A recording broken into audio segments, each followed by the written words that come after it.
The Pyramid Spiritual Societies movement has been founded by Brahmarshi Patriji in the year 1990 with the objective of spreading the basics of spiritual realities and spiritual science to one and all. Pyramid Spiritual Societies movement began as the Kurnool Spiritual Society in the year 1990. Today, Pyramid Spiritual Societies movement comprises of more than a couple of thousands of independent and autonomous pyramid spiritual societies involving millions of active members and volunteers across all states in India. Also, in 20 other countries: USA, UK, UAE, Singapore, Australia, New Zealand, Malaysia, Vietnam, Egypt, South Africa, and others. Pyramid Spiritual Societies movement is a non-religious, non-cult, not-for-profit, spiritual-scientific organization with an ever-growing expanse of genuine seekers. The core message to everyone is that we are not just physical entities experiencing random existence. Instead, we are eternal energy, consciousness, wisdom entities, constantly choosing and creating our own respective, ongoing existential realities. Patriji says we realize Godhood in us through 4 simple things. 1. Using breath for practicing meditation. 2. Utilizing pyramid energy for meditation. 3. Trying to understand all the essential teachings of the world's spiritual masters. And 4. Being a vegetarian and being compassionate to all our younger brothers, that is, members of the animal kingdom. Brahmarshi Patriji realized the power of meditation through his own profound experiences and attained enlightenment in the year 1979.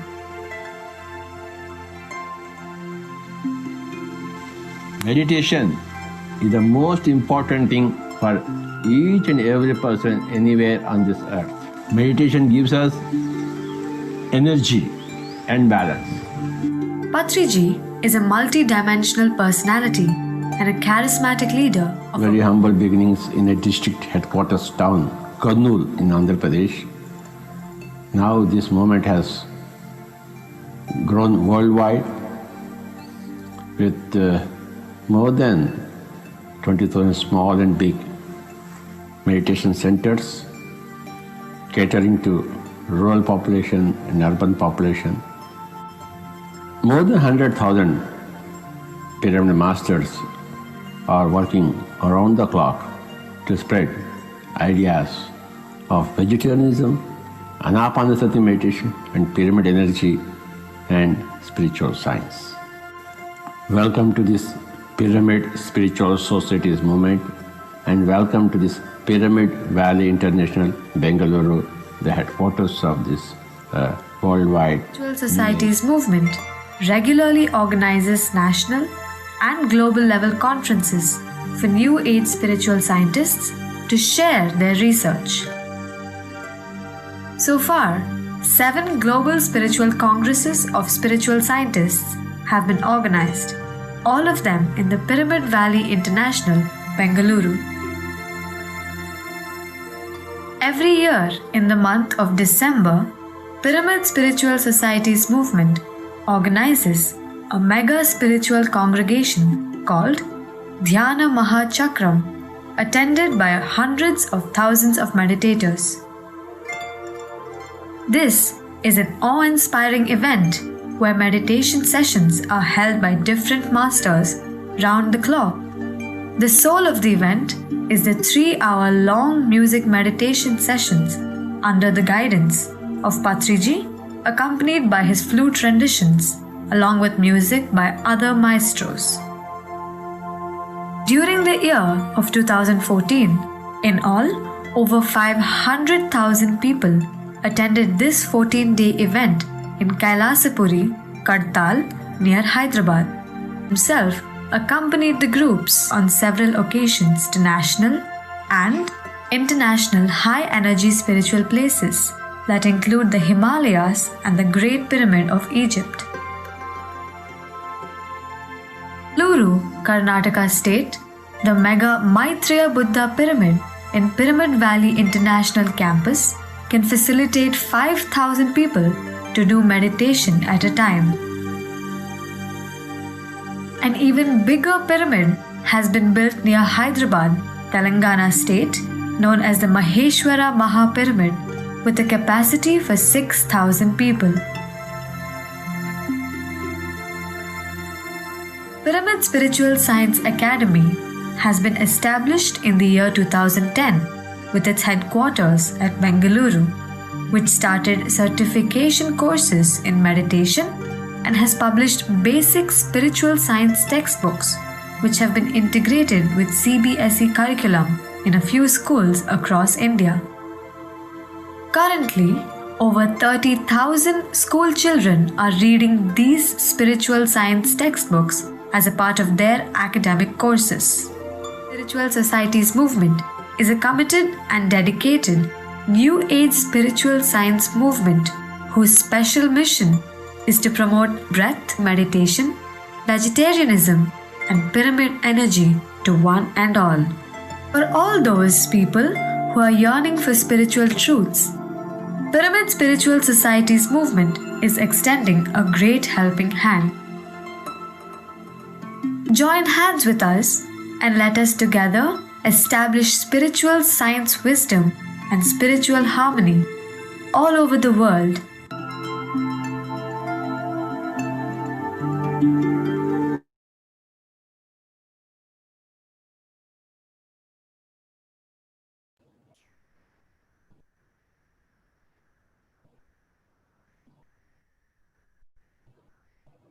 Good evening, everyone.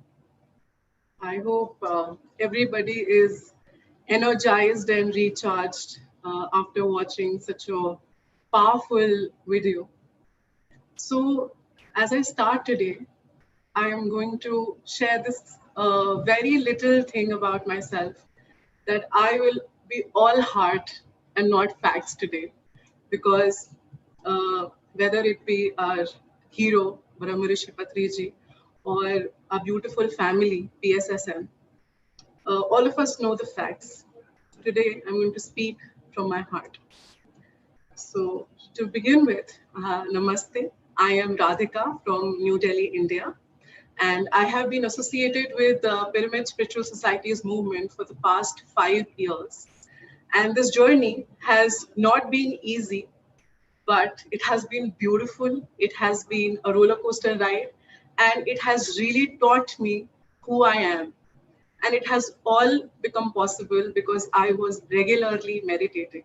This one gift that PSSM, that Patri sir has given me, is so valuable that, and it's priceless. I cannot express it in words what it means to me.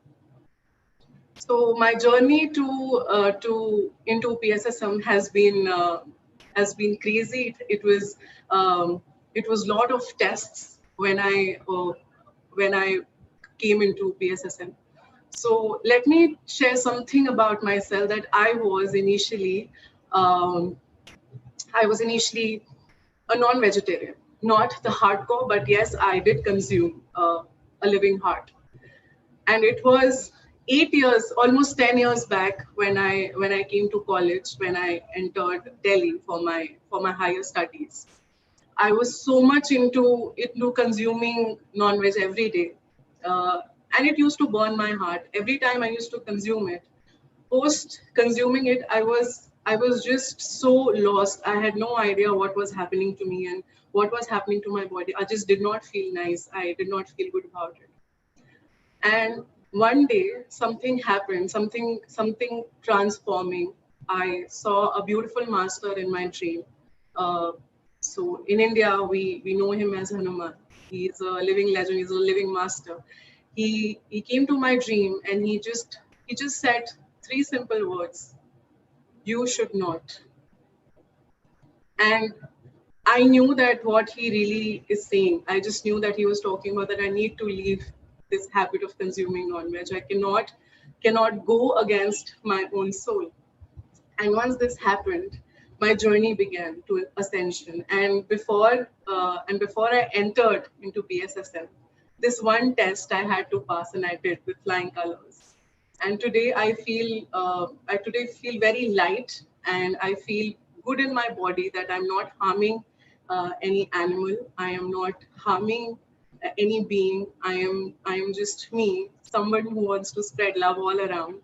And this journey, the 5 years journey here of being one with my breath and knowing everything, I have really manifested my life as I wanted to, from getting good grades in my masters to finding the right partner for my life. And now, and today, like if I talk about today, I really know what I want to do in my life in future. And to an effect, I want to share this, that I know I will always be dedicated heart and soul to PSSM and be aligned with the mission and vision of Pyramid Spiritual Society's movement. And as I speak about PSSM, let me share a few words about PSSM Global. So PSSM Global is a brainchild of Paripatri, and we have recently launched our website as well. Please visit www.pssmglobal.org. You can just go and check out the beautiful website. I will just share the simple intention of Paridi starting or Paridi initiating the entire idea of PSSM Global, which was to really, really bring out Patri sir from India to a global platform. So as we talk about Patri sir, so we know that he got enlightened in the year 1972. It was a 9-year long journey before he found Anapanasati, and then in 1990 he found PSSM, and 30 years that man has dedicated his heart, his soul, his body entirely to PSSM.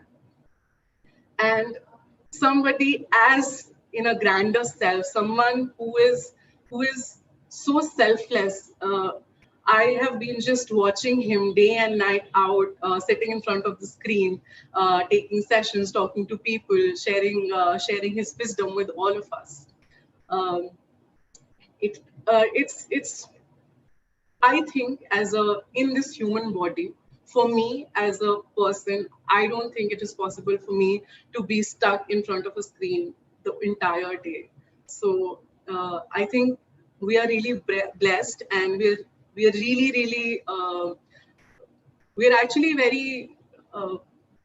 I really don't have words. I feel that we are very blessed to have him as our guru, as a mentor, as a friend, where someone tells you that you do not need to believe even a bearded man because he has a beard, and he says that just be with your breath because it is your true guru. When somebody says that, you understand the level of humbleness that man has, and somebody who's greater than life, larger than life, who's living his grander self in such a uh, beautiful manner, doing such beautiful selfless service. He needs to be recognized on a global platform for people to know who he is. And that is all PSSM Global is all about. So taking its root from the parent organization, Pyramid Spiritual Societies Movement India, Global has come with a vision of creating a mass movement that brings people together and they and enable them to create a heartful collaborations and come for co-creations which are very mindful, which are conscious, where we go more towards pyramid energy, more towards the plant-based living, more towards the spiritual science, and to actually let people understand what it is to be non-religious, what it is to be non-cult, what it is to be selflessly out there, telling people that being with the breath is it. You can just clear everything in your body and you can just be whoever you are. And this being said, I would like to welcome a very beautiful speaker for the day who will be starting SSIM Day 3, Alvarado. She is an amazing woman. As far as I go, my personal experience of her is truly magical. She is someone who brings a lot of energy to the entire space that she's in. So Jules is an internationally acclaimed master, and she deals in the energy sector. She's into energy healing, and she deals with the sector of relationship or trauma or many other things, wherein she also catered to employee well-being. And she is the president and senior consultant at Alvarado Consultations and Treatment Group. In addition, Jules also heads Simply Healing with Jules, wherein she has been creating a space for women from all around the world to gather at one place and um, share their feelings and just hold space for each other. And this being said, it was last month in June when Patri and Jules Alvarado decided that they will now collaborate and they'll bring something beautiful to the platform for all women across the world, not just America or India or a particular country, but to the entire world. That is Mystical Moon Gatherings, which happens twice in a month. That is on a full moon day and a new moon day, and where both of them lead. So Jules leads the full moon ceremony and Paripatri leads the new moon ceremony. And there is a lot of healing, lot of sharing that happens in the entire group. So with that, without further ado, I would like to call Jules on stage and just take from here. Welcome, Jules. Namaste. Thank you for that beautiful welcome, Radhika. How could we not all feel completely energized after your words? Thank you so much. What an honor for me to be here and to share with you a brief few minutes as we begin our third and final day of the Spiritual Science International Meet. I am Jules, and I'm coming to you from Glenwood Springs, Colorado, in the United States. And I, like you, in my human condition, at times feel very challenged to meet the demands of the world. A group such as this, PSSM Global, along with this 3-day meet, gives us an opportunity to come together collectively to create a higher level of consciousness, a higher level of awareness, not just of what we're experiencing in the human condition today, which can feel heavy and dark and scary around the world, but to be reminded that in those very, very, very dark times, there's a light within us that has never gone out. And there is a light within us that when we practice, when we remember who we are, when we return to the power of our breath, when we return to meditation, when we return to the connection to our divine source, when we nourish our very soul, what's happening in the human condition becomes minuscule compared to what we can do from the inside out. My goal has been to speak to other human beings, women, men, families, couples, children who have experienced harm in their lifetime, who are living the manifestations of what has happened to us in our human condition.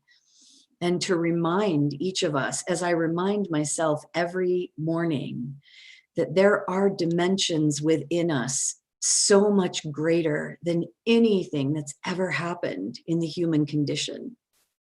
And that as our souls incarnated into this physical body, We were given permission. We were given the blessing. We were given the gift of life right here, right now, wherever you are, whatever you're doing, whatever has happened to you, whatever may happen to you in the future, all as a part of the evolution of our soul's journey. During this scary time of COVID-19 that has impacted our entire world is feeling not just the impact of this virus. It is not just our physical bodies and our respiratory systems that have been hit by the virus, but I believe our very soul has been impacted. I believe the soul of each of us is also being impacted as our world is transforming, as we are given permission to rise to a new level of collective consciousness, to consider the pain and the abuse and the trauma that in our human condition we perpetuate onto each other. We hurt our children, we hurt our partners, we hurt ourselves in the human condition. And I believe this time in our world, it's a call to wake up. It's a call to recognize the deeper dimensions within each of us. It's a call to face the powerlessness that we may feel today. It's a call to face the grief and the loss and the sadness that we might feel today. It's a call to face how lonely we might feel. Many of us have been closed away, but it's a call to face this sense of displacement and even mistrust, not from the human condition, but to use meditation, to use the power of our breath, to use the power of coherence between our heart and our brain, to return to the very soul within each of us. And from that place, from this place, the dimensions deep within, to reconnect with one another on a much deeper level than we have been. That's why we're here today. That's why the Spiritual Science International Meet has offered all of us the opportunity to collect and create a shared sacred space so that our collective consciousness may rise. So as we begin our third day together, I'm going to invite you into a meditation, a guided meditation, a journey back to our soul, a journey back from what's happening out here to this deeper dimension where all healing begins. And so I'll invite you now to join me in a guided meditation as you simply begin to focus on your breath. Settle comfortably in wherever you are. Wherever you are, there's no perfect way. Simply get comfortable where you are. Use the power of your breath.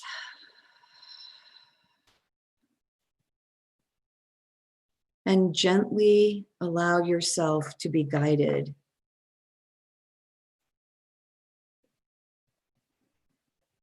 As you close your eyes now.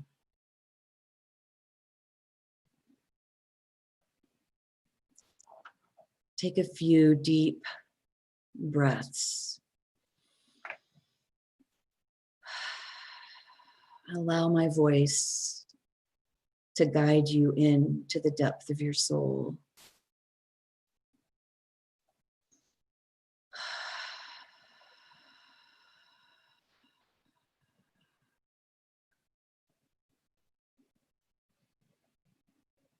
Just follow your breath.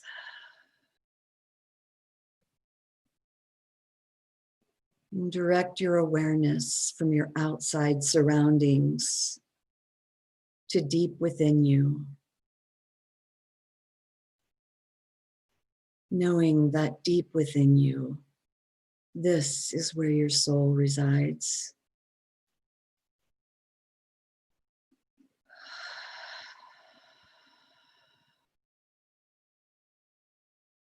Your soul, it's within each and every cell, atom, and molecule within your body, and all spaces between.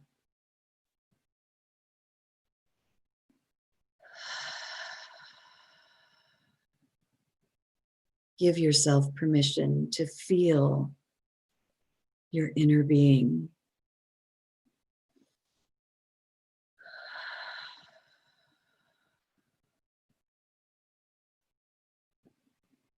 Feel the vast space deep within.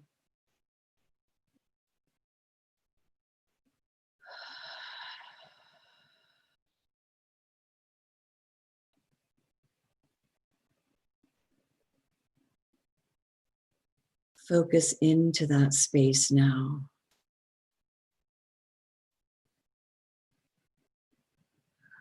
As you feel the light of your soul endlessly project outward.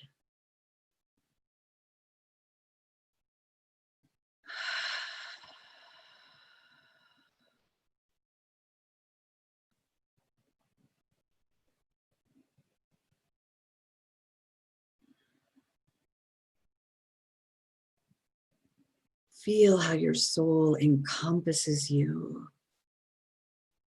and carries your physical body around.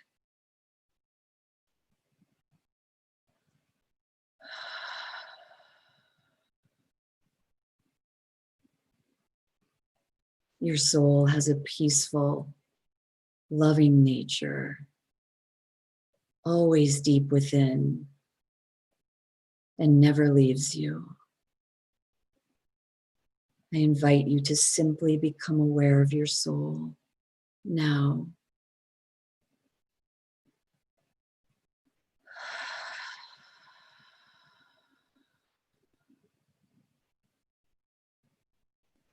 The warmth, the glow,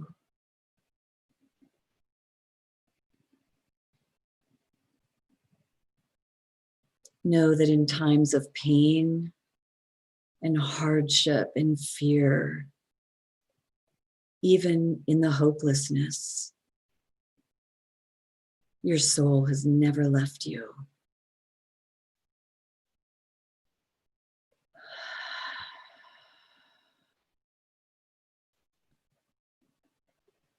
Feel how much compassion your soul has for your ego in times of distress.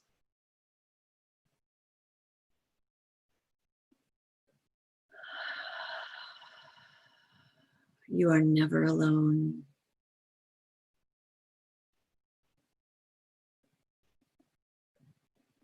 Your soul is always observing you.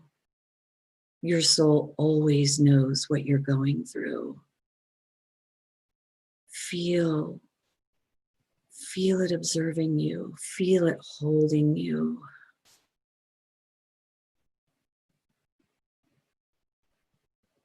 Come more deeply within.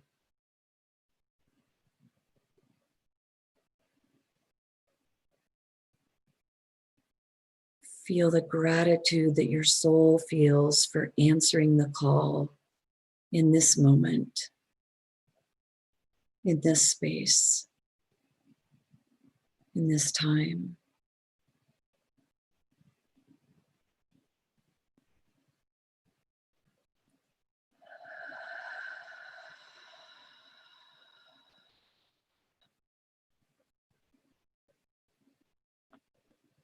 With your heart now, say to your soul,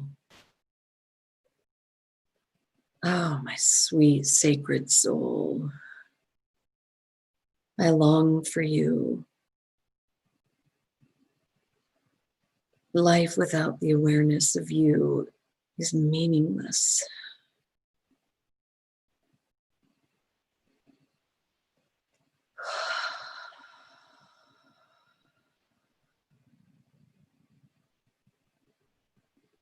Just melt into the heart of your soul. Feel the power of your soul holding you now.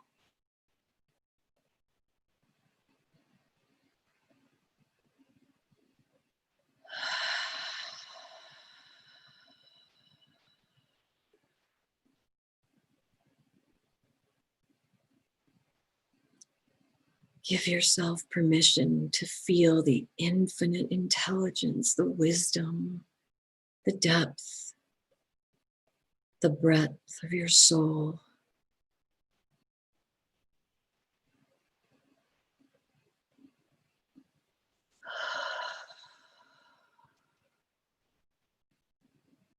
The ocean of purity, formlessness, and perfection of your soul guiding you now.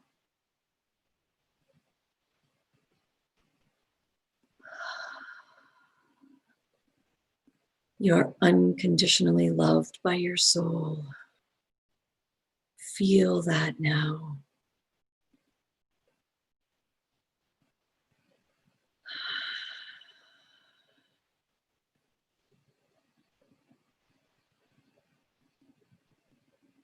It is partially the mind that realizes the soul, but at times can bring about a sense of separation between our ego and our soul. Give yourself permission now to be your soul, encaptured by the power of the essence of all that you are intended to be.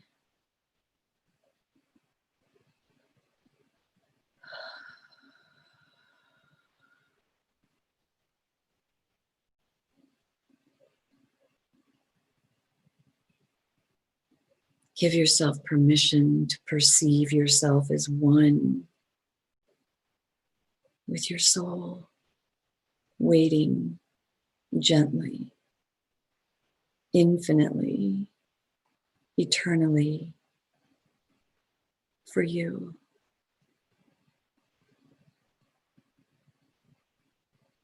Dive into the inner consciousness of who you are even more deeply now.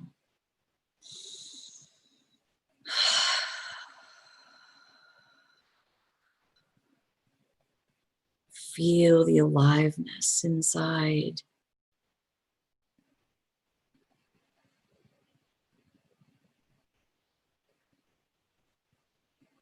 Suffering can only arrive when we perceive ourselves as separate from God, Source, the Creator.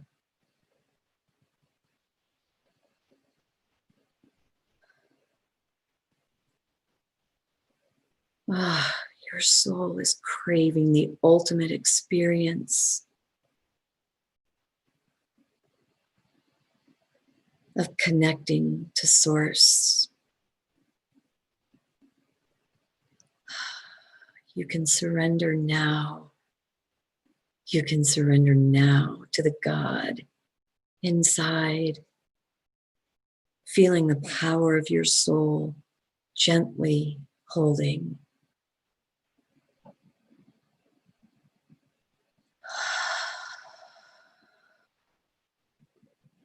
Let down your defenses now.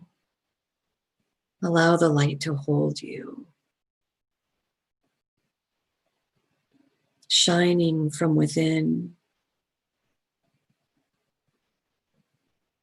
Your soul is the greatest mentor, guide, teacher, wisdom. Listen in.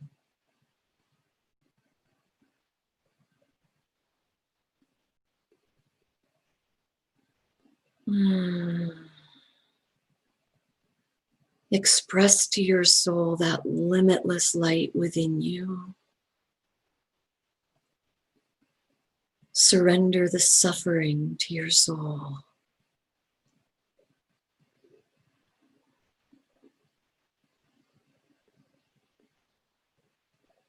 Suffering is only for the sake of the human condition as we evolve. Your soul gently holds you now. Your soul gently holds you now. Your soul gently holds all suffering, all pain, all the burdens of your mind.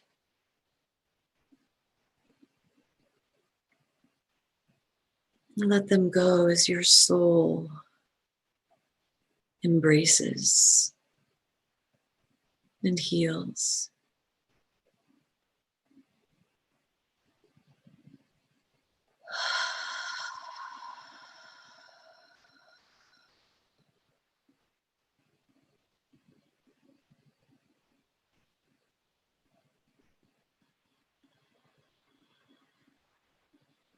With each inhale, come more deeply into your soul, inviting the healing to begin. And with each exhale, let it go.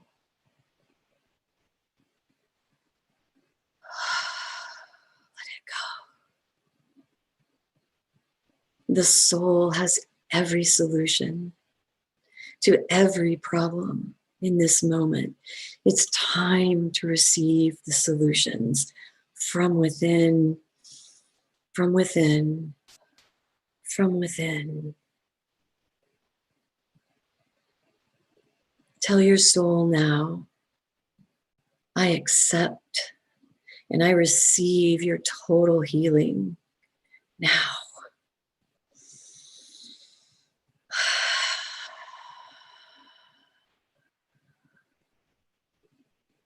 Create the spaciousness. Create the spaciousness as we accept and receive eternal healing now from the soul deep within.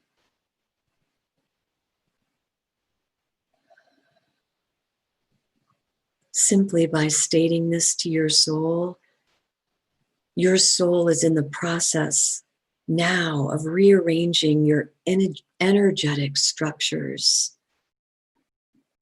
Feel it to bring peace, harmony, balance, and light to all of our problems. The soul is not restricted by time and space.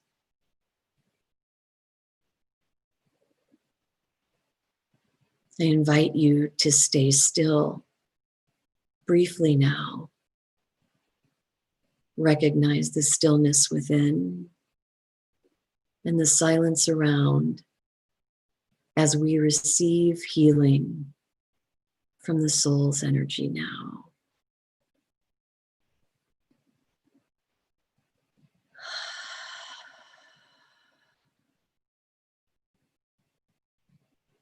Soul's energy is very subtle.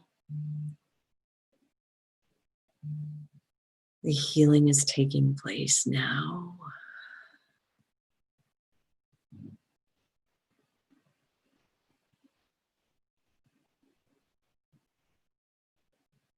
Remain present to your inner state as the soul offers perfect healing.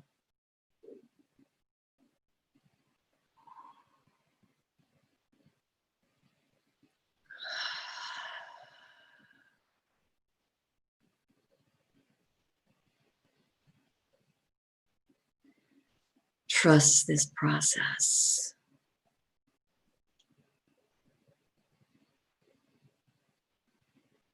Acknowledge that your soul is the most powerful healer from within. And we are blessed now by the power of healing of our souls.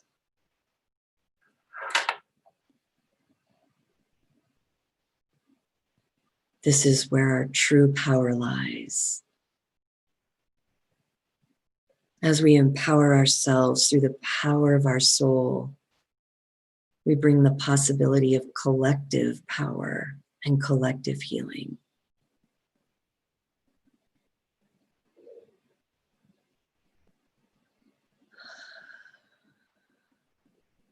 We allow our soul to turn our eyes away from the outer dependent of the world and internally to this radiant being, aching and ready for healing now.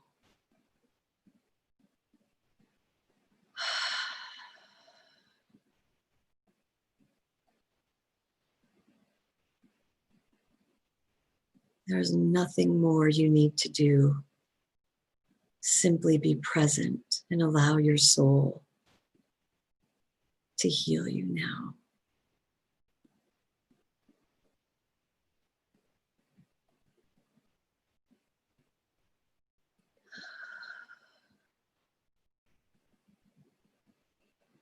Even as we try with our thoughts to understand what's happening outside, it is from within that true understanding arrives.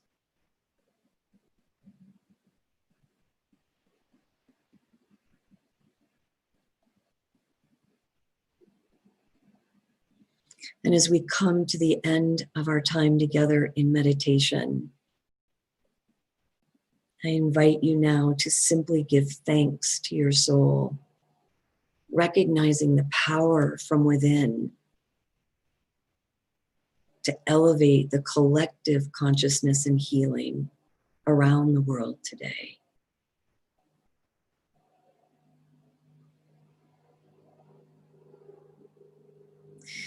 And so we will finish our meditation with 3 very deep breaths. And as we breathe in and briefly hold it at the top, and we breathe out longer, releasing all pain and suffering, holding it at the bottom briefly. And we breathe in again, holding it at the top, and exhaling deeply as we release all pain and suffering. And we breathe in one last time as we open our eyes and come back together.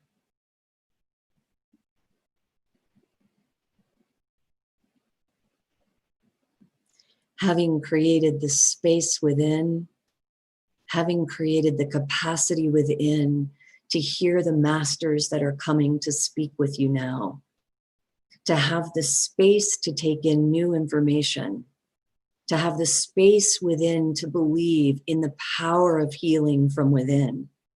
That as we create a stronger collective consciousness around our world today, the possibility for hope and healing to diminish the suffering of all sentient beings is happening now, and you are a part of it. We are a part of that, to hold that healing within you now as we spend the rest of our day together. Thank you and namaste.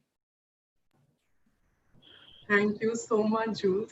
It was such a beautiful session. Felt so much energy, and I'm just blown away. Just blown away. Thank you so much for creating this beautiful space for all of us and for your beautiful, beautiful words. Thank you. So, as I thank Jules, I would also ask everybody to please visit Simply Healing with Jules. You just have to type the words and press enter on Google, and you just go watch the site and you see the work that she's doing and how Paripatri and Jules are collaborating together for a beautiful gathering for all women around the world. And also we thank you for sponsoring today's event, Jules. Thank you, thank you, thank you for your service. Thank you for being here. Thank you. And yes, and as we move forward in our day-to-day, I would now like to invite Paripatri on. So can we have you? Can we have you here, Pariti? So Paripatri is a name that everybody knows. She does not need any introduction. I would just request everybody to please visit paripatri.com and just go see the amazing work that she's doing, all the courses that she's offering to not just women, but there are many courses which are open for all, for everybody to take, to learn, to just be whoever you are and to just grow in your own power. And now the stage is all yours, Dee. Please take it over from here. Thank you so much. Thank you, Radhika. Thank you, Jules. So wonderful to have been opening this space today with you, and thank you, and from my bottom of my heart for our collaboration and creating this wonderful space to invite more energies. Thank you so much. I'm very, very, very grateful for this. Thank you. And as Radhika mentioned, we will be meeting again. Jules will be with us again this Saturday, July 18th, for the new moon gathering. So please go ahead and register yourself on simplyhealingwithjules.com. Okay, so now moving ahead, welcome all pyramid masters and all the masters across the world, across the globe. Welcome to Spiritual Science International Meet Day 3. This is the final day. We had a wonderful sessions last 2 days, starting with Asia and then yesterday with Europe and today with the America. We have a lot planned today. So please go through our schedule, go to www.ssimlive.org to check out our schedules, to see our speakers lineup. And without any delay, we have another 15 minutes, and today we have a special guest for you. There is a slight change in agenda. This is a surprise, and this is a last minute change, so we could not let you know before. But today we are inviting my mother, Swarnamala Patri, who is the better half of the founder of Pyramid Spiritual Societies movement, Brahmashri Patriji. She is the sole support of the creation of the whole movement. I'm very honored and grateful for her that she has today accepted our invitation to join this event with her and honor with her gracious presence. So I would like to invite Swarnamala Patri to this stage today and have a chat with us today. Welcome, welcome, Swarnamala Patriji, mother. Thank you for accepting our invitation and joining us today. Thank you, Pari. Thank you very much. I'm honored. Well, the pleasure is all ours.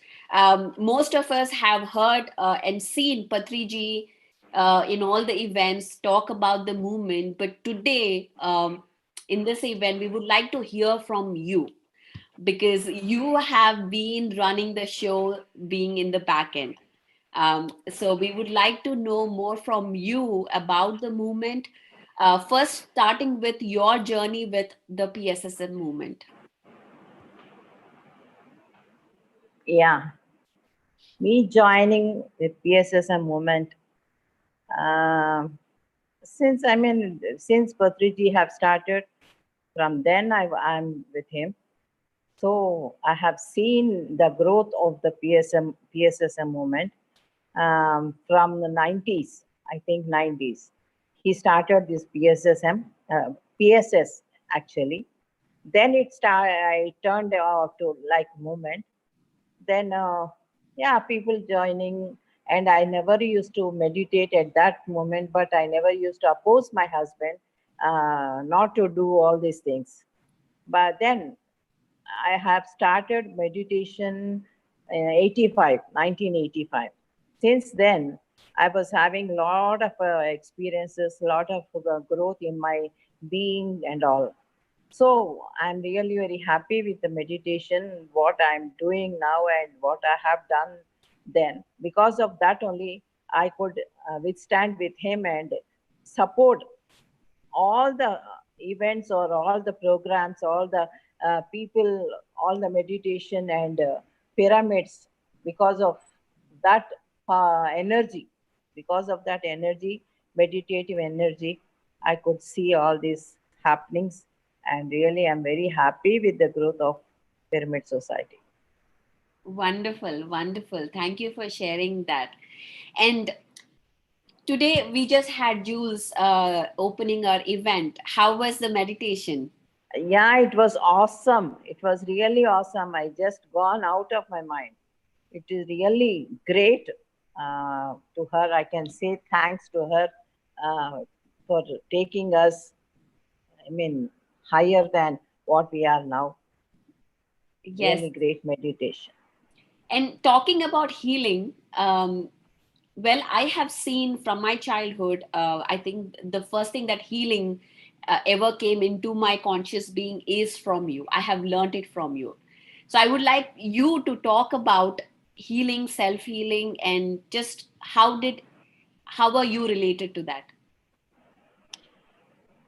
When I started meditation in 85, then suddenly I have seen Jesus in front of me, and he taught me how to do healing, how to transfer energies, how to take their own karma, and how to heal them, like that. Then it was new for me, and I was really anxious to do all these things because I never heard that we can do healing to others. Then I started, how I used to transfer my energies to the people who are ill, and I used to get their problems, and I used to suffer for 1 week, 10 days, like that. Like that, I used to heal people. For 1 year, I have done that. Even now, I'm doing it, but unconsciously. Then I used to do consciously. Consciously, I used to transfer my energies so that they will get healed, and I used to get their problems. Yes, wonderful. Thank you for sharing your experience. And please tell us a couple of words about the Pyramid Valley and the Kartal Pyramid Center in India, to all our viewers, because we have a lot of people who are new to our organization watching today. So what would you tell about these, the Pyramid Valley and the Kartal Pyramid and all other places? Yeah, yeah. We have started pyramids from a small town like Karnool. Then it was very small, 33 by 33. It was like that. Now I'm staying in Pyramid Valley. It is a 28 acres surrounded, and it's a big pyramid, like 160 by 160. It is really a great pyramid. Lot of energies are there.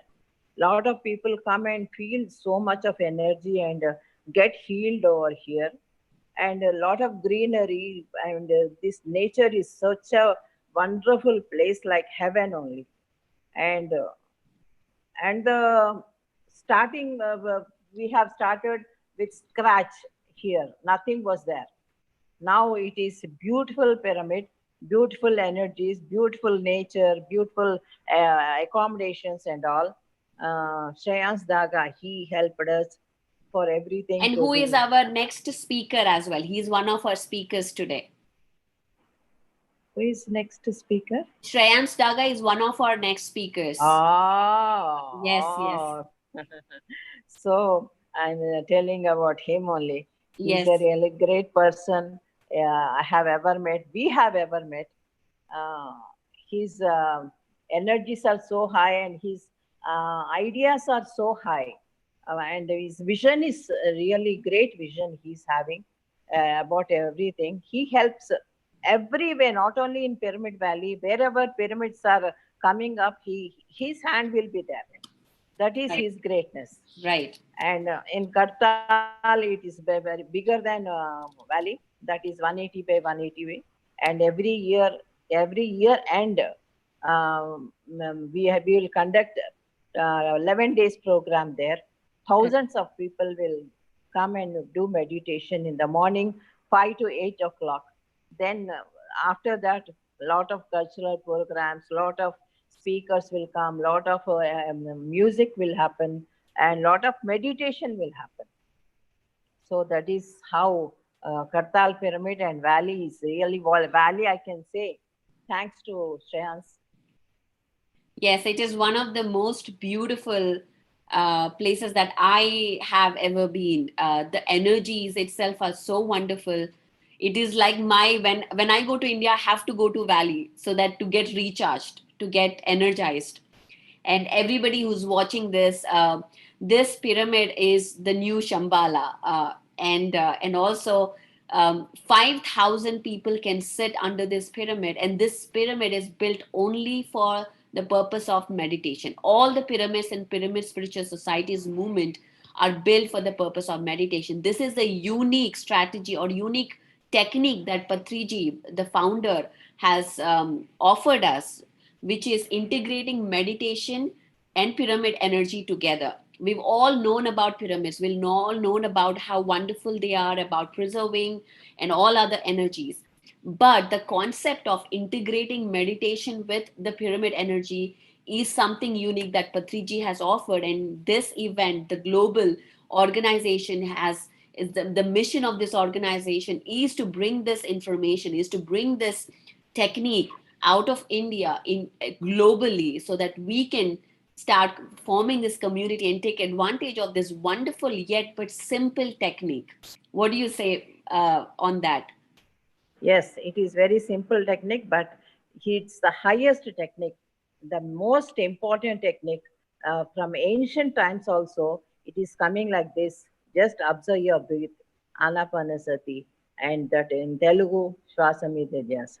That is observe your normal breathing. Normal breathing. How you are breathing now, just observe it. That is meditation.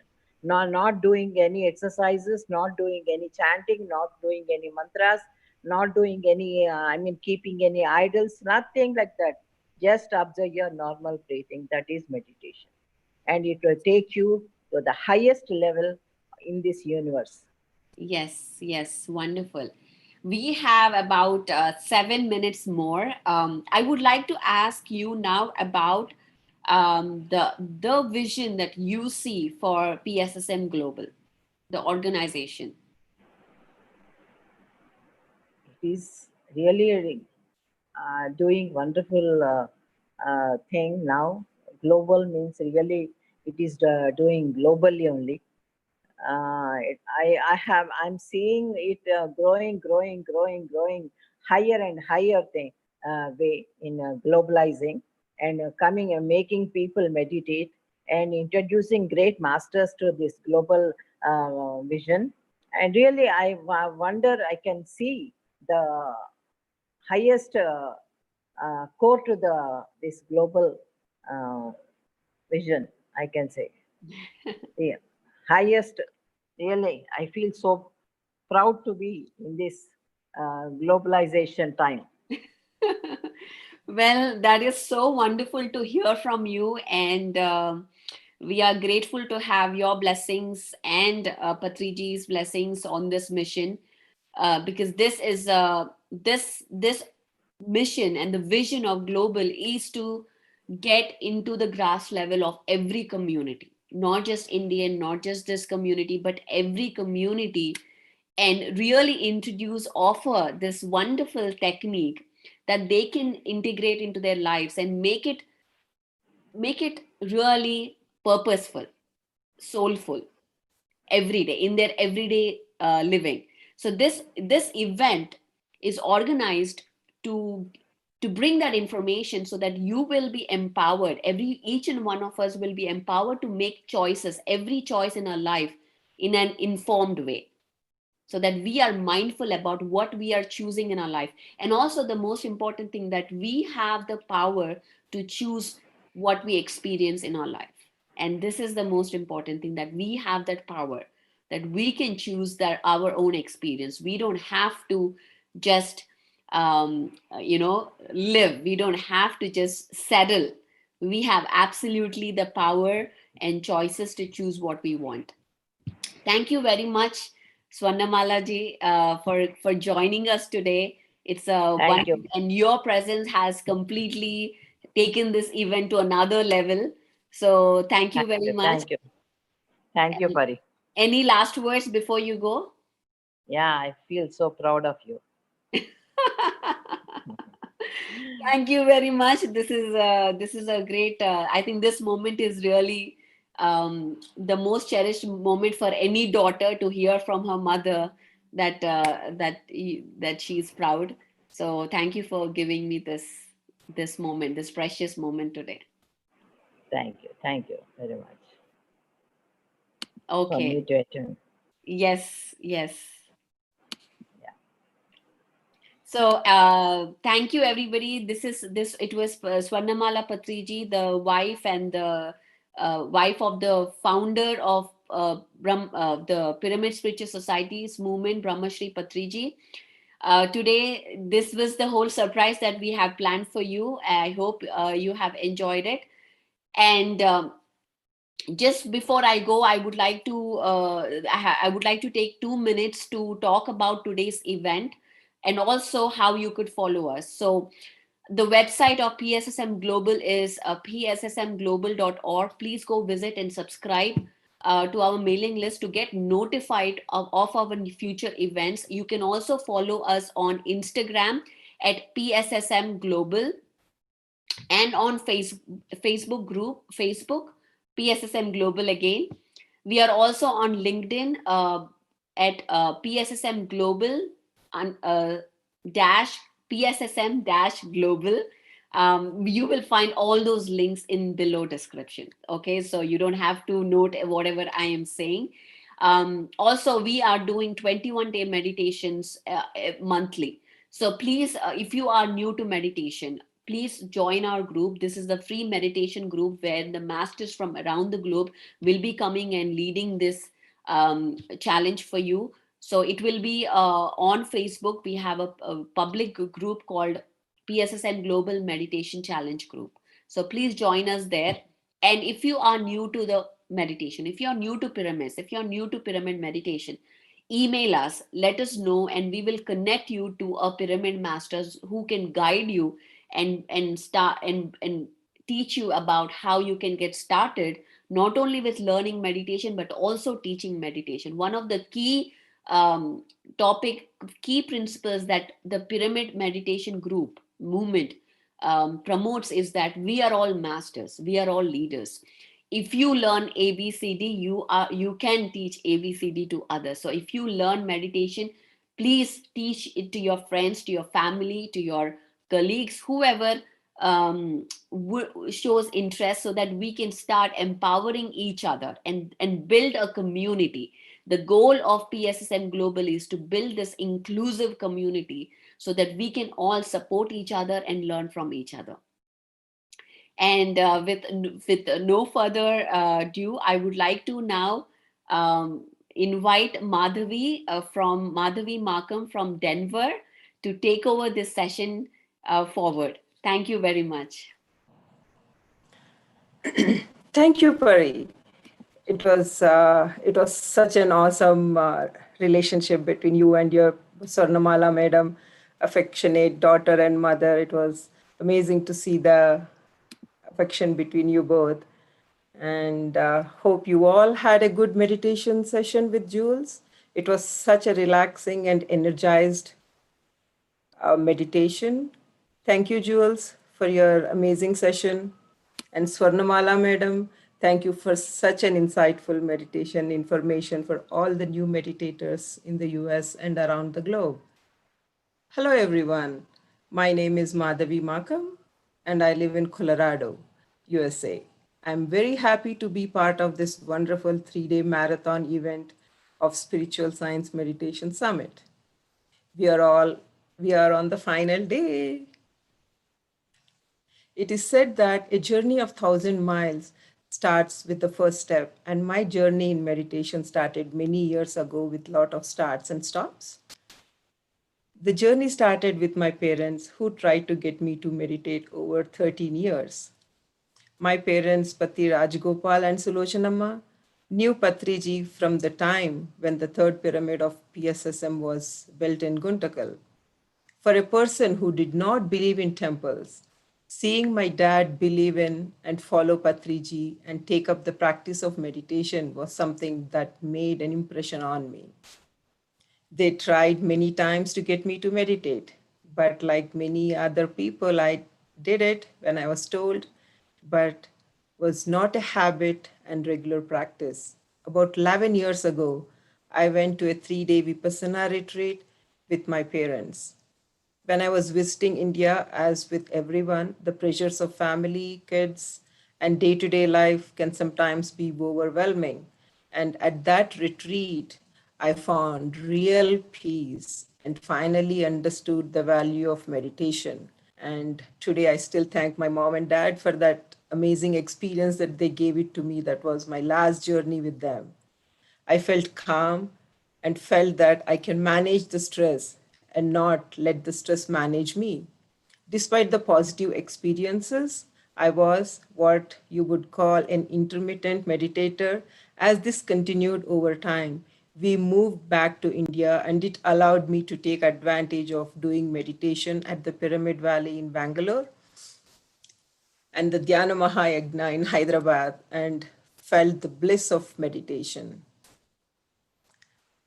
The journey continued, and after a few years later, we moved back to Colorado.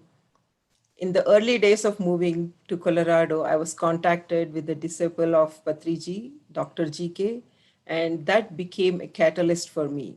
As, as I organized the event with the help of the GK and other friends, I made a lot of friends, and that moved me to talk about and inspire these friends to meditate as well.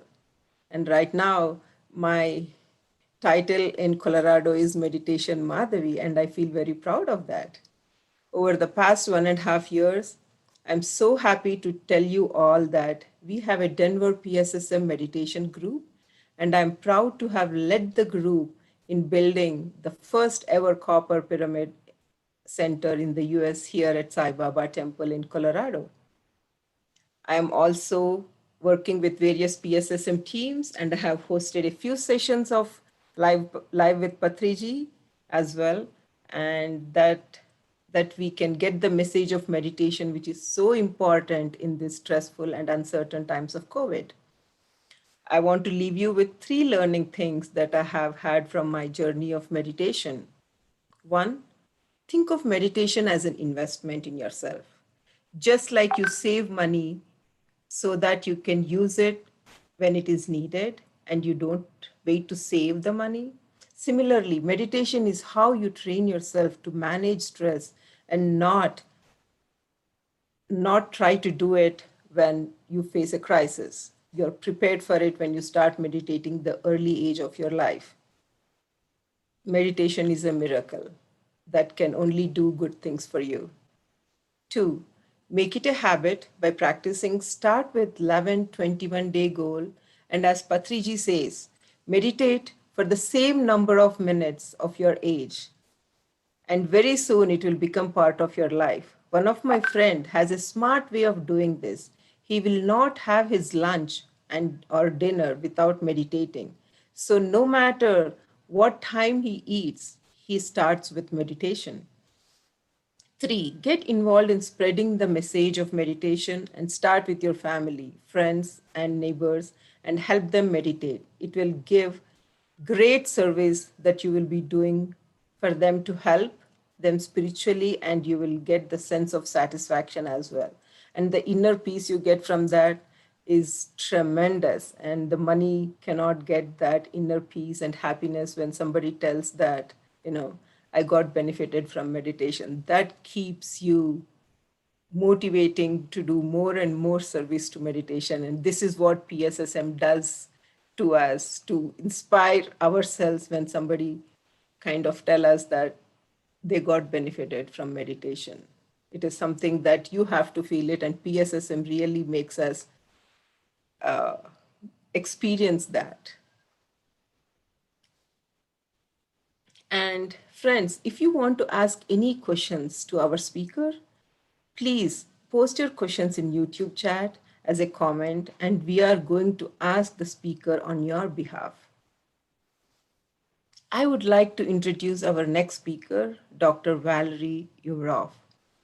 As PSSM masters, we all know about how pyramids are helpful for our meditation and for the holistic health. Today, we have great opportunity to know more about pyramid technology for elevated living from Dr. Valerie Yuvrov. Now I welcome you, Dr. Valerie Yuvrov, and I will give you some of the introduction. Dr. Valerie Yuvrov is the head of the department of the UFO Paleosciences and Paleotechnology of the National Security Academy of Russia, and has devoted more than 15 years to ufology as well as to study of the legacy of ancient civilization. Valerie speaks excellent English and is well known in the West, having been asked to speak at a number of American UFO conferences. He's the author of numerous papers on paleotechnology and paleosciences, as well as ufology and astrophysics, published in the Russia and foreign press. He has initiated and participated in number of expeditions to India and Egypt in search of material evidence of ancient knowledge. He is a regular speaker in international ufological conferences and gives lectures and seminars in Russia, the UK, USA, Germany, and Scandinavia. Now, I would like to welcome Valerie. The stage is all yours, and we are very excited for your session on pyramids. Thank you. Thank you, my friends, for invitation.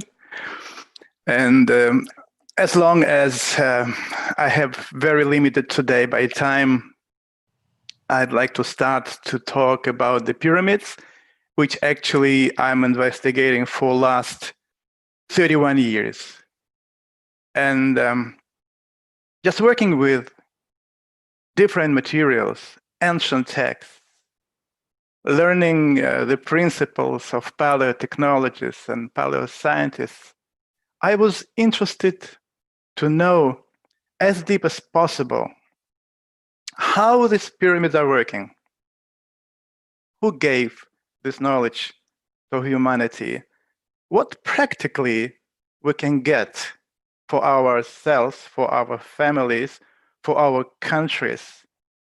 I'm talking about the benefits which we can have. And I got pretty deep.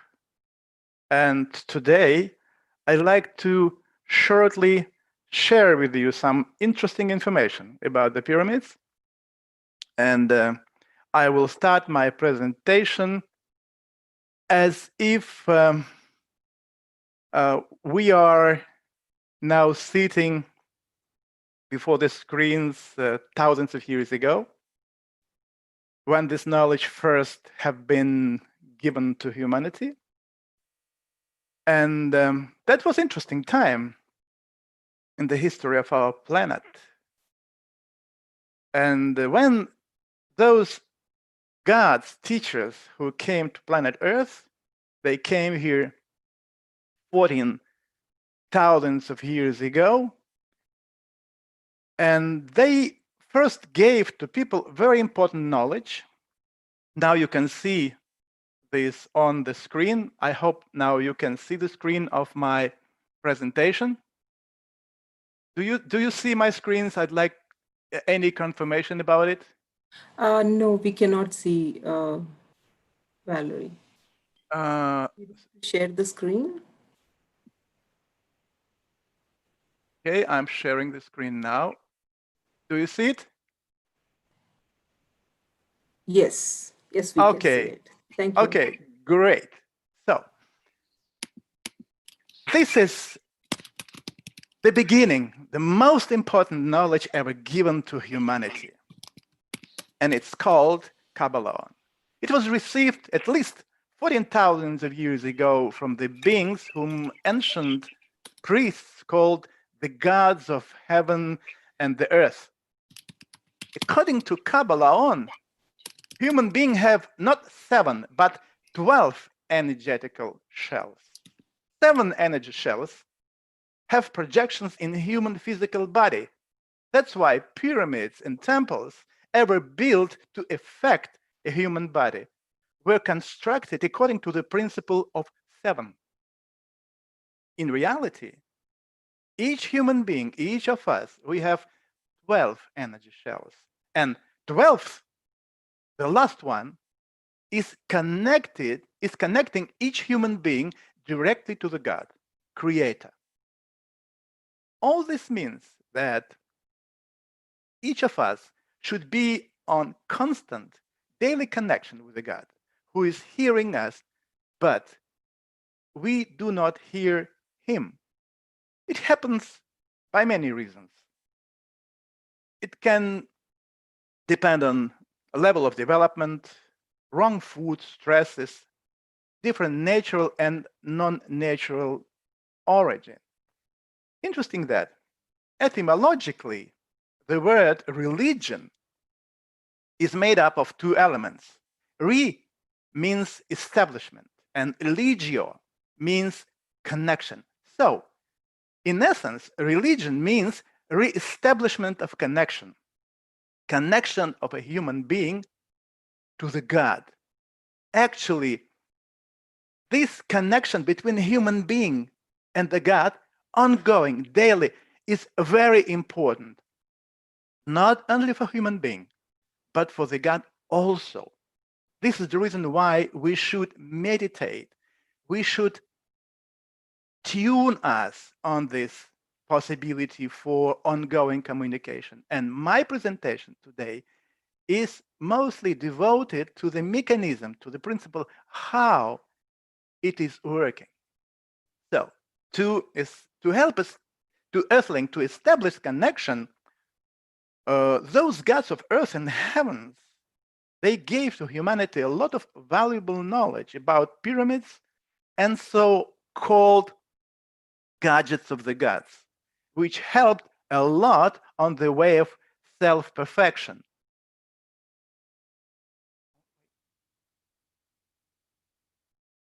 And one of the tools which have been given for this, it's a pyramid. So today we will try to understand what is the pyramid and why they were built for. These questions, inquisitive part of humanity set forth for last few centuries. Staying in hectic, we are moving along our own ways, regardless of amazing artifacts whose cognition could change our life completely. However, most people do not notice them, but they exist nearby, ready to transmit the impulse to all of us, capable to change our consciousness and our life. So if you just take a look on our planet, you will discover pyramids all over our world. Think about it. Thousands of pyramids, and all is variety of forms and configurations. All this manifests idea that all pyramids had different prescription and different function based on different principles. So what were that principles and ideas?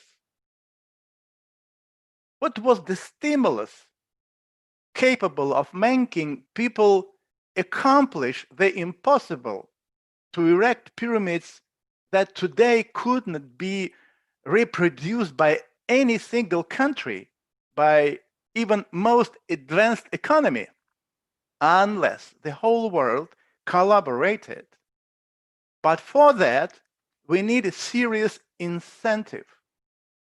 The analysis and interpretation of ancient texts and monuments prompt that during pyramid building epoch, there were at least 12 main stimulus, forcing people immediately to start designing and building pyramids. Not only single pyramids, but even complexes of the pyramids and temples.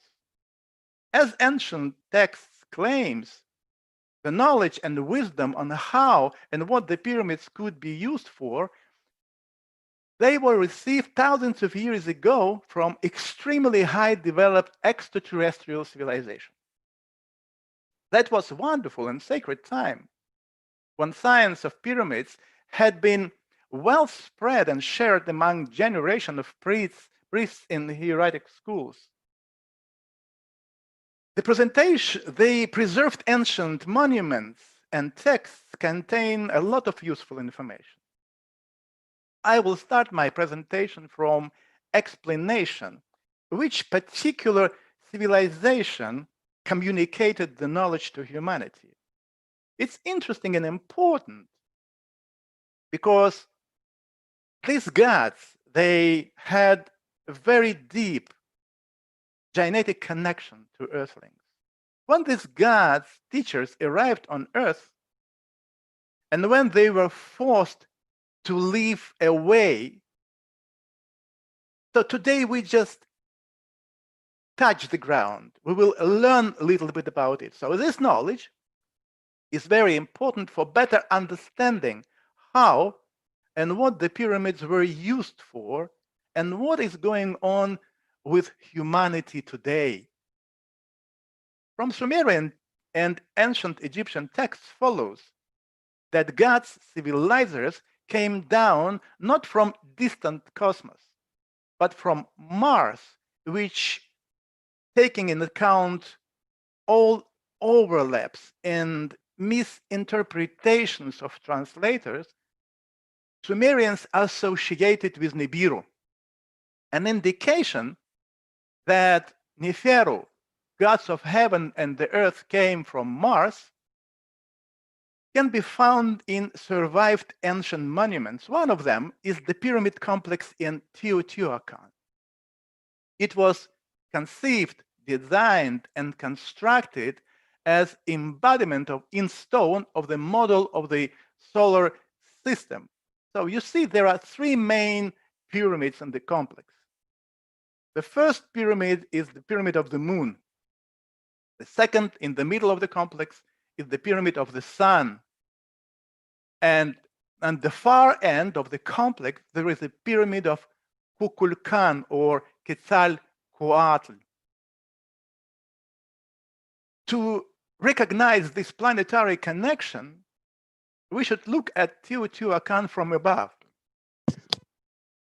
Hovering about 5 kilometers over the complex, if we place the structural map of solar system over the complex, then all become visible and clear.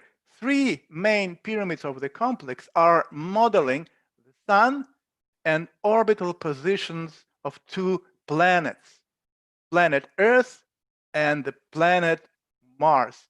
The pyramid of Kukulkan, Quetzalcoatl, devoted to the benevolent extraterrestrial god of wisdom, the patron of the culture and knowledge, occupies the place of the Mars where Kukulkan came from. The Pyramid of the Moon stands exactly on the orbit of the Earth. That means we should change the name of the pyramid from the Pyramid of the Moon to the Pyramid of the Earth. To highlight the fact that pyramids of the complex are modeling Mars and the Earth, the height of the Pyramid of the Earth, which is 42 meters high, and the height of the Pyramid of Quetzalcoatl, the Mars, which is 22 meters high, were tied together by special ratio 1:0.532, which corresponds exactly to the ratio of equatorial diameters of two planets. Thus, according to Hermetic principles, what was below were tuned on what was above. It is no coincidence, by the way, that the city of the gods, Teotihuacan, was also called the dwelling place of those who knows the way to the gods. The way from celestial home of the gods to their earthly one. Teotihuacan, the city of the gods, didn't simply reproduce the layout of the sky on the ground. In stellar transcription, it reproduced the celestial plane of that part of the heaven where the god dwelt. But the central road served as the symbol pointer to place in a solar system from which they came to the earth. That is the reason why the road from the Pyramid of the Mars leads to the Pyramid of the Earth, where this road points to on the Earth. This place is also important and interesting for our history. Central road of the pyramid complex plays the role of vector in direction to Hyperborea, earthly dwelling of the gods, exactly to that place where the Mount Meru was situated. That's why in terrestrial transcription, the central road of Teotihuacan pointed north to the place where gods once descended to the earth, and from where they started to civilize our planet. So now, after this important piece of information, which gives you idea that the situation with the gods is pretty serious, and on the other hand, it shows that it's not a myth, it's not a fantasy. So somebody came from the other planet. I'm talking about civilization of a very high spiritual and technical development.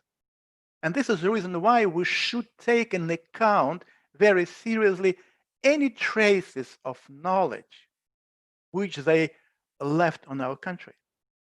I mean, in our planet Earth. We need to filter out all ancient texts, all monuments in China, in Mexico, in Egypt. We should work with the Sumerian texts, actually what I did. And I came to a certain understanding of the principles which were used, in which actually we must take into account if we plan to build a pyramid, effective pyramid, for communication, not only with our internal sacred being, but also with external beings and with God too. So let's have a look on some different types and construction of the pyramids. Taking into account that genetic of extraterrestrials and earthlings were similar, all their technological achievements could be used by earthlings with minimum of adaptation. Let's start from the pyramids playing the role of antenna for interplanetary communication. One of the types of pyramids that belong to the global communication system had a stepped shape.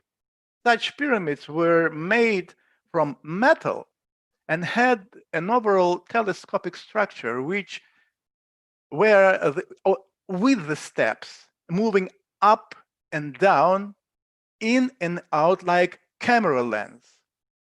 The ability to regulate the height of the steps made it possible to tune the pyramid to one or another person. In upper surface of the pyramid, I mean the highest step, there was a fine focus lens that in later masonry ziggurats degenerated into lenticular protuberance on the top. It's kind of a lens, but made of stone. The tuning of such pyramids was based on certain individual parameters of the intended recipient, their distinguished biological frequency. It's kind of a biological passport of human being. It's important to remember that in the whole universe, there is no two equal people, similar people. We are all different.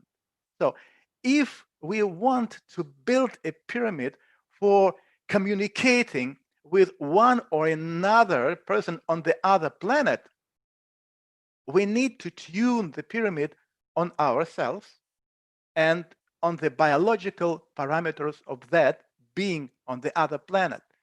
So, and this is the reason why Neferu, they gave the knowledge how to properly construct the pyramid for space communication, so that all these important elements of a human body, which has a reflection in energetical body, would be in resonance with these cosmic energetical channels and bring together to let people talk to each other with the help of the pyramid and to let people connect to a higher beings through the pyramids, which embodies in themselves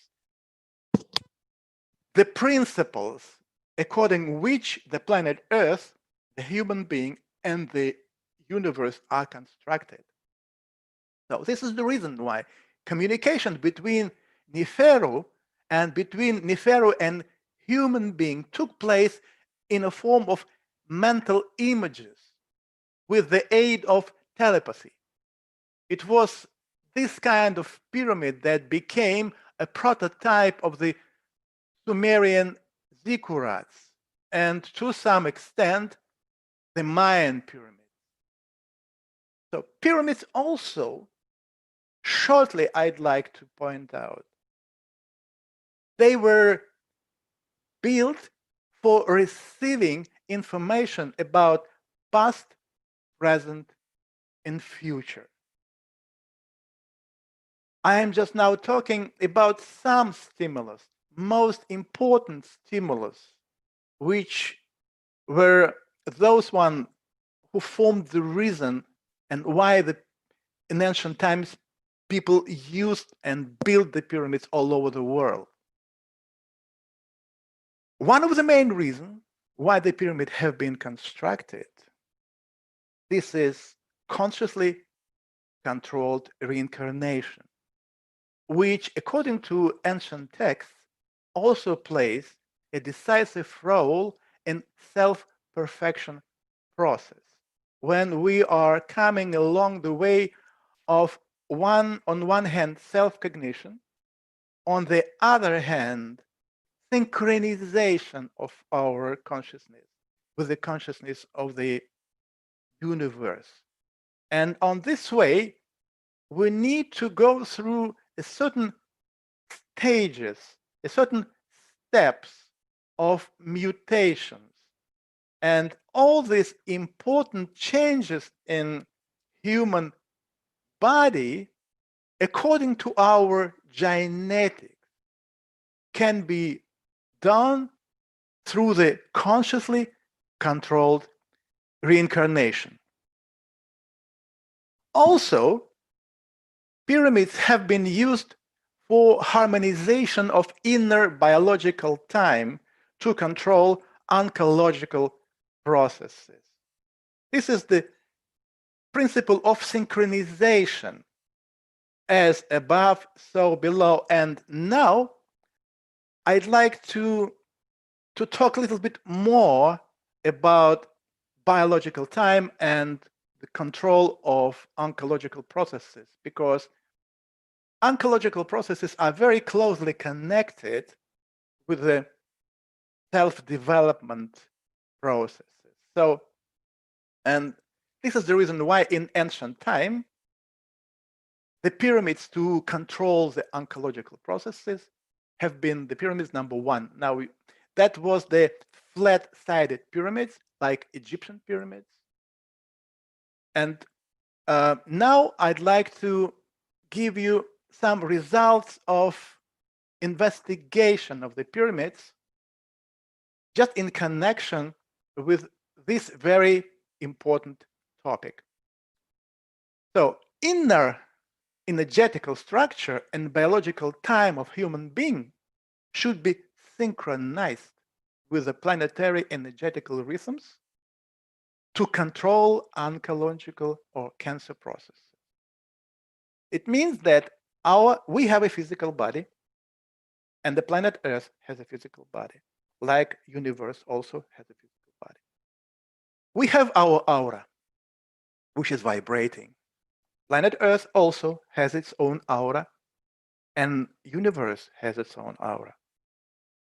And the main idea, a very important knowledge which I have filtered out from ancient texts, says that vibrations of our aura should be synchronized with vibrations of the planet Earth. This is the key moment. For this reason, when they were building pyramids, they used the principle of 7, and you can see it now. So human being has 7 chakras, which has projections in the human physical body. This is the organs of endocrine system.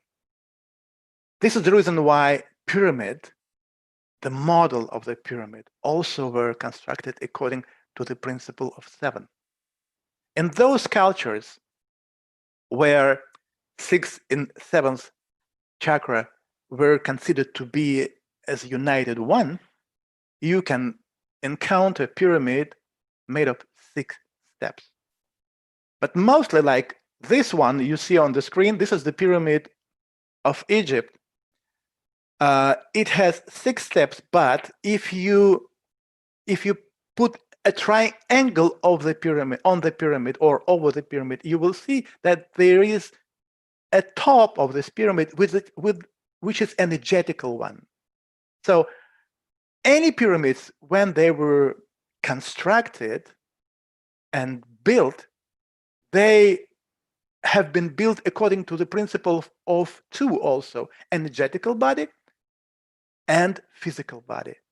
On physical body, here you can see 6 steps, on energetical actually 7.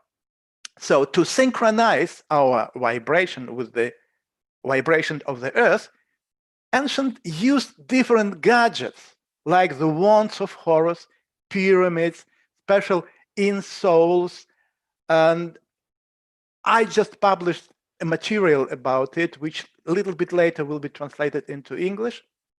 And you will see very clearly that in all cultures, Indian cultures, Buddhism, Egyptian culture, Sumerian culture, Mayan, all of them, they were using these tools.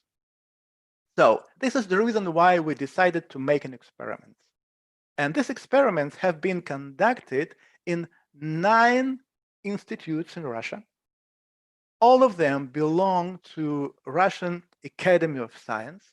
Mostly these institutes, the list of which you see here, belongs to the Medical Academy of Science. So the first experiment in connection with cancer were studied or were made in Mechnikov Vaccine Research Institute of Russia. Study of the influence of the pyramid on general immune reactivity of organism. Because during our experiments, we noticed that the first effect which pyramid has on the human body is immune modulating effect. Now, when we are experiencing all this problem with COVID, we also were trying to understand what actually is going on, and we came to a conclusion that if our immune system is strong enough, COVID is no problem. So when we, many years ago, find out that the pyramids are stimulating immune system, we understood that, first of all, we should make an experiment and to prove scientifically this fact, and then we should spread this knowledge all over the world so that people could see what actually pyramid is doing and what we can use today for our families, for our kids, for our people, for our country, actually for our planet. So that all that experiments were carried out on several groups of mice that were placed in pyramids. Experiments shows extreme growth of cellular immunity and humoral immunity. So what we did, one group, experimental group, these mice were put in the pyramid. The other have not been to the pyramid. And to the experimental pyramid later, we ejected a deadly portion of very dangerous bacteria, Salmonella typhimurium. Usually, it is enough just 1-2 cells to kill the mice. But interesting is that after exposition to the pyramid, 40% of the mice stayed alive. But here I'd like to point out that we had 3 experiments with small concentration of bacteria, middle concentration, and very strong, very hard concentration of Salmonella typhimurium. And it's interesting that in the 3rd case, with a very strong composition, 30% stayed alive. This is absolutely amazing result. Our specialists were astonished because all of doctors knows, as I said from the beginning, few cells enough to kill all the mice. Now we see that pyramid has a very important immune modulating effect. The similar picture was observed when the mice were injected with various cancerogens. Mice in the experimental group drank water exposed in the pyramid. The control group drank ordinary water.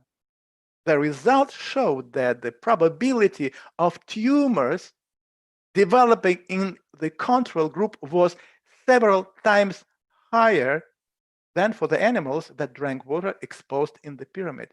So it means if we start drinking water exposed in the pyramid, we are helping our organism to fight against the cancer. So this water has a strong anti-cancer effect. Another experiment, it was done in Ivanovsky Virological Research Institute, also Russian Medical Academy of Science. Study of the effect of the pyramid field on the antiviral activity of immune globulin. The globulin was dissolved in distilled water and tested at 2 concentration, 50 milligrams per milliliter and 0.5 milligrams per milliliter. Globulin in both concentration was exposed in the pyramid. Then globulin was introduced into the cells of culture 24 hours before they were injected with a virus. And the result was really amazing. The study revealed that globulin at the concentration of 0.5 that usually has no protective effect on the cells, after exposure in the pyramid, did acquire a virus inhibiting effect that was more profound and pronounced than the preparation with 100 times greater concentration. Interesting also that under further dilution to the concentration, let's say 10,000, 1,000 times and 100,000 times with subsequent exposure in the pyramid, the globulin displayed a pronounced antiviral effect. So from here we can say the antiviral activity of the globulin practically ceased to depend on this concentration. So it means that if we take any medicine and we expose this medicine into the pyramid, then we can change the concentration thousands of times, and the effect will be much bigger, much stronger than the normal medicine. So it means also that this medicine has not only antiviral activity. We notice that any medicine exposed into the pyramid then later has immune modulating effect, which is amazing result. So when we are coming to the pyramid for meditation, and our body, you know, consists of the water, and we are meditating in the pyramids, it creates internal power to fight against cancer and many other illnesses. It helps to stimulate, to activate our immune system. And it can really help in times of COVID to fight against it. But what we should do is just to, first of all, recognize this possibility. We should learn how it works and then start doing something, start visiting the pyramids or building the home office pyramids for, for self-perfection at home. But let's go on with the interesting medical results, which actually we did for a few years in Russia. So again, Ivanovsky Biological Research Institute, in parallel with this experiment which I have been talking before, an experiment was conducted to examine the influence of water exposed in the pyramid on blood coagulation. And blood plays most important role in not only our life and our physical activity. Blood is kind of an energetical wire through which we transmit different signals to control all the processes in our body. So the quality of the signal plays the most important role. So, and this effect, which I'm now going to describe, has also, let's say, number one importance. So the results of these experiments with blood showed the significant decrease in coagulation of time. Reliability demonstrating a reduction in prothrombin time and the increase in the quantity of thrombocytes. So it means that the pyramid is affecting the quality and the power of these elements of the blood, which plays important role in our life activity. So further research showed that water structured in the pyramid is very effective for treatment of all forms of hepatitis. Hepatitis is a well-spread disease that it is very dangerous. Sometimes people just can die with this illness, just water, so that it increases its electrical and energetical conductivity. The improved electrical and energetic conductivity of biological water as a result of the influence of the pyramid and the wands of Horus, which are also have been used by priests, not only in Egypt. Sumerians, Mayans, in Tibet, the priests, they were using this instrument. All this activates the organism's defense functions, considerably retarding the autoimmune processes taking place in hepatitis. This important moment, these autoimmune processes.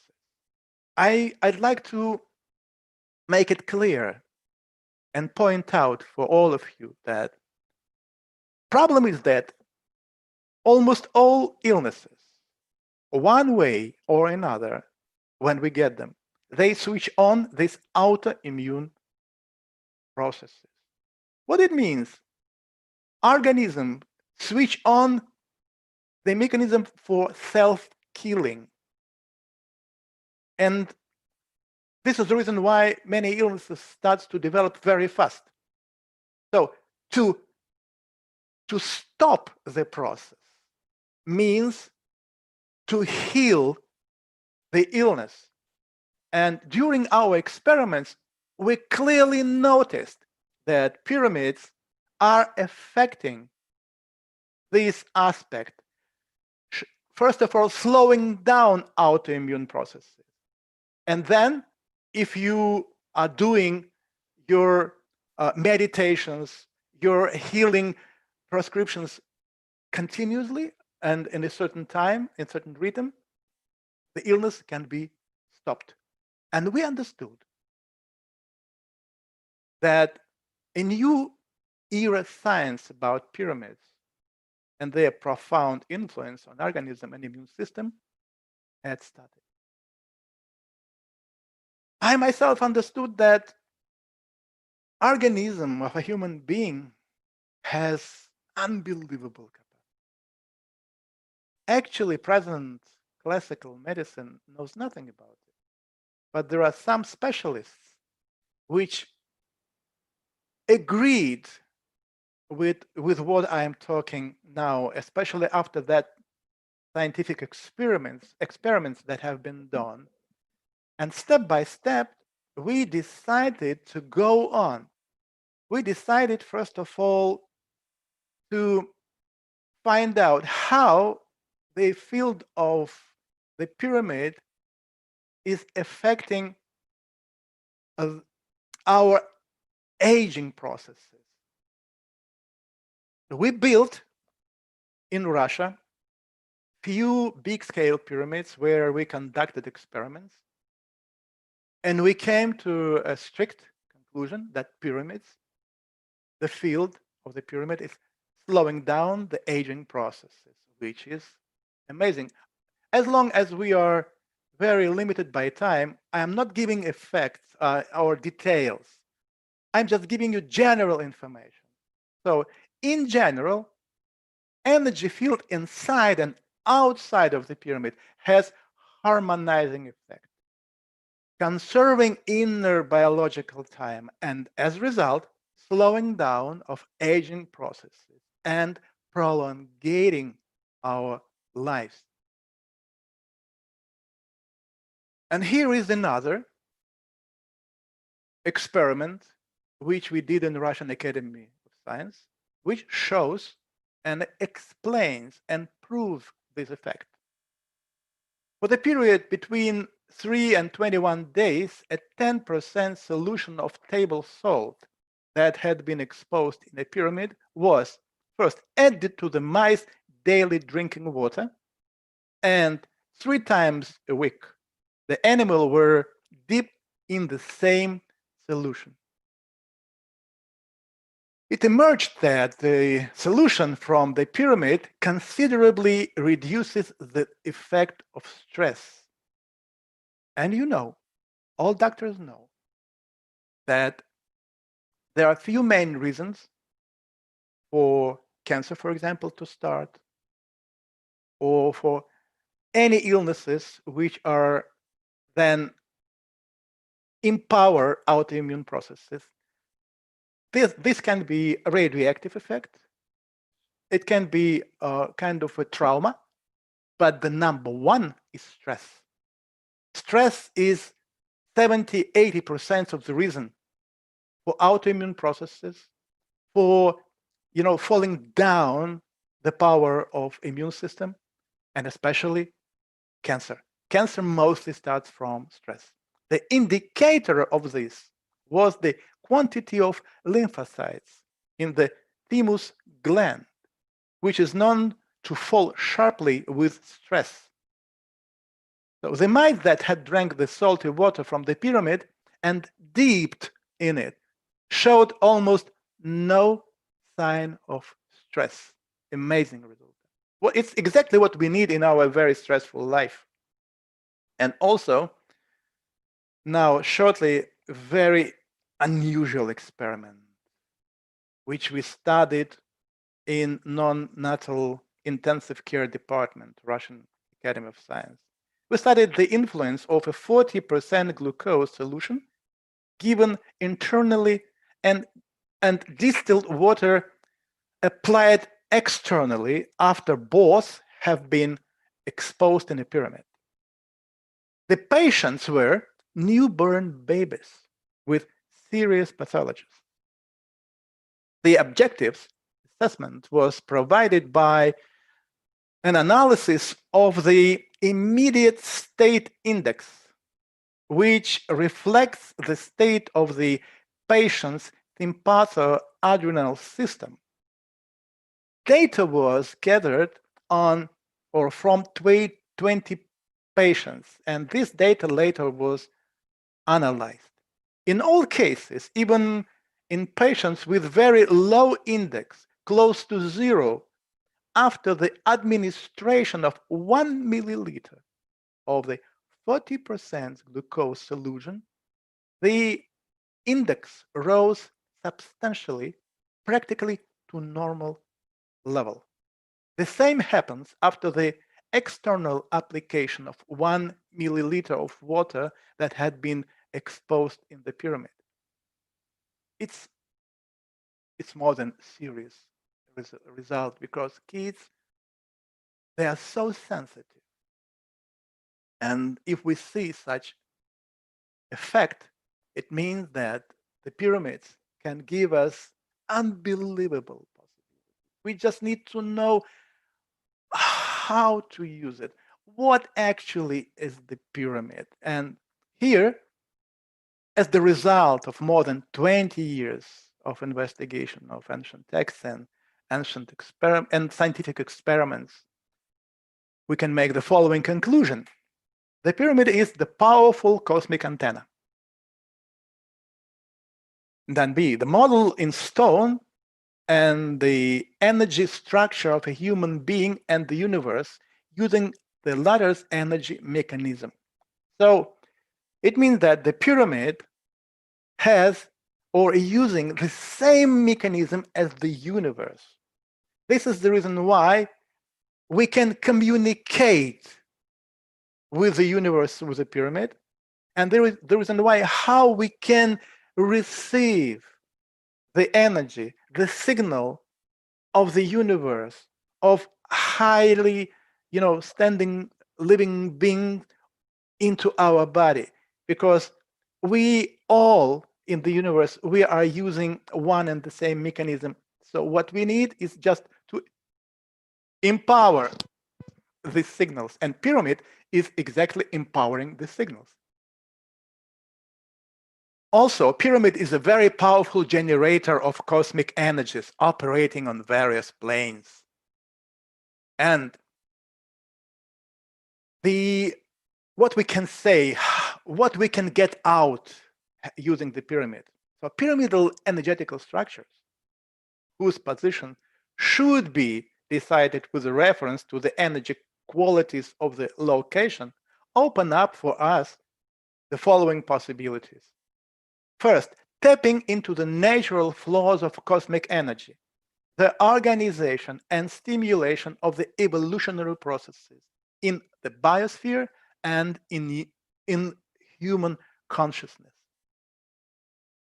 Correction of the human energetical structure, making it possible to stimulate internal energetic, biophysical, and psychological processes, which in turn provide the opportunity to discover and activate the inner resources of a human psyche, increasing psychic potential. Third effect, a positive influence on immune and nervous system, leading to their improvement. Usually, doctors, they consider that, for example, immune system cannot be perfected, because when immune system is in the normal condition, this is what actually we are dreaming about. This is the normal. This is what we should have all the time. But during our experiments, we came to understanding, we saw the result that immune system can be even developed. How it can be done? It can be done in only one case. If you are connecting the reservoir of the tank of your immune system, which is inside of your body, to the tank or to reservoir of energy of the planet Earth and universe. In this case, your immune system starts to behave absolutely different. And human being is getting much more powers, and actually after this effect, no any illness can be dangerous for us. Nothing except the bullet. And fourth effect, an improvement of mankind's energy, ecological environment, and increase and improvement of the energy state of the pyramid's location. So it means that if by one reason or another, we need to empower a location where the natural energy is weak, we can build a pyramid. It should be pyramid with a special proportions, with a special elements inside. And in 12 days, pyramids will break through. It will create energetical vortex here, like energetical beam, and a location which had no before any energetical effect will have these effects. So this is the reason why, as a consequence of a spread of the pyramid structures through the world, throughout the world, a reorganization of the planet's energy structure within the following 10-15 years will happen.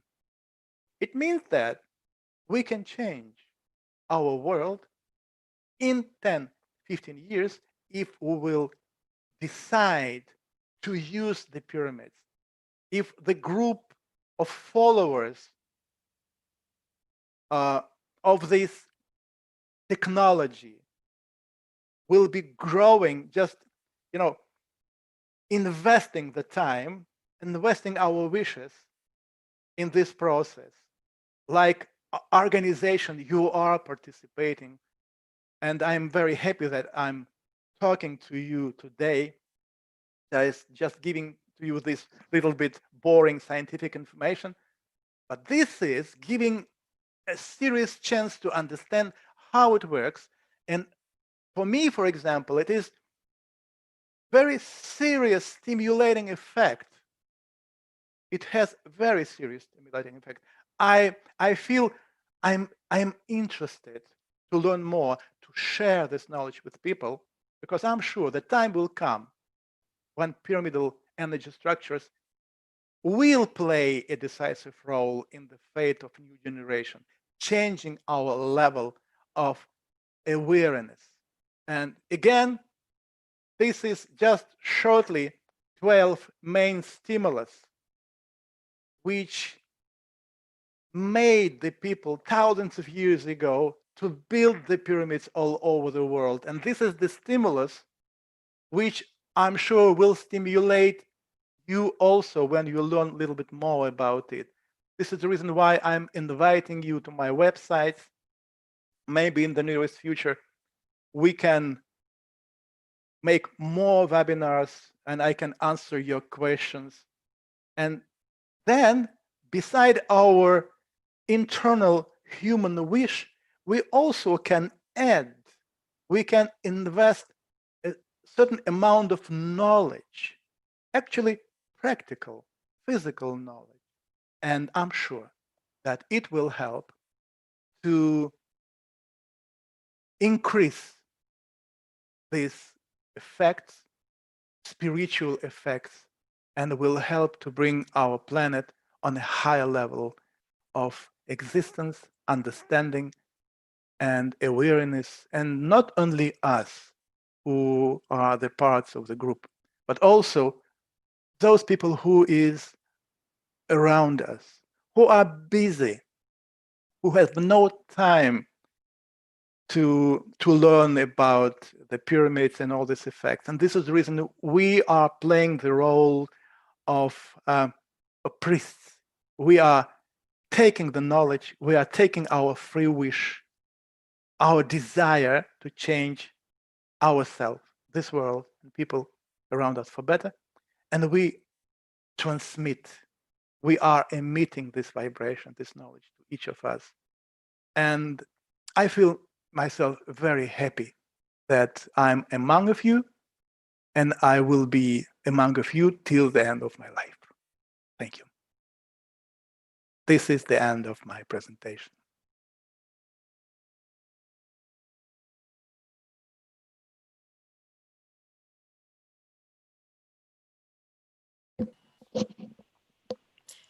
Thank you, Valerie, for your wonderful speech about pyramid meditation, pyramid technology, and some of the viewers has some questions for you. I hope you can answer for these sure. questions for us. For sure, I can. So you can ask. Sure. The first question is, as you spoke about the effects of pyramids on the cell of living beings, do you believe that pyramids as a tool of healing can be used to deal with severe ailments in the human body? Can it heal cancer and COVID positive symptoms? If yes, do you suggest a miracle medicine in the future or even now created through pyramid energy? First of all, I'm sure that the serious, let's say, jump in medicine when our doctors will be able to heal the most severe illnesses, which today we cannot heal. We will be able to do this, and it will be done through or with the help of the pyramids. I'm sure about it. Because, again, I'd like to point out how pyramid is working. Because pyramid is creating kind of a channel. It is bringing the energy of the universe. Actually, universe, this is the body of the God. So, and why we have all these illnesses? Just because we are losing this interaction, this channel, this contact. God is listening to us, but we are not listening to him. So this channel between us is working one way. So to establish this second way between each other, we need to use this instrument, the pyramids. And when the pyramids is improving this connection between the universe, the body of the God, and us, any illness, any can be healed. And this is the reason why I tell you now, I myself have been the witness of so unusual recuperations when awful cancers have been healed for a few days. Wow.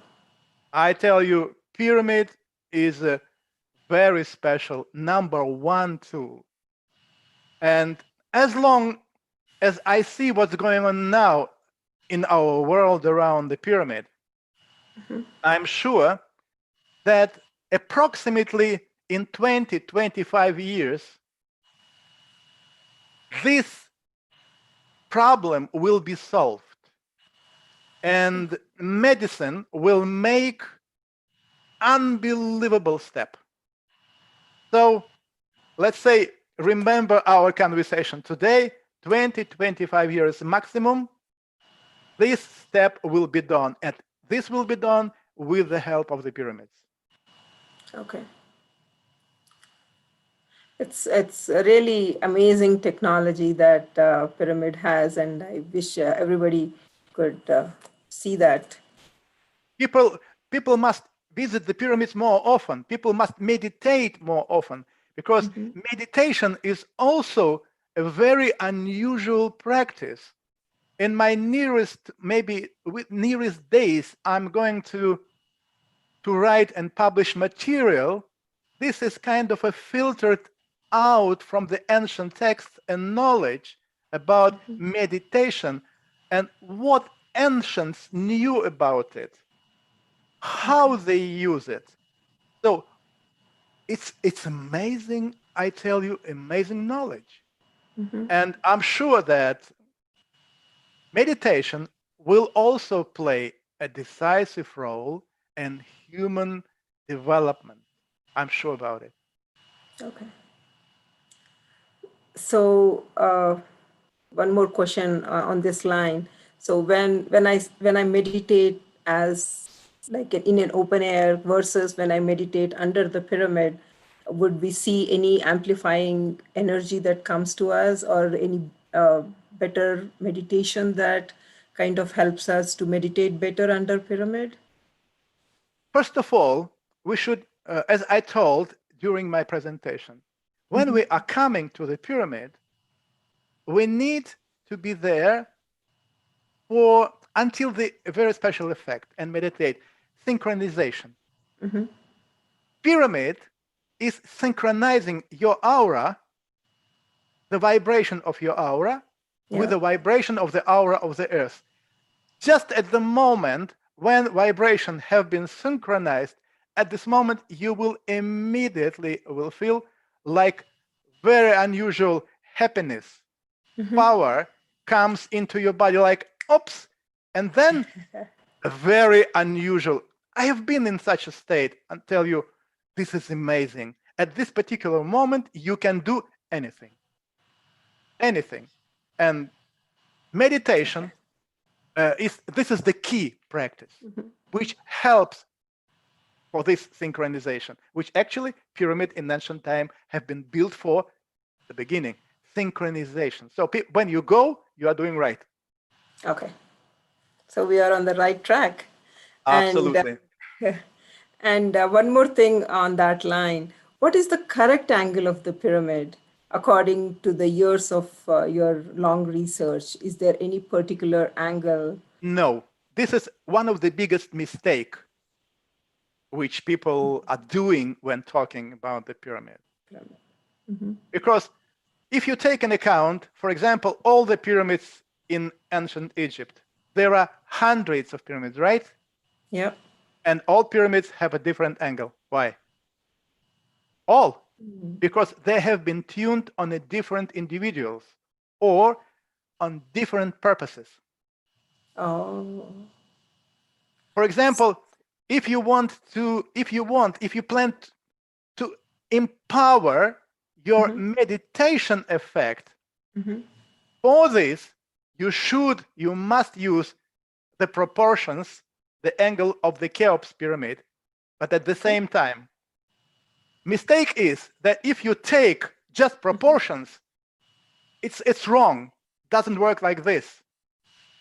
You need to build a pyramid which is in resonance with Cheops pyramid. Okay. A resonance effect you can get only when you take the height of the pyramid and you divide it twice, and so on. It's divided. So pyramid, for example, if you take the Cheops pyramid, which is 146 meters high, if you divide it 10 times, like 14 meters, 60 centimeters, this pyramid will be in resonance with the Cheops pyramid. Or you take 146, divide 2 times, this pyramid will be in resonance. Or you take the height, divide it in 4 times, this will be in resonance. But if you build something in between, it's not a resonance. Okay. No. Again, angle is not important. Important is the height of the pyramid and the basement. Basement. Because basement of the pyramids must be tuned on the so-called self-individual vibration of the planet Earth in low frequency of vibration. Like all pyramids, again, all pyramids in the world, especially Egyptian pyramids, they were built according to this principle. So angle plays, it's not important. Important is the height and the square. This is important. Okay. Very interesting. And in your research, you said that in Egypt, the pyramids are different, the height of the pyramids are different, and then the top of the pyramids are different. Like, do you have any idea of which pyramid is used for what, or are we still in the research mode? No, I tell you, in general, there is only one pyramid in Egypt, which played a role of the pyramid for interplanetary communication. Okay. Yeah. This is the Cheops pyramid. Okay. This pyramid have never been tuned on Cheops. No, this pyramid have been tuned for space communication, interplanetary communication. All the other pyramids have been tuned on one or another pharaoh to get one or another result. So these pyramids, which were built for pharaohs, they played a role of a cosmic gate. You know, it's a stellar gates for this person to get into communication with the gods through the help of the pyramids. So again, Cheops, space communication, all the other, it's pyramids tuned on one or another pharaoh. Very interesting to know all this. And one more question from the audience is, what do you actually mean consciously controlled reincarnation? Is it somehow related to human DNA? If yes, how? No. Actually, this is the knowledge which have been well spread thousands of years ago. Thousands of years.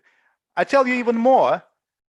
When I was very carefully investigating the paintings in the caves, which scientists consider to be made by very primitive people, 50,000 of years ago, primitive people, I noticed that in these drawings there is an information about consciously controlled reincarnation.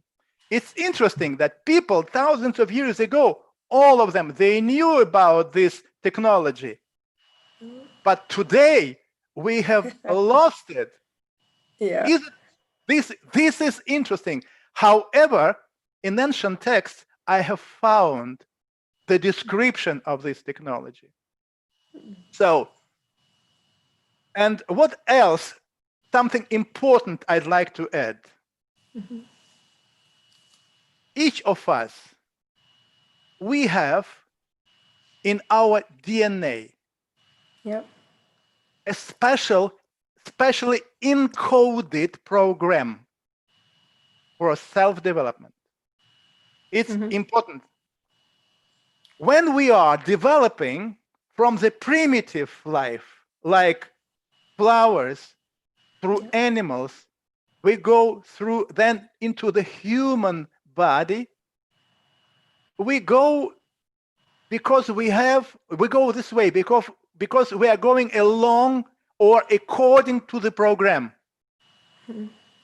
And according to this program, the transmission, like a step from first level of human development on the second level of human development, will be done through pyramids, meditation, consciously controlled reincarnation. Because again, people today say, somebody, my parents or my father, my mother, my brother are dead, and we are so sorrow about it, right? We are sorrow. Yeah. I say, and I'm writing about it, my God, thanks to you, God, you are the greatest one. Thanks to you that you invented the death. Yes. Because death, this is the only gate, only one gate through which you can make a step on the highest level of development. But the problem is that this step must be done consciously, not like usually when we are dying and our spirit, our soul just went somewhere, nobody knows where. This is, you go through the, through the wheel of reincarnation, and you are finding a chance. To find the chance, you can do it through meditation. Meditation can help you to make a right step, but it should be very special meditation. But what ancients knew, your predecessors thousands of years ago, they knew about it. What you should do when somebody is dying, they took the body into the pyramid. And pyramid, properly built pyramid on a proper place, proper size, everything properly. Pyramid is capturing your spirit.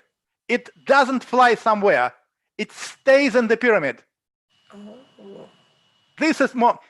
And what your predecessors, your parents thousands of years ago did, when it happened and the spirit was captured in the pyramid, your body, the body of the, took away and immediately put on fire. Immediately. You don't need any more of the body. Forget about it. No connection. And then they took, what means consciously controlled? Because you can already plan it today. You can plan it now. Then when the lady must be taken, beautiful, healthy, special. And this lady must be almost 4 months pregnant. So if you take this lady into the pyramid, the spirit goes into embryo. Happened. Oh. This child will be God. When it will, it will be born, and then when it was born, you should take this child back into the pyramid. It means consciously controlled. You are controlling your spirit, not like it flew away. I don't know where it is, without control. You are controlling. Your child will be the God. Genius, healthy. It's a God. It's going to be God. All ancient texts are talking exactly about this technology. That's why it's called consciously controlled. Because today, even today, I can make a choice. I can see, for example, young boy which has beautiful, strong body, very healthy. I can make a choice of a girl, beautiful, and I can, okay, you should produce the embryo for me, And then when I make this passage consciously, I can be reincarnated within the 1 year. Can you imagine? Within the 1 year, and this person will be the king of the kings, will be the God on the planet Earth with absolutely amazing capacity. This is exactly what Vedas are talking about. Oh. And it's very, very interesting, like how everything is key. Related. Yes, this is the key. That's why I say the Buddha knew about it. Jesus Christ knew about it. By the way, Jesus was the last one who actually planned to show people how to make it. But church killed him. Church killed him for that. It's another story. I'm writing a book about it now, about Jesus Christ. But I tell you, all people, all these highly spiritual people, thousands of years ago, they knew about consciously controlled reincarnation. I found many texts about it. And it's very interesting the way you are explaining it to us. It's like piece of cake. I'm sure you have done a lot of research on that to talk about it to us. It is like it's very interesting that how you explain it to us in a common people, how they can understand. In any way, if among the people will be interest, I can make a few presentations just showing you some interesting information.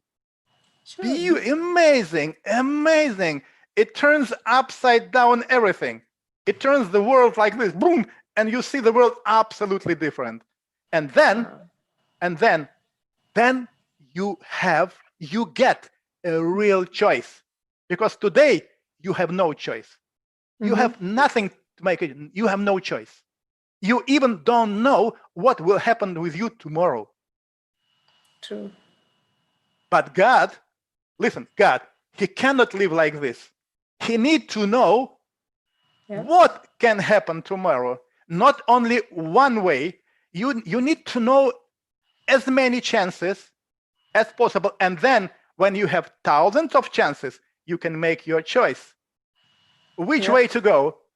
And this exactly have been done with the help of the pyramid and meditation in the pyramid. Wow. Exactly. Yes. Exactly. We would love that. The way you're telling us is go to the store and you can pick what you want, and that's what is happening. Exactly. Nice. Yeah, definitely we'll have one more session with you. And I think the last question that the people were asking was, what is the best way to begin using power of pyramids at home in meditation? Where can we find out and buy one? First of all, you need to read the Valery Uvarov's book. Okay. First of all, I would recommend, because then you will be very knowledgeable. You will know what and how it works. Only then start doing. Yeah. I think maybe this is the way, this is the chance for us to translate my books into Indian language. Why not? We already translated in Vietnamese language, thanks to my friends from Vietnam. By the way, also the meditation group of Vietnam, beautiful people. It's my family, really my family. I am now sitting here in St. Petersburg in Russia, but biggest part of my heart and my body is there together with them. Oh. Yes, beautiful. Oh my gosh, I miss them so much. So, and they have translated this book, published this book, and now people can read it, what I would recommend, and then we can make serious steps. Yeah, definitely we will see if we can translate, because a lot of people are so much into pyramid power and pyramid meditation, and I'm sure PSSM we will look into that, and then it will be a pleasure to do that. First of all, also I'd like to give you another example. It's like when you are buying a rocket, and if you want to fly to the moon, first of all, learn how to rule the rocket, and only then fly. The same with the pyramid. The same with the pyramid. First of all, learn how it works. Yeah, then you can take the advantage of it. Definitely, I think by writing the book or by rewriting, by translating, it will really give us a lot of good insights about it. I can assure you. Yeah, we will. That would be our next project. Maybe let's see. Amazing that in Vietnam they did it for 1 month. We just have been talking in 1 month, or in maximum in 2 months. It was already translated. In 3 months, it was published. Wow, we will do it too. Yeah. I think Vietnam is really great. They're working really great. Oh my gosh. You have inspired us so much, the technology and then the research behind it. I mean, our ancients had it, and we are learning from them. We are trying to learn from them step by step. And I think you are the channel for that. Yeah, they left so much information. You need to get back access to this information. Actually, what I learned, especially consciously controlled, this is the beginning. It's from India. Honestly, it's from India, Iran, from that areas. It comes from that areas. Later, it came to Egypt. Later, but it starts from there. Yeah. Okay. Yeah. One thing I would want to tell is Paripatri, she wanted to talk to you. And then Pari, if you can come and... Hello, Valerie. It was such a wonderful session. And thank you so much for all your wisdom. We just got a piece of it. And we are very greedy people, the PSSM people. And we want more and more and more of you. Yes. And okay, welcome. Thank you. Welcome. And we would love to translate your book. PSSM movement would love to translate your book. I would love to work with you on that, in translating all different languages, Indian languages. Okay. This information should be reached throughout the world. So I will work with you on that. And we would love to, PSSM Global would love to collaborate with you in taking this pyramid movement forward, because this organization is all about teaching about pyramid power, about pyramid science and energy. Yeah. And this will be our honor and pleasure to collaborate and take this forward. Welcome. I also will be happy to work together with you. Yes, absolutely. And I would like to thanks Martha Thomas for introducing us. This will be a collaboration going forward. So, namaste. Great. Yes, namaste. And also, I would like to take this opportunity to invite you to India to come visit our 2 mega pyramids, the Pyramid Valley International in Bangalore. Okay. Mhm. 5,000 people can sit. In fact, we have our vice chairman from Pyramid Valley, Shreyans Daga here. He's the main person behind the pyramid. Okay, great. Thank you. I will. Hello, Valerie. Very, very great to hear you. And we look forward to see you in India. Oh, great. Thank you for invitation. I'll be there for sure, my friend. I'll be there. Yes. Oh, Yeah, nice. and it has, the Pyramid Valley has great energies, and then you'll see a lot of other pyramids and huge pyramids. We have one in Hyderabad, one in Bangalore, and trust me, the energies are super powerful, and especially when you come, you'll experience it yourself. So we'd love to see you sometime next year for sure. Okay. Yeah, thank you, my friend. Thank you. Thank you, Valerie, and it was a great pleasure. We will send you the recording after the event. Mm-hmm. Thank you so much. And before you leave, Valerie, I just have one question. You said the pyramids came from India. No, not pyramids. I said the knowledge about consciously controlled reincarnation from there. Okay. I got confused. I thought you were talking about the pyramid. That's why I was curious to know about that. Okay. Actually, it's such a wonderful session, Valerie. I mean, it's amazing session that you gave us, and then we will definitely, going forward, we'll work on that. And thank you so much for your Thank you. sharing. See you. Thank you. And now I'm going to invite Divya to take over, and then she will give introduction of Shreyans. Thank you, Madhavi. What a wonderful session by Valerie today. And hello, friends. My name is Divya. I'm from Dallas. So I'm really happy to be part of this event today. And we're almost in the middle of this mega virtual event, Spiritual Science International Meet. I feel very thankful for the internet, which is helping us to connect to each other around the clock. I congratulate the organizers for this wonderful program. I know that they have put so much of effort and time into bringing this forward to us. I feel so fortunate to be part of this program and connect to the global PSSM family. And I would like to share a few things about my spiritual journey and how the spirituality and meditation has helped me in my life. Friends, my journey has started when I was 16 years old. Due to stress and fear of examinations, I was unable to sleep and had very low self-esteem. And I was very much into deep depression. And that was the time my mom, Padma, introduced me to meditation. And I thought, okay, let me give it a try. So I used to practice it about 10-15 minutes before my study hours and between my classes. You don't believe it, friends? Miraculously, within few weeks, I regained my confidence levels. I was able to face the examination without fear. And slowly, my grades started going uphill, and I graduated my college with flying colors. And since then, my learning has become fun, and my life has become more meaningful. And throughout my life, the two quotes, spiritual quotes that inspired me the most, I'm going to share those two quotes with you.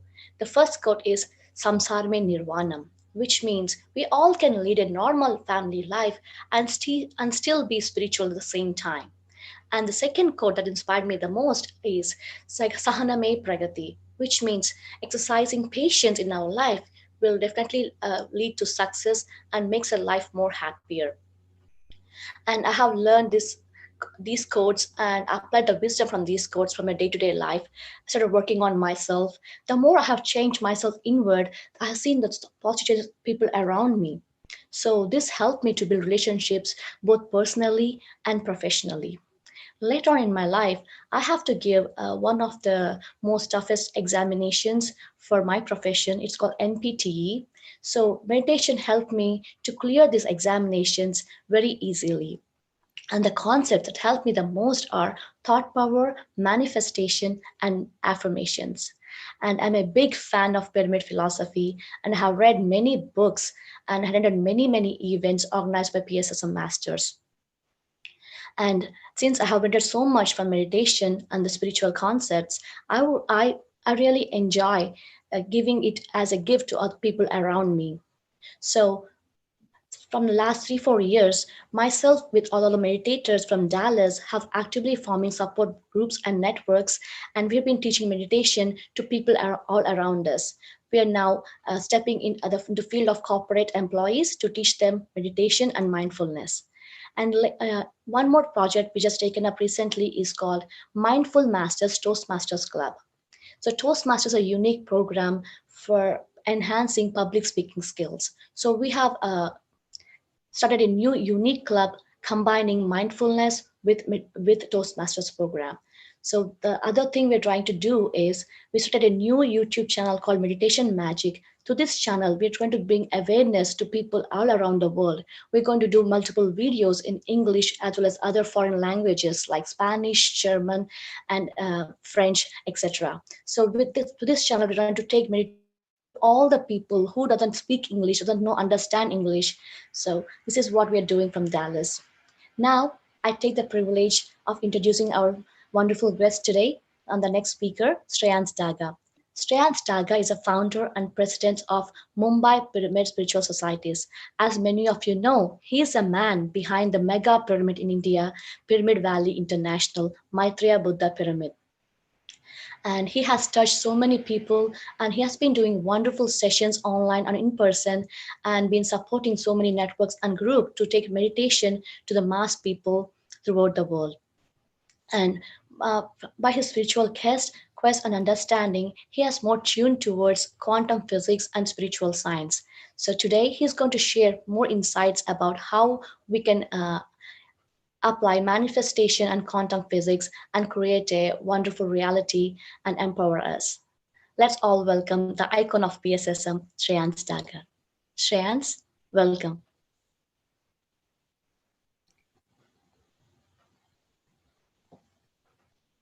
Thank you. Thanks a lot, Divya. Thank you so much. Your journey itself is it's inspiring for me. So I'm lucky that I heard that, and really thanks for sharing to all. So thank you, friends. Thank you all for joining today. And thank you all the organizers for giving me this opportunity, especially Pari and your whole team, PSSM global team. Thank you all. Thank you PSSM movement for giving me this opportunity. And I genuinely feel privileged and blessed to be a part of PSSM movement since 1997.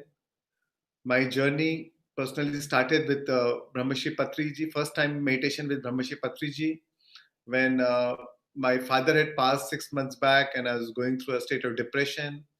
And just 2 days back, I was detected of chest TB in 1997.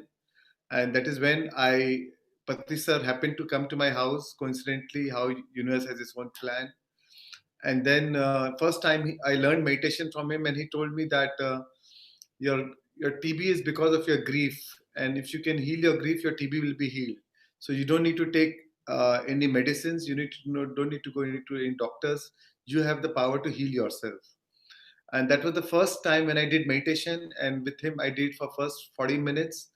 And I had a chest TB, and I felt a strong sense of sensation in my chest, and that was a big. That first 40 minutes, I felt such a deep sense of relaxation and relief, and as if in those last 6 months I was going through so much of stress and anxiety, and after 40 minutes I felt so much of peace, as if I've taken that bath after 6 months. It was so much of relaxation for me, so much of peace for me, which I've forgotten that feeling in those last 6 months.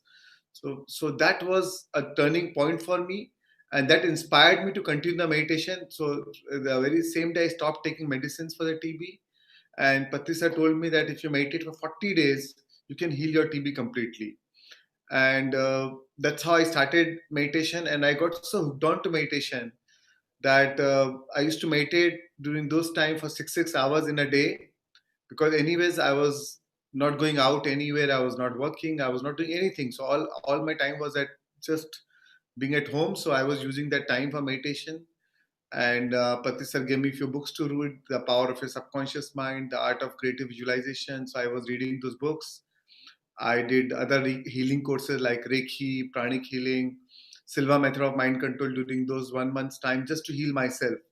And after 1 month, when I got my chest X-ray done, the doctor was very shocked and surprised. The TB was completely gone, and moreover, it went without any medicines. So, friends, that was really a turning point for me. It was a profound revelation for me in my own power, that I heal myself without any medicine. And that was a time where I really felt so humbled, and uh, took a vow that in this lifetime I want to spend my life learning meditation, more about meditation, and how to spread meditation, and teaching meditation. So that's how my journey started, and since then it's been a continuous journey with the blessings and the guidance of Brahmashri Pitama Patriji. And in 2003, he gave me the opportunity, along with few of my co-trustees, to build a pyramid in Bangalore, Pyramid Valley International. And and that time, I mean, I had no money. I was not having much money, and business was doing decent, but I had no money apart from my joint family to take out and spend it for pyramid. But since the moment we saw the land, it was such an inspiring land, and with Patrisa's vision, it was so inspirational that we have to build the largest pyramid in Asia, and it will be the world's largest pyramid for meditation. And the inspiration and his words were so powerful that somehow it inspired all of us. And I can see that day, and I still wonder how all this happened. And in a period of 5 years, we completed the pyramid in 2008, and my business started doing good, and money was flowing through me. I mean, a lot of money was flowing, and I know without my much of hard work, it was just flowing with a lot of effortless ease. Lot of coincidences started happening in my life, lot of meaningful synchronicities happening started in my life, and I was wondering how all this is happening. And I realized that with meditation and with true intention, the universe sees you as a channel, and once you know that you are able to channelize that energy in a right direction, the universe gives you an abundance. And that's how my journey became very abundant, and that's how I became interested into the topic of abundance, and how can I teach abundance and learn more about abundance and how the whole science works. And then I started my research into quantum physics, quantum science, on how law of manifestation works, how law of attraction works, how what is pyramid power, how meditation helps us in manifestation. And that's how my whole journey started. And I was very fascinated with law of attraction. And what I realized is that our thoughts are electric and our feelings are magnetic. So whatever we want, the thoughts send the signal out, but it is the feelings which draw the event back. So so so what you feel is what you attract in your life. And and meditation is the best tool to actually experience those feelings, because whatever we do in our life, we actually do it for an emotional payoff. And that payoff, if I do this, if I buy a house, I'll be happy. If I buy a car, then I'll be happy. If I have a good relationship with this person, I'll be happy. So eventually we always crave for happiness, and that so the payoff is always that happiness, or the peace, or the content, or the joy, or the satisfaction. And but sometimes, a lot of times, when we are looking for this materialistic payoff, the payoff does not last longer. I mean, we buy one thing, and then after 2 days we think of buying something another thing. So, but what I found is meditation is a great tool to experience that payoff, that inner happiness, which is without any stimulus outside. And once you start doing meditation, once we connect to our own source, to our own deeper well, we can experience that same payoff without without uh, without any external, without changing any external conditioning, in spite of the external conditioning. Not because what the condition is, in spite of that condition, you feel that payoff. And uh, once you feel, once you feel that sense of joy, peace, satisfaction, content, gratitude, the universe will give you more, which will resonate with that feeling.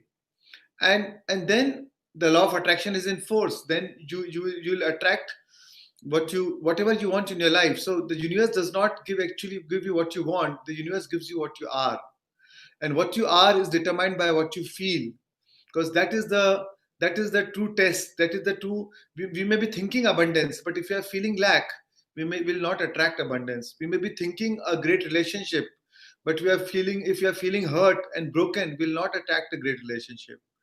We may be thinking a great house or a great car, or any great possession, but if we have the belief about lack, or oh, I can't make it, or it's not possible, then and if you're not able to resonate or marry our thoughts with our emotions, we are not going to attract what we want in our life. So the key is, how do we marry our thoughts with our emotions?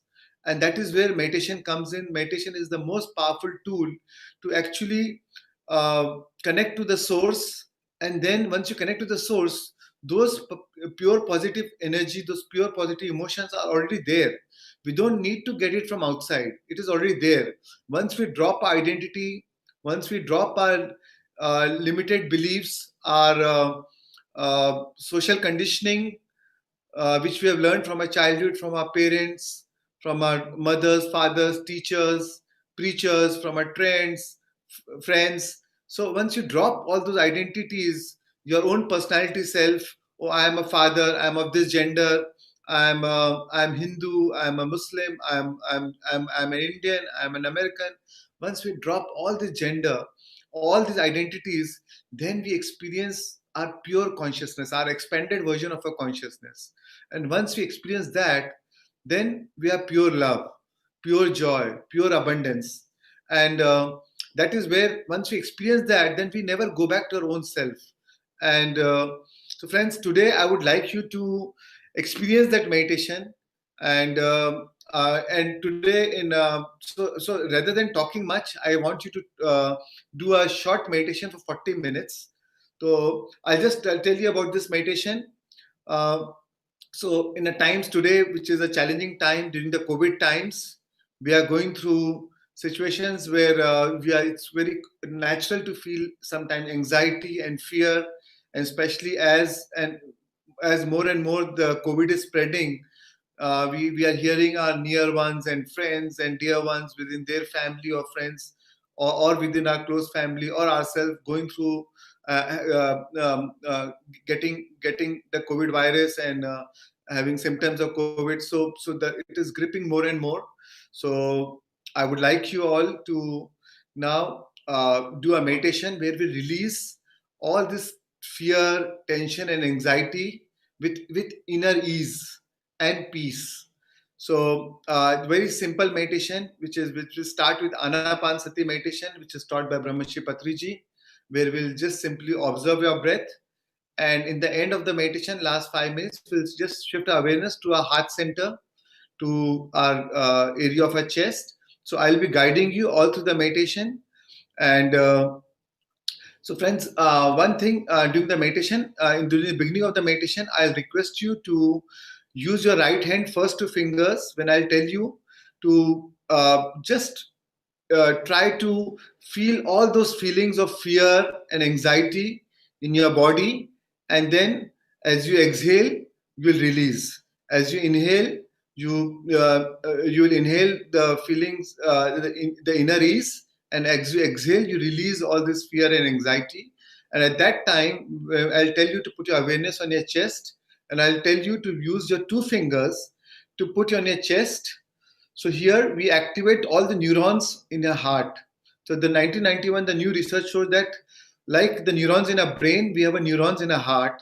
And this is the technique from HeartMath Institute, California, where which I learned from Greg Braden, which is a great spiritual scientist, where we'll put our two fingers on the heart and release all this fear and anxiety and transform our feelings, replace those feelings with inner ease and peace. Right, friends? So I want you to all cross your hands like this, clasp your hands like this, cross your legs, close your eyes, take out your glasses, take out your cap,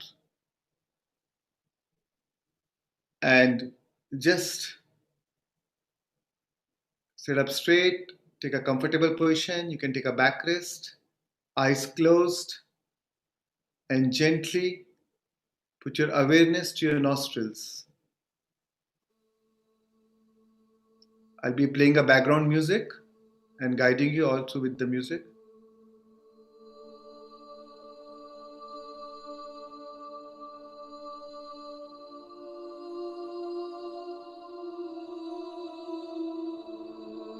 Keeping your eyes closed all the time.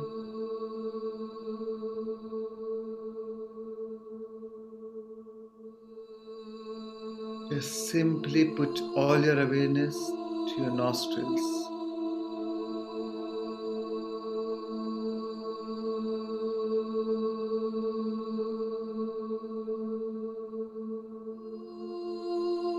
Take a moment and find your center.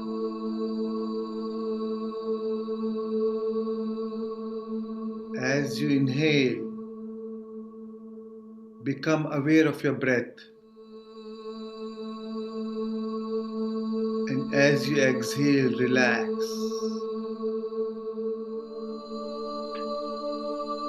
And allow your awareness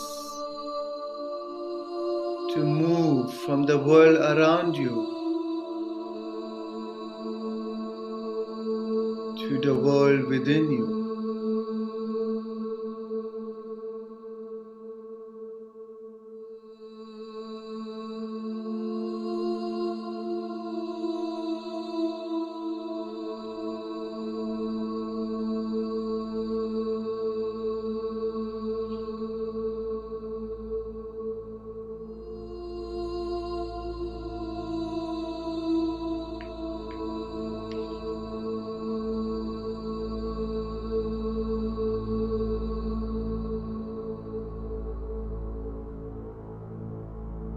Now,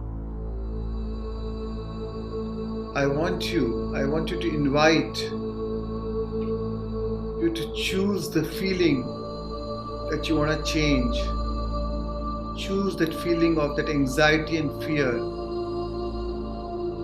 and to replace that feeling with inner ease.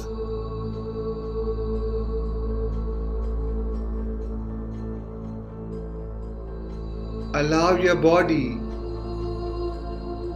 to help you to surface up all that feeling of anxiety and fear. Let it rise. Let it come up.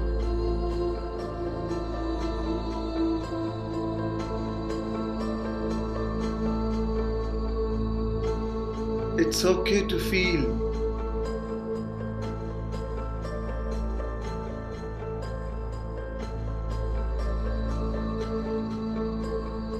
Now I want you to use the two fingers of your right hand and gently put it on the area of your chest, the center of your heart.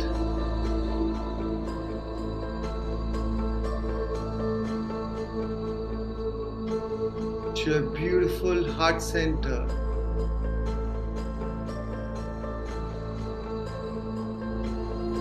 This is the sacred place where we create from. Your heart, your soul.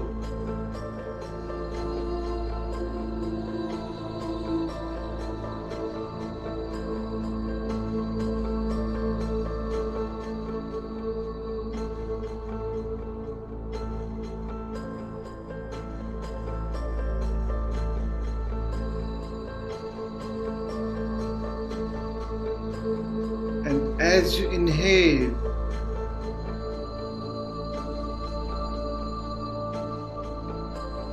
feel the relaxation all over your body.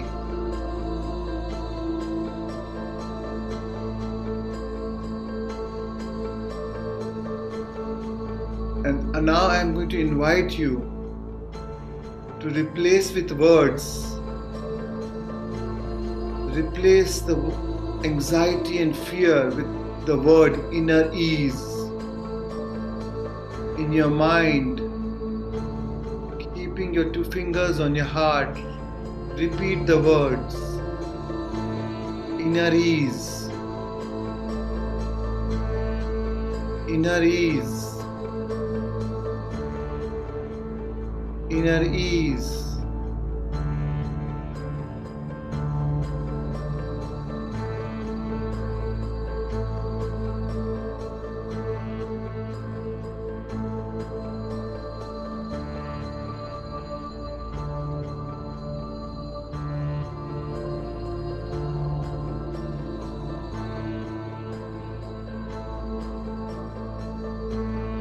As you experience inner ease now,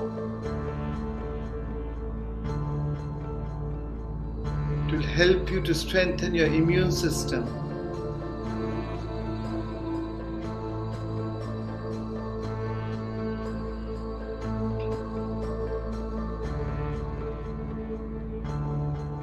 You're going to lightening up the regeneration of your hormone system.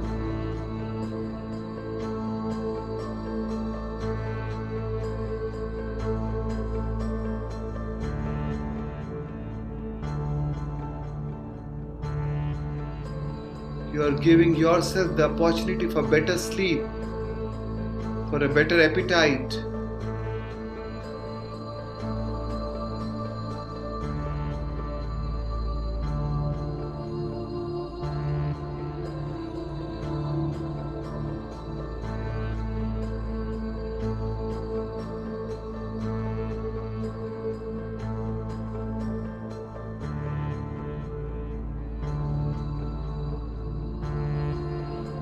As we activate the neurons in the heart center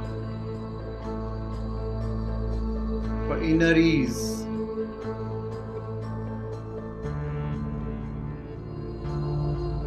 the intelligence of the human heart is through your neurons.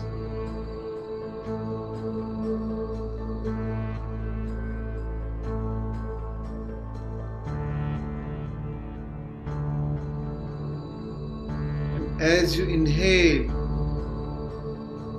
tell your body, I am safe.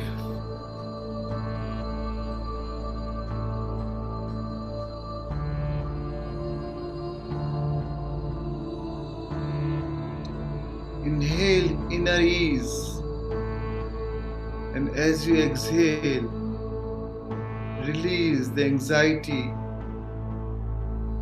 out of your body.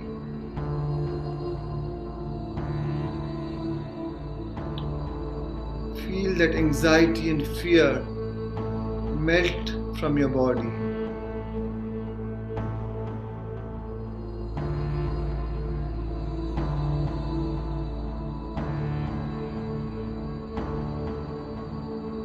Feel the shift in your body as you release anxiety and the tension.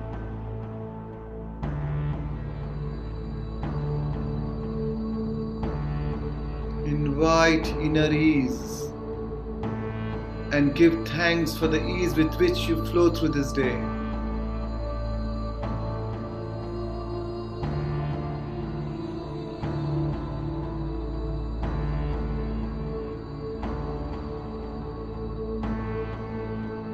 And now you may put your hands back into your other hand.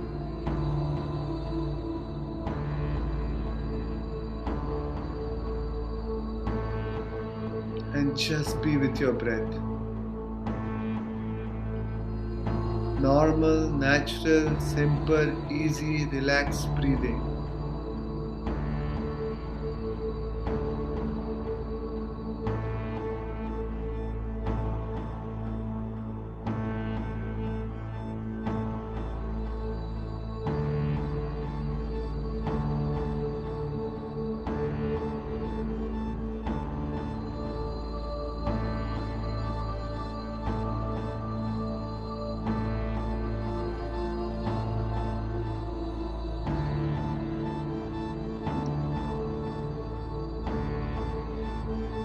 Are you breathing deep or shallow?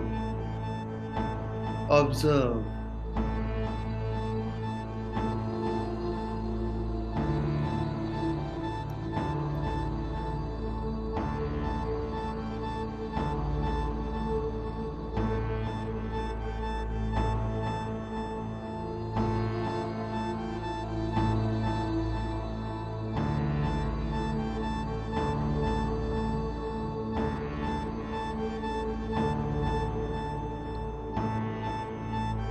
Feel the temperature in your nostrils. Is it warm or is it cold?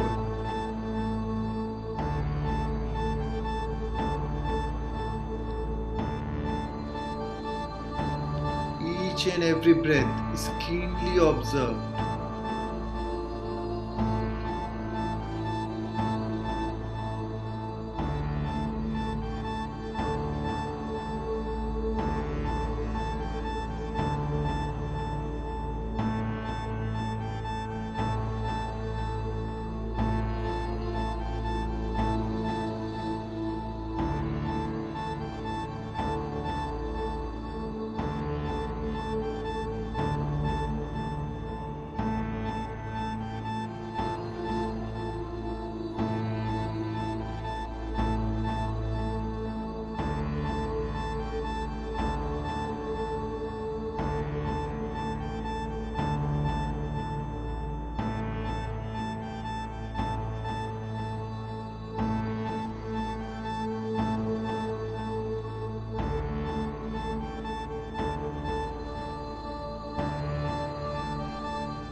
Completely drop all your identities.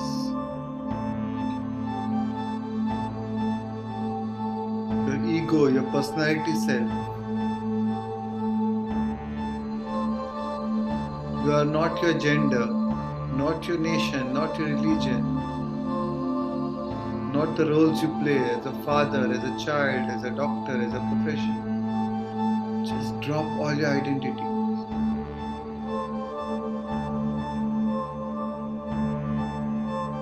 And become nobody, no thing, no one, nowhere, and no time.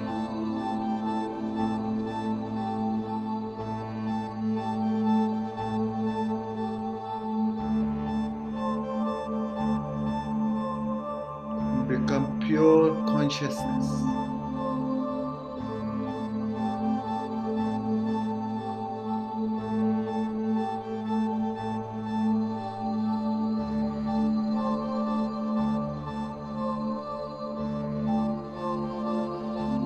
Surrender any aspects of your limited self to merge with the greater self.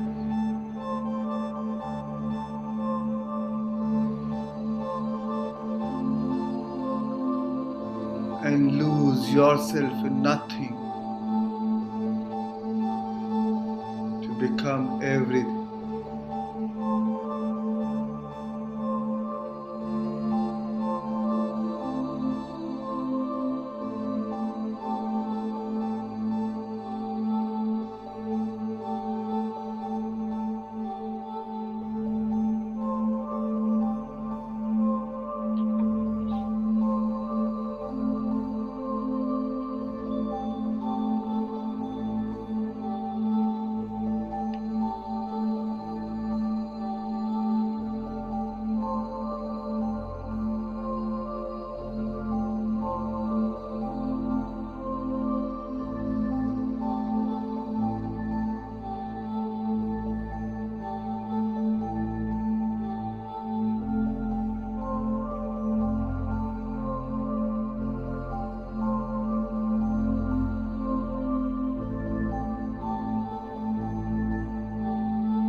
Now, gently put your awareness to your heart center.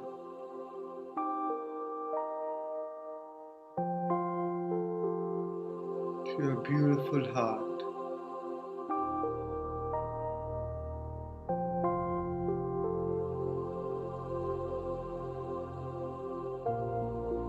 Breathe in and breathe out from this center.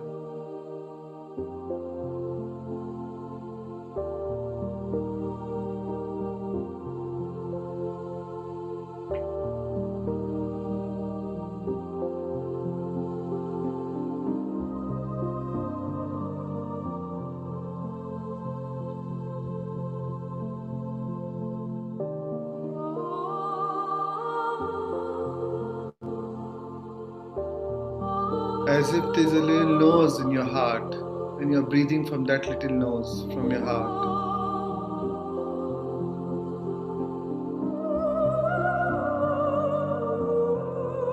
Rest your awareness in the center of your heart and gently breathe in and breathe out.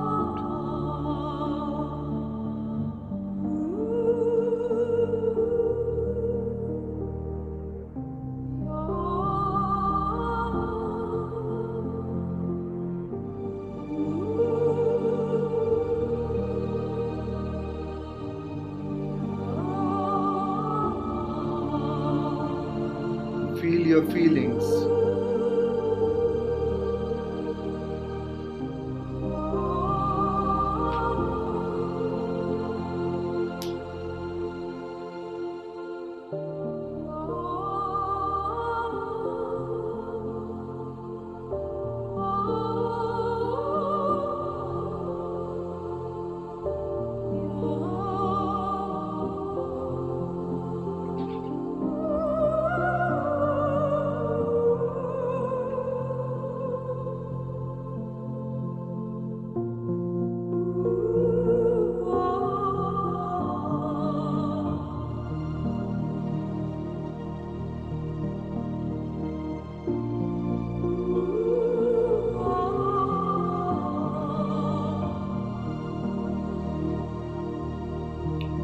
Remember, where you place your attention, you place your energy.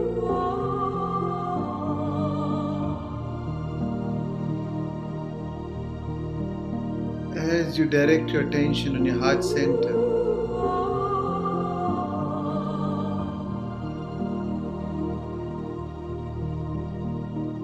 you place all your energy into your heart.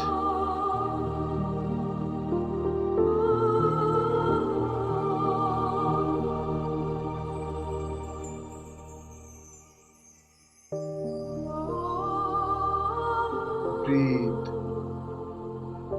Feel.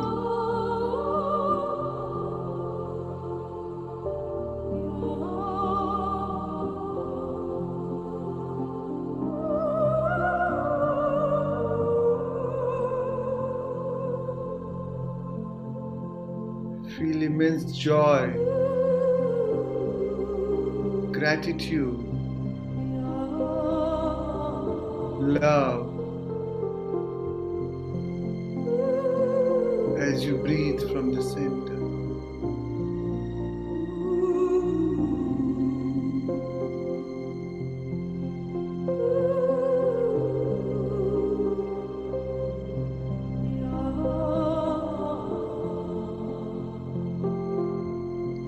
Breathe,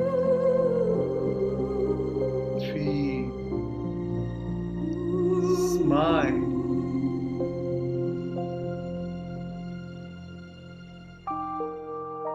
And radiate your love all around you.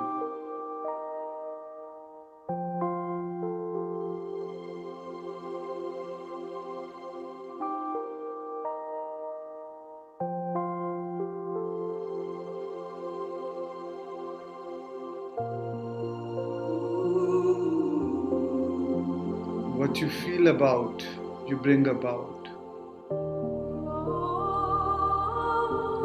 what you appreciate appreciates.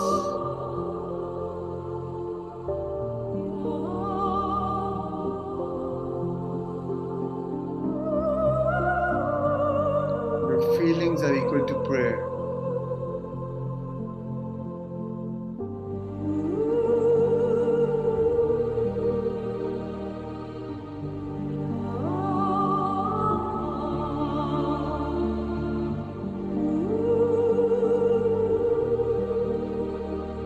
Feel that inner ease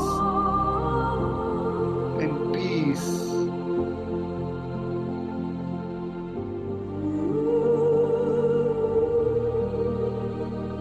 And give thanks for this new day, for this new life.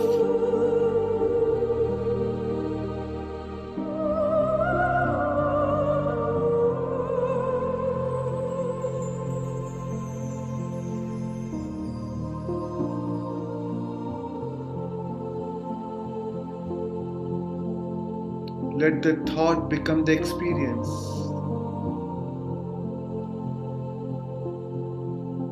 And the experience create the emotion.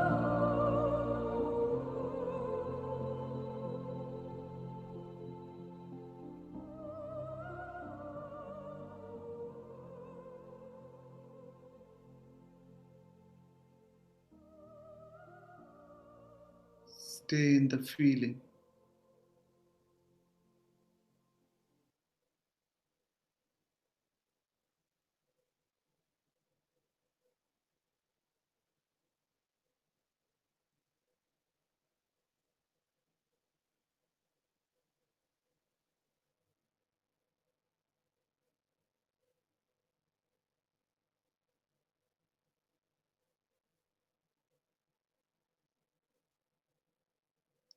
Now, whenever you're ready, you may slowly keep your hands over your beautiful eyes. You can gently open your eyes. Take your time and slowly come back.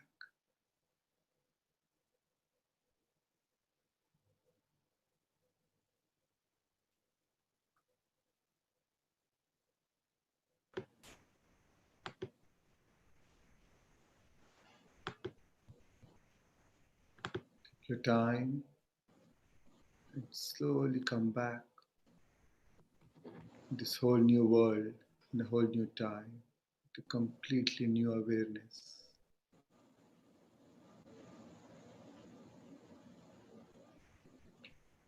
Thank you, friends. Thanks a lot. Thank you for joining. And thank you for giving me this opportunity. Pari, Divya, thank you so much. Thank you so much, Shreyans. That's a wonderful session.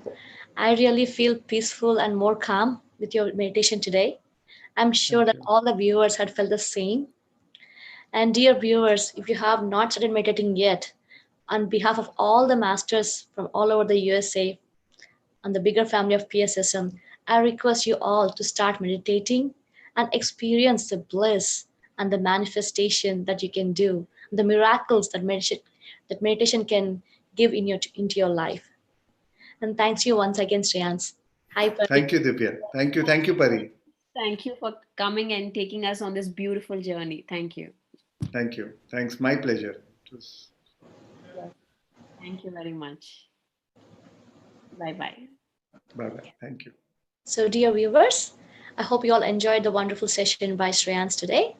And let's move on to the next event of this beautiful one-day marathon event, Spiritual Science International Meet. To organize the next session, I'm going to invite our co-host, Alam Arun from Atlanta. And he's a very dynamic and young meditator joining us from Atlanta today. Arun, welcome. Wow, thank you so much, Divya. What a wonderful session that is from Shreyans Daga. I was so mesmerized with the way the session is. Myself, Arun Kumar Alladurgam. I am a software platform engineer by profession. I am from Atlanta, Georgia. I've been practicing meditation for more than 10 years now. I got introduced to meditation from my sister back in India. When I was in India as an early 20s guy with no real goals, but so enthusiastic in learning new things, meditation from my sister somehow stuck in my mind, and it keep amazed me whenever I do meditation. This keep practicing of meditation pushing me to the new limits and making me a better person every other day. It helped me learn new things all the time and made me a lifetime student on spirituality. It drove me to do new experiments on thought process, how a thought can change the situations, how situations don't impact the inner happiness. All those conditions are vanished to make me happy. There are no conditions to be yourself, to be happy all the time. This subject of spiritual science created an unconditional happiness in my life, and I entered primordial joy state, a state that keeps me and my surroundings in a joy state no matter what the situation is. I learned to leave all the things that disturbs your mind. I learned to live the present moment every day. Thank you. Now I'm going to introduce a singer who is known internationally, a professional singer, who is none other than Kiva Simova. Kiva Simova, known internationally as a professional overtone singer. For the past 30 years, Kiva has pioneered these techniques, blending them in many different genres of the music. She has her own signature style and tone that entrances all who hear it. It involves producing two pitches simultaneously with a lower drone, fundamental, and chosen pitch way above. Coming from the harmonic series, these frequencies are always there, but the distinct harmonics are isolated and emphasized. Her advanced skills allow counterpart with herself. The audience discover a deeper way of hearing, listening, promoting healing, energetics, invoking brain waves, states like those of meditation. She has taught and performed worldwide, improvising with various instrumentations. She found her own overtone choir in Prague, Aurelia, connecting and composing all the music. Her song Opposite of Torture has even incorporated an audio transmission emanating from the apex of the Bosnian Pyramid of the Sun. Welcome, Kiva. The floor is all yours. Thank you. Hello, my name is Kiva Simova. I've been invited here today to do a sound meditation. I'm an overtone singer, and what that means is that I have two pitches at the same time, and this is like the bottom note and then the higher notes are part of the harmonic series. For example, you can hear them when I do this.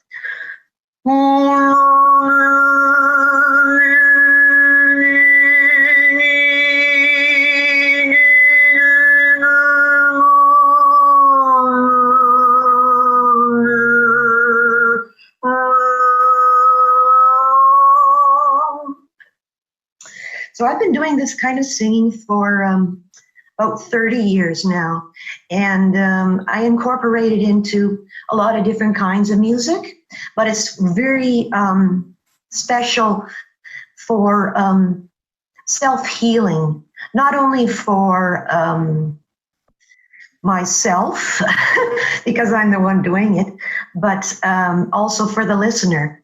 And it can correlate to the different chakras in the body. And as a matter of fact, I have here today with me Lorraine, who's going to be playing the crystal bowls. And they're set up around the room here behind me. And they're in an order which correlates to each chakra, going from the root to the crown. And so she'll be playing those in the background. She'll work her way up from the root to the crown, and then she'll go backwards, back to the root, and then she'll be playing them randomly. And I relate to these, or I'll respond to the frequencies that she is playing on the crystal bowls. So a few other things I'd like to mention. The overtone singing I do is kind of it's been around since about the 70s and was borrowed from the Central Asians and their throat singing. So it's quite a bit different in that regard. But and over there in Tuva, for example, it's mostly the men who've done it for thousands of years. They don't even know how long. And just recently, it's become more acceptable for the women to do it. But as for overtone singing in the West, it's kind of been open to anyone who wants to interpret it, you could say. So another thing about this connection to the pyramids, I have always intuited that there is a strong sound relationship, the frequencies, to how they built the pyramids. And I have a feeling that they weren't built the way you were taught. You were maybe told that slaves built the pyramids and they rolled them up on these wheels, and they, from a huge distance away, these massive boulders. Well, I believe that sound frequencies have the ability to levitate objects, and also, to levitate. And in the past century, some of this knowledge has come back, I believe, in terms of anti-gravity and all those mysterious things that there is just being hidden from us. But I believe that was what was used in the past. And the woman named Marta Thomas, she is the director of PSSM, and we met in Romania about 9 years ago. And she's also connected to the people in charge of the Bosnian pyramids. So in the Bosnian pyramid of the sun, there was a sound could be transmitted from the apex of that pyramid. And using very special equipment, they were able to get this sound, which sounded like a man's voice speaking an unknown language. And it was very mysterious, but I got permission to use that sound in one of my recordings. It's at the end of a song called The Opposite of Torture, if you ever look that up. Okay, so we can get on to this. We'll start now with the root chakra plus overtone singing or improv.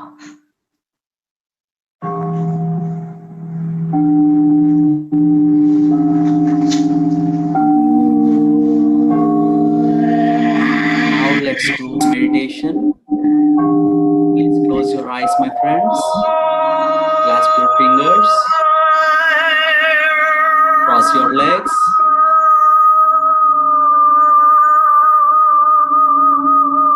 Just observe your natural breath.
Just make yourself calm and empty.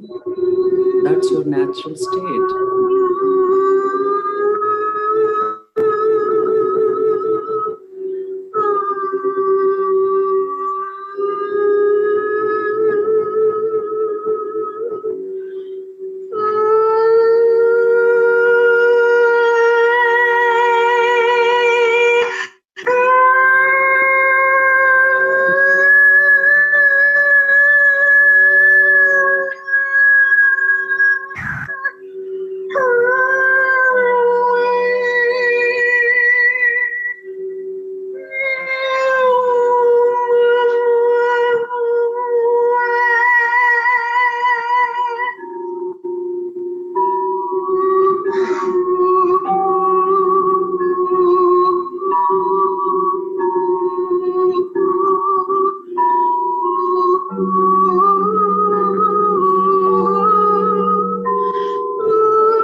We are by default empty being.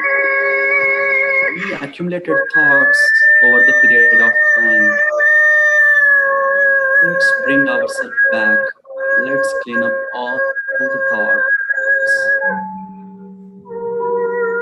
Let's enjoy the emptiness.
2 more minutes.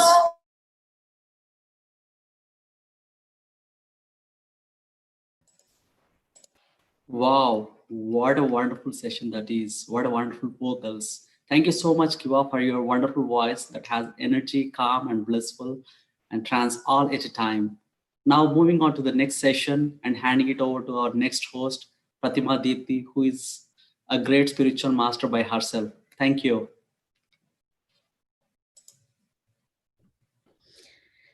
Thank you, Arun.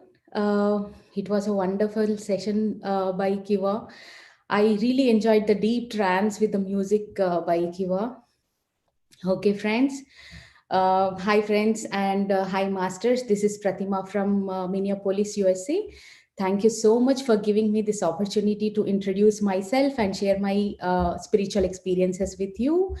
So I have been introduced to this meditation world through my brother Harsha, elder brother.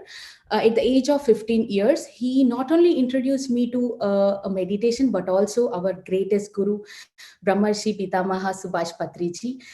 It was on 14th Jan 1999. I still remember the day when I met Patri sir for the first time attending his class. And I really liked the way he received me and had a sweet conversation with me and my family.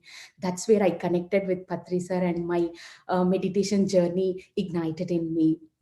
So as everyone says, the changes come from a need. The same thing happened to me.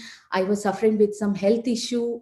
So before that, I used to meditate, but not regularly. But when I just encountered with this issue, like I have been referred to have medication for 6 months continuously every day. So, but I was not interested to have medicines. So I want some way where I can heal myself without medication. So my brother again came into picture and he said, why don't you try with meditation? This really heals any kind of illness. So I took a challenge of 45 days and I was meditating every day 45 minutes for 45 days. So actual purpose of taking this challenge is to heal myself. But apart beyond this, I have got to experience so many wonderful experiences, and I have transformed. I see myself transforming from the shy introvert, lack of confidence, lack of memory kind of person to a person who realized that everything is within me to achieve anything. So I was so admired with the way I see myself there. And before meditation, I always used to feel that this is not the way I should be. This is not the way I should live. I was not liking myself. But when I see myself transforming this wonderful peace, I started liking my life, myself. And I now, after that, I improved my grades, and I taught in my graduation, and I have a wonderful job, and I have a wonderful family, and I'm really enjoying my every moment in my life. So this is all because of meditation. And now I realize that I have taken a right decision at the right moment, that getting into a meditation world in a younger age, that really gave me, I was not with a lot of responsibilities. I had enough time, free time to explore myself. So I did a lot of research on energies and all practices. And now I'm abundant with knowledge too and experiences. So if someone asked me what really changed meditation in you, I would say that now I started accepting everyone and everything as how it is. So that's why I'm enjoying my life.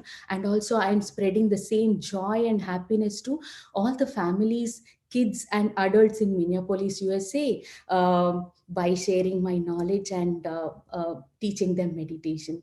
So this is my wonderful journey of spirituality. And thank you for listening to me. Now let's hear more experiences from our youth, how they have transformed after coming into the meditation. Let's invite Pranav. Pranav, please welcome, and please share your wonderful experiences. This platform is all yours. Go ahead. Hi, everyone. Again, thank you, Pratima, for introducing me, and thanks for this opportunity to speak. I'm so blessed to be here and to be able to speak about my experience. So just a little bit about me. I am Pranav. I'm from North Carolina, USA. And I am a recent graduate from Brown University. Now I'm going to be going to Seattle to work as a software engineer in Qualtrics. And my journey with meditation started almost 11 years ago. So I was introduced to meditation by my grandfather. So he came to the US during the summer, and he used to suffer from a lot of back pain, and he used to take a lot of medication, such as high blood pressure pills and such. So because of that, and he saw that health issue, and then he took charge and he tried to practice a lot of meditation, and we saw immediately the change in him. And that transformation in terms of energy levels, involvement in life, really inspired our family. And so that's how we got into meditation. So when I was very little, this is almost like 5th grade for me, he came to the US, and we would even build these pyramids. You can see up here, up above me, that's one of the pyramids that we made over the summer. So that not only was it an amazing summer for me to learn meditation from my grandfather, it was an amazing bonding experience as well. So I continued meditation in that way, and I got even more inspired. So I had the wonderful privilege and pleasure of having Patriji come to our house in Massachusetts when we were there. And we had a meditation workshop for all friends and family. And, just a kid, and I didn't expect to have heard from Patriji. I asked whether he wanted to play ping pong, table tennis. And you would not believe he said yes. And I played a wonderful game of table tennis, ping pong with Patriji. I cannot tell you how amazing it was to see. I thought I was good, but no, Patriji, master, was so very good at table tennis. And even to this day, I still cannot believe it. Such energy and such inspiration from Patriji as well kind of propelled me to continue on meditation, and seeing these two experiences kind of furthered my experience as well. So fast forward to my college days, and I'm preparing for coding interviews. Now, this is like next step into my life, and I'm trying to plan for the next steps. And I was practicing for my coding interviews when I had been also meditating as well. But I actually had an experience where I was having this interview question, and I noticed that question was literally the algorithm, the very obscure algorithm I was talking about the previous day with my friends. So I was amazed at how meditation was actually able to help me in ways that I could not understand. And that experience was kind of pivotal for me because it was my own self experience with meditation. And I decided to continue to spread meditation in my university as well. So I held in-person meditation sits, and as well as Zoom classes this past few months. So I've had the pleasure of, spreading the meditation as well. So thank you so much for listening to me. And that's my wonderful journey with meditation. Thank you, Pranav. That's a good info. That's a good experience. And I really appreciate that you have made a pyramid by yourself. Wonderful, wonderful. So thank you once again. And let's invite Ankit Garla. Ankit Garla, please welcome and share your spiritual experience. Yeah, sure. Yours. So thank you so much, Pratima, and thank you everyone for giving me this opportunity to share my experience, right? So a little bit about me. So I'm Ankit, and I'm 24. I'm from Atlanta, and I've been meditating for a couple of years now. Pretty much my whole family is a part of the movement to kind of share that awareness of meditation throughout the world, right? So I want to begin with talking about how I see meditation, and the way I kind of see it is it's about being in that state of thoughtlessness, right? And I think that's kind of where we get most of that energy and most of the benefits from it. And how do we get there? How do we get to that thoughtlessness stage, right? And the way we kind of preach is, we got to concentrate on our breathing, right? Or music. So what we're doing at those times is, when we sit in meditation, we're at a state where there's a lot of thoughts, there's thoughts going on. And we're trying to funnel it down to just one single element, one focus, either music or either breathing, right? So when we keep doing that, we're practicing an art of going from a lot of thoughts to just single thought, right? And we're practicing having a better control of our mind, right? And once we keep doing that, once we master that, I think it has a huge number of benefits. For example, we can, for example, we're reading a book, right? And with just one snap of fingers, when we master it, we can instantly remove all the thoughts and go directly to one focus, and that's the book. And as a student, we can really see the amount of benefits we can get, right? And a little bit about my experience with it. As a student, I'm pretty sure everyone has gone through that. The amount of stress that we have as a student, right? And a lot comes from uncertainty of being a student. Maybe we apply for a program or school or some other activity, and now we're having thoughts, oh, did we get in, or whether we should do this, that. There's a lot of thoughts that come to your head, and that becomes really stressful. And the way we use the strategy of really having the control of your thoughts, again, we can start isolating these thoughts. Once we isolate them, we can have a better understanding of things, and we can make better decisions, right? I think that's kind of where most of that power, most of that lies around. So once we have that control of our thoughts, we can really eliminate all those negative thoughts. We can go one step further.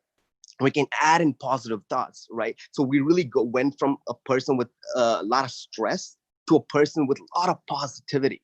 And that's a huge tool that we have that we can use throughout our lives.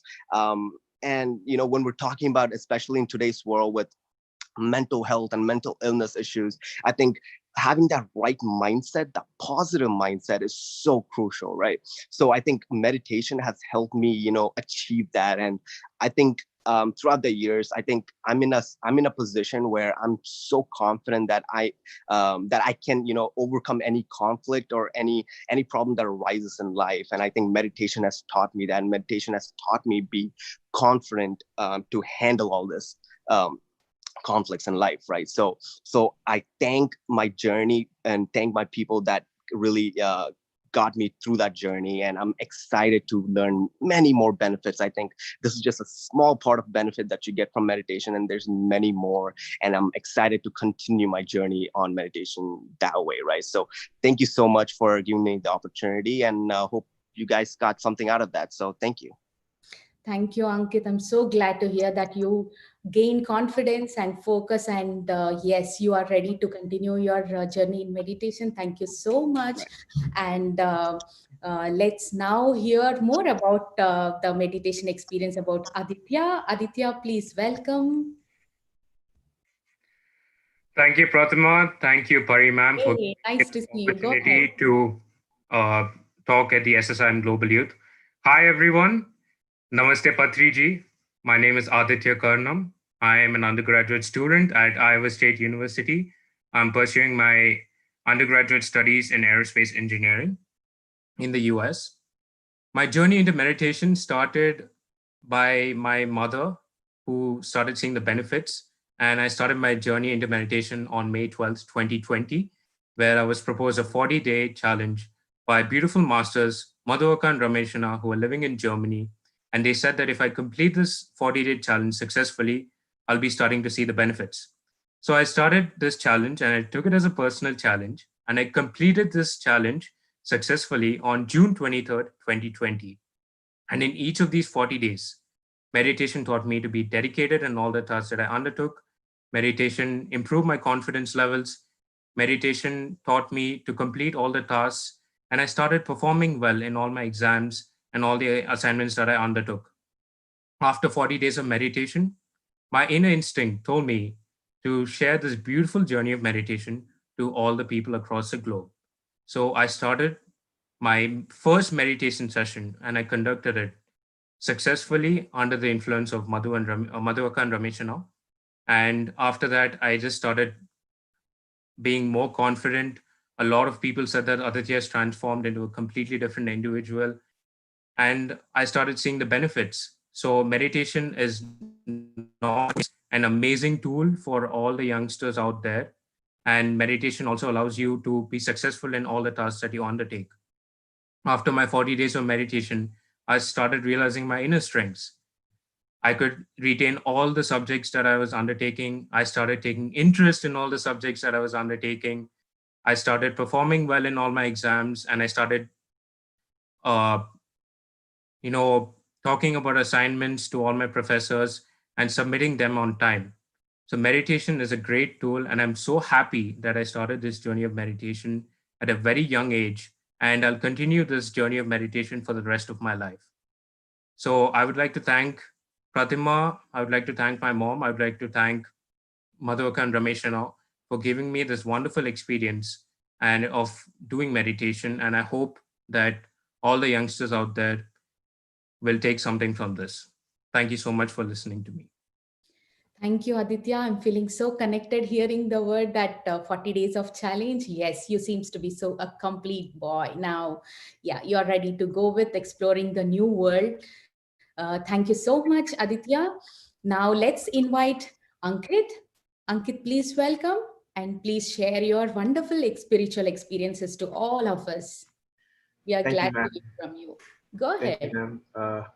Hello, guys. My name is Ankit. I am 20 years old, and I'm currently a student pursuing neuroscience, the degree in neuroscience. My meditation experience has been a bit of a difficult one, I would say, because I was first introduced to meditation in 8th class, but I really didn't take it seriously. And it wasn't until I came to college when I was starting to deal with like anxiety and like all these mental health issues where I actually picked it up and took it very seriously. And yes, meditation helped me a lot, and it helped me overcome all those problems and helped me overcome whatever I was dealing with at the time. But I feel like meditation is such a powerful tool, and I wasn't able to fully accept what it could be, fully live up to the potential of meditation and fully take off the responsibility. And it wasn't until 6 months ago where I had an incredible conversation with my mentor, Alekia from the Delhi, and she just basically explained that when you meditate, you have to meditate with intention, and you have to completely immerse yourself into this concept of meditation and try to spread it around you and be more aware. Because the mistake I was making was I was meditating, yes, but it was becoming more of an escape for me from my problems rather than I was not using it as a tool to channel the energy, and I wasn't accepting it. I was trying to hide it, and I thought, oh, it wasn't cool or something. But in reality, when 6 months ago, I was able to accept that, oh, meditation is an incredible thing. And I started having honest conversations with my friends who weren't meditators, they weren't plant-based, they weren't vegetarians, they weren't eating a plant-based diet. But I started having these honest conversations with them about meditation, about this plant-based diet and how it's affected me. And they're very receptive, and a lot of them have taken up the 40-day challenge, and they've seen incredible results. And that's my journey so far, and it's really helped me. And it's really helped me find focus and help me find purpose in my life and lead me in a direction towards where I want to go towards the future. Wonderful, Ankit. That's a good message to all that about a vegetarian and plant-based food. Yeah, I'm so glad to hear that you're spreading this word to all your friends and motivating them to become a choose the plant-based food. Wonderful. Thank you so much. And let's welcome Kartikeya. Kartikeya, please welcome and share your wonderful meditation experiences. Go ahead. This stage is all yours. Thank you, Pratima, and thank you, Parimam. Namaste, Patriji. Hi, everyone. My name is Kartikeya Gajala, and I'm from Austin, Texas. I'm 13 years old, and I'm going to 8th grade. I have been meditating for about 1.5 years now and was introduced to it by my mom, Swapna Gajala. Since I started meditating, I've noticed that I've gained more focus in my studies, and my sleep quality has improved drastically. In my initial few weeks of starting meditation, however, I found it very hard to concentrate on my breath, and I was getting unnecessary thoughts very frequently, but as I kept meditating, I was able to get rid of these thoughts. I have been meditating every day for almost the past 1 year, and I believe that meditation is especially important for students my age because it reduces stress, which is important for this time of your life when you build your foundations for the rest of your life. And because you have less stress, it means you have more focus in what you're doing. I volunteered for Austin PSSM, and I'm planning to conduct a meditation session in my local neighborhood for little kids. And another experience I'd like to share is my time spending time with the Patiji. So I felt very happy and joyful when I was around him when he came to Austin for the event. And I honestly have to say, it was very fun cooking with him and talking about meditation and spiritual journeys and that topic. So these are my experiences in my meditation journey until now. And thank you for listening. Thank you, Kartikeya. We are so glad to hear your experiences and your time spent with Patri sir. And I know how it feels when spending with our guru, the one who changed our life mainly. And I'm so proud to hear that huge transformation you have your experience seeing in yourself. Yeah, welcome to this new world. And I want all my youth group to give one message to the entire youth viewers. Guys, please welcome and give your message to all the youth viewers. Okay. Kartikeya, Ankit, can you please turn on your cameras? Wonderful. Yeah. Okay, so my message for everyone out there is, I kind of give a background about it. When I started meditation, I switched to plant-based food, and I really noticed that it improved my health, and I was able to resist the urge to eat meat and stuff like that. And so I encourage everyone to eat plant-based food so your health can be improved. Wonderful. That's my message. Thank you, Kartikeya. Ankit Garla?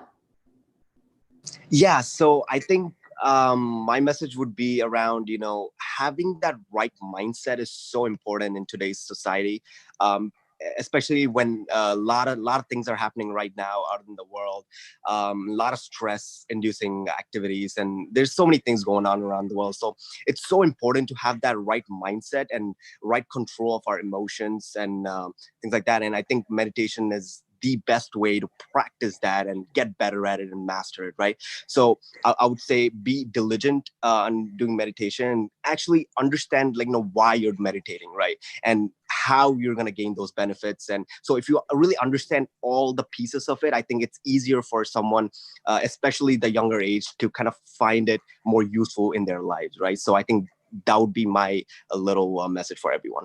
Wow, wonderful. Aditya? Hi, everyone. So my message to all the youngsters out there across all over the globe is to be dedicated in all the tasks that you undertake with the help of meditation, because once you're dedicated into any task that you're undertaking, there's no one stopping you from achieving it successfully with the help of meditation, because you will have the self-motivation to compete against yourself to improve. And that will take you to higher and higher levels. And you will see the benefits, and you'll have a beautiful smile on your face at the end of the day and pat yourself on your back, saying that, yes, I have achieved a lot of endeavors. So that's my little message to all the youngsters out there. So I hope everyone gets inspired and, take all this advice that's been given by all of us. Thank you so much. Sure, you're right, Aditya. That's a wonderful message. And Ankit?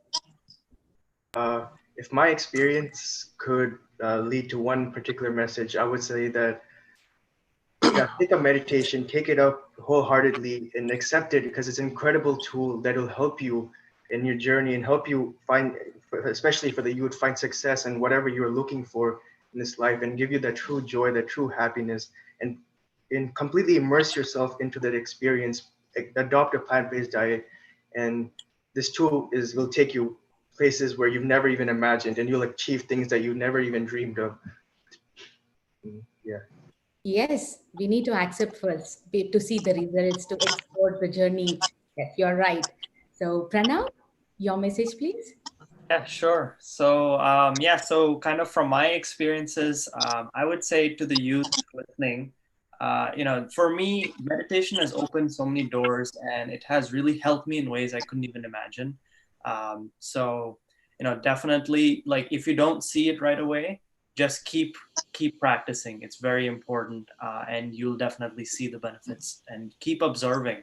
Observation is the nature of the self. So just keep observing whenever you're sitting what things are going on, and have that mindset of looking at while you're sitting. So I think that's my message for the youth. So thank you. Yes, Pranav, you're right. Regular practice will transform us drastically. If I would like to give a message, I would say that meditation is energy, which keeps us all like charged all through the day. If I would like to give one example, the recent example, past 30 days, I'm waking up at 3:30 a.m. in the morning and sleeping at 12:30 a.m. So during this round the clock, I'm playing the role of mom, the role of a wife, role of a employee. I'm a software professional, and I'm playing the role of a meditation teacher. I teach meditation to kids and adults, and I'm also playing the role of a student. I'm learning. I'm still practicing meditation.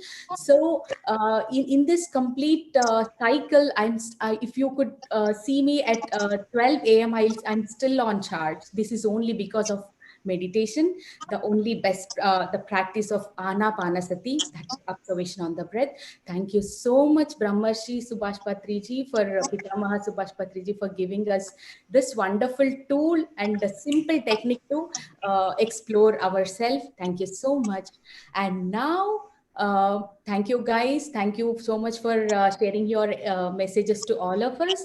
And now let me introduce Sirisha from New Jersey, and let's hear the wonderful songs, her favorite songs. Sirisha, please welcome. Namaste Pratima, Namaste Patriji, Namaste to all the Pyramid Masters. And I thank you very much for giving me this opportunity to share my experience being a Pyramid Master, and to share my journey of meditation. So first of all, I would like to thank the PSSM global team, Parimala Patri, and the entire wonderful team who have relentlessly worked, put in so much hard work to bring in this event for all of us to enjoy and benefit. I really thank you all and appreciate it. So let me introduce myself. My name is Sirisha Madhapeddi, and I'm from New Jersey.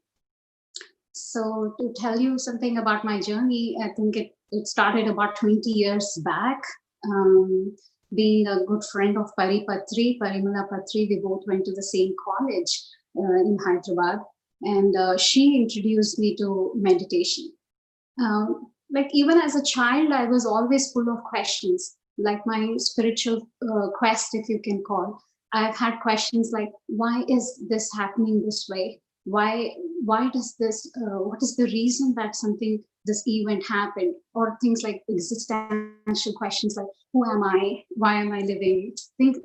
All those things were like kind of burning questions that I've had. And Pari kind of opened the doors for me to explore the answers to all these questions.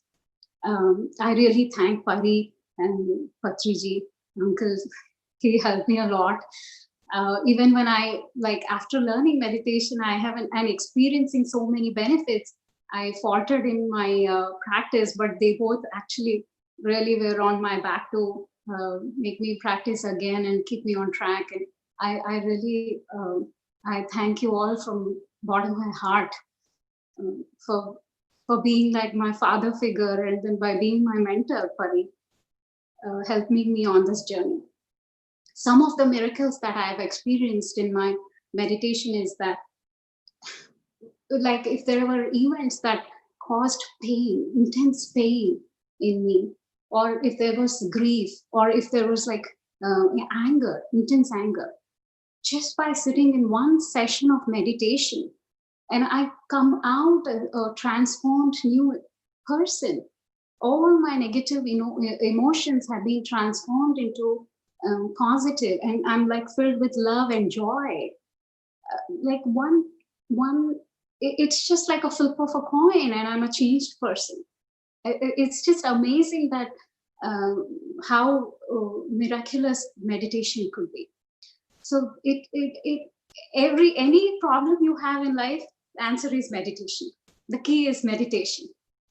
That's something. It's incredible that it can just help you with anything and everything.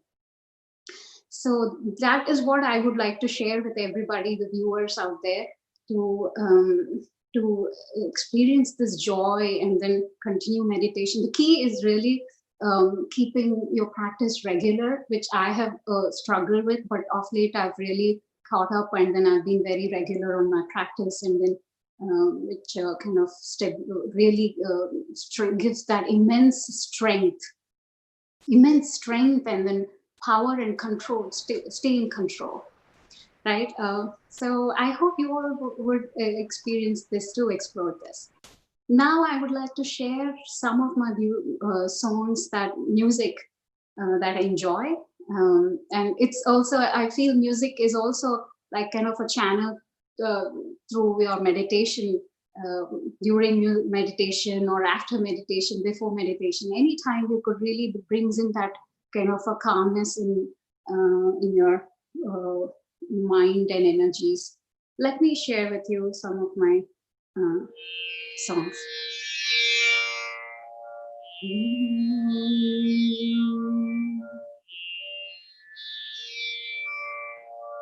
Hari Narayana,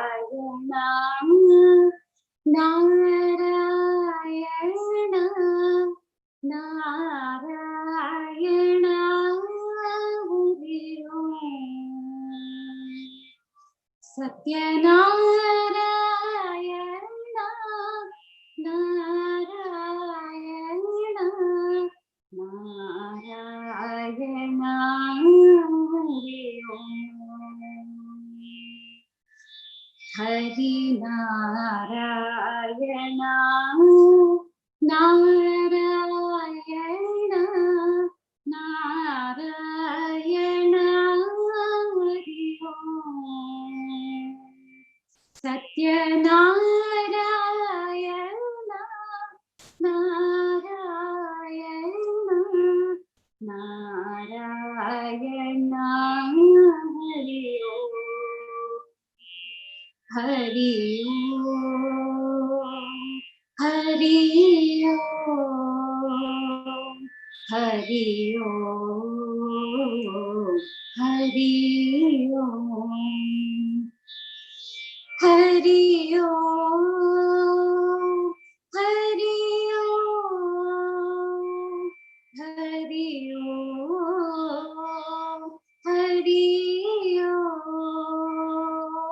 Hari Om, Hari Om,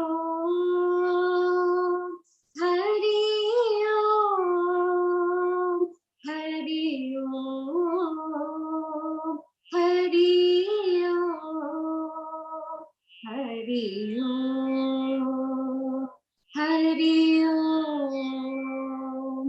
Hari Om, Hari Om, Hari Om.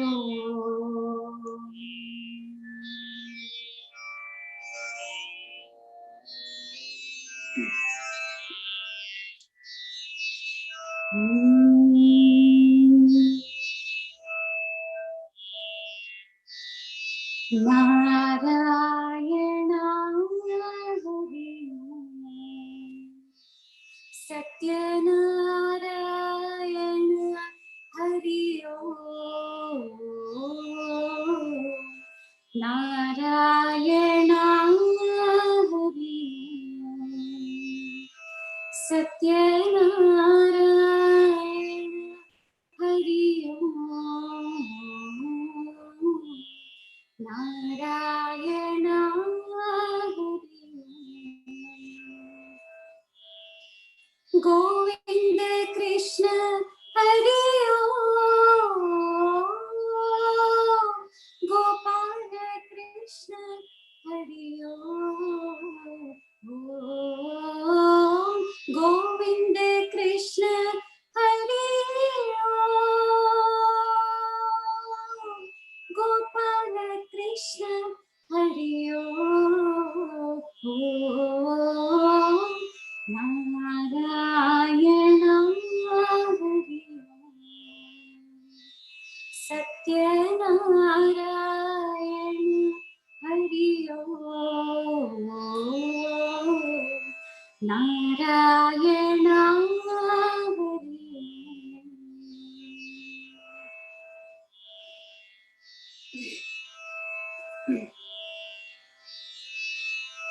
Narayana Narayana Jaya Govinda Hare Narayana Narayana Jaya Gopala Hare Narayana Narayana Jaya Govinda Hare Narayana Narayana Jaya Gopala Hare Narayana Narayana Jaya Govinda Hare Narayana Narayana Jaya Gopala Hare Narayana Narayana Jaya Govinda Hare Narayana Narayana Jaya Gopala Hare Jaya Gopala Hare Jaya Gopala Hare.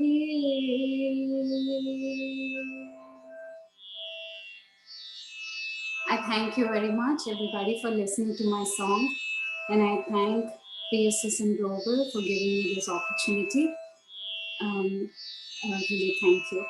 Now I hand over to Rishikesh, our young master, pyramid master from Pune, Maharashtra. Please take over. Thank you. Hello, hi. A warm welcome to everyone. Thank you so much, Shirisha, for such a wonderful session. You were so divine and so peaceful with your singing. It has enchanted every one of us. Thank you so much. And thank you so much for the introduction as well. So my name is Rishikesh Bedsare and I am from India, Pune, Maharashtra. And I'm here to be sharing about my own experiences about meditation, sharing with you the highlights of my experiences with meditation, and introducing to you our fellow master, and we are going to be announcing something big. So I'll start by introducing myself and by giving some highlights of how meditation has helped me throughout my life. So I started meditation around about 10 years ago. My mom came into meditation before me, and then she introduced me to meditation. And ever since then, I have been meditating, and it has been a wonderful, wonderful journey since then. Besides helping me attain academic excellence, and besides helping me with my academics and giving me something which I would love to call a photographic memory, wherein when I read once, it gets captured in my mind, and then I can analyze, and then I can think about it and write it in the paper without having to study a lot. So besides that, meditation has taught me a lot of things, and some of them I'd love to share with you guys. First of all, meditation taught me that your life, your brain, and your mind is like a computer, if you say, meditation is the antivirus for it. For example, if you are meditating, it will help you to remove all of the malware from your brain, which is a computer, and the malware is all of the bad habits that you have been carrying along with you. It might be anything, it might be overthinking, it might be anxiety, or whatever you call it. When you're talking in context to the mind, meditation will help you to uninstall all the malware, which is all of your negative thoughts or all of the unnecessary thoughts that you keep on having. And the most important thing meditation has helped me with is my life. It has helped me to uninstall all of the malware from my life, all of the events that were not contributing to my spiritual growth or to my mental growth, all of the people who are not contributing to my spiritual growth, to my mental growth, to my inner growth, and who are dragging me down instead of pushing me up. Meditation has helped me to attract people who will contribute to my mental growth, who will help me to grow as a good person, as a good human being, as a good pyramid master. And I think I'll give the entire credit of this to meditation. And yeah, so meditation has helped me a lot with that too. And I'd also like to share one more huge experience that I've had with meditation. So I really love to sing. I am a singer and I am totally into music and I love singing, and I just cannot live without singing. But at a point, I wasn't able to find a good teacher to teach me how to sing, or because our timings weren't matching, because I'm into a lot of academics and college stuff, and our timings just weren't matching. And I wasn't able to find a lot of good teachers who stayed close to my house and were pretty much available. So I started meditating, and with guidance by Brahmarshi Subhash Patriji, I started contacting, or I started sending out messages to my higher self or to my masters. And I started asking them to come and teach me how to sing. Or I had just, given everything in their hands. I was like, this is your responsibility now, and you have to teach me how to sing, or else it's going to be difficult for me to continue this path. So I started doing that. And it started working out for me, as in I would dream, when I would sleep, I would have dreams where, masters are coming and they are teaching me how to sing, or they are asking me to sing a particular phrase in a particular way, or they are telling me how to sing this sargam or this particular raga in this particular laya, or they are telling me about how the ragas work, what is their emotion and all. So it really helped me a lot. And I'm really glad that I started meditating at the right time. I started contacting my higher self, all the masters. And as I said, it has helped me to attract all of the good events that will contribute to my spiritual growth, to my inner growth in my life. I was also able to attract one such huge event where I started learning Spanish. And during the lockdown, I decided that I had enough of, sleeping all day and doing literally nothing. So one day I just decided to contact Pari Didi and tell her that I was, fluent with Spanish, or I could speak Spanish, or I could, help with Spanish, write in Spanish, and I would love to help in any way that I could. So I contacted Paridi, and she, being such a gracious master, she roped me in immediately, and she was like, okay, so you're going to work with us. So I was so excited, and I still am excited. So to take things further and take things further and introduce you to you, Marlin. I'll request Marlin to come on the virtual platform. Please, Marlin, join us. Hi, how are you? Yes, I am great. How are you doing? Good, good. Yeah. Hello. So welcome to SSIM.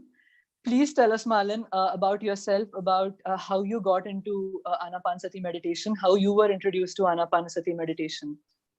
Well, the first time that I started to meditate was in 2006. Then I have a big gap there, and around 2011, I started to meditate using different practice.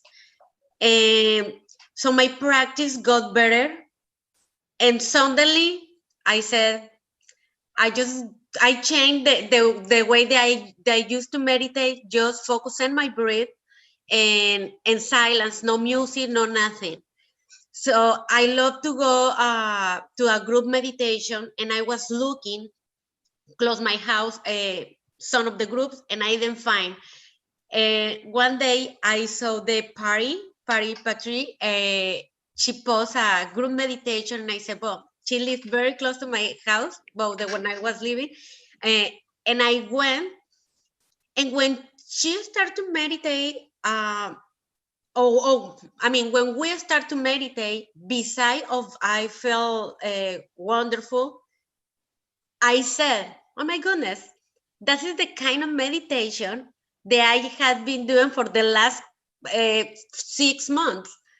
And to be honest, I didn't know there was Anapanasati. So Pari started to introduce me about the meditation. I started to learn about Anapanasati, about the pyramids, and about the movement. And I said, oh my goodness, this is wonderful. And I'm healer. And I just introduced the pyramids in my healing sessions.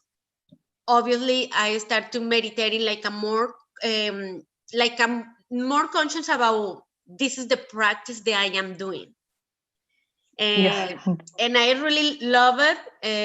And so that's what I start to meditate. Not to practice Anapanasati. That's so great. And it was all the universe combined itself. The stars all came together to show you what Anapanasati was. It's wonderful. Yeah. So you have been taking a lot of Spanish classes on Facebook. I have seen a lot of them. I have attended a lot of them, and they are just amazing. And I have just lost myself in those sessions. So will you please let everyone know how you were inspired to start the Spanish movement and enlighten the Spanish population about Anapanasati meditation? Well, first of all, I am a mentor. I provide several certifications.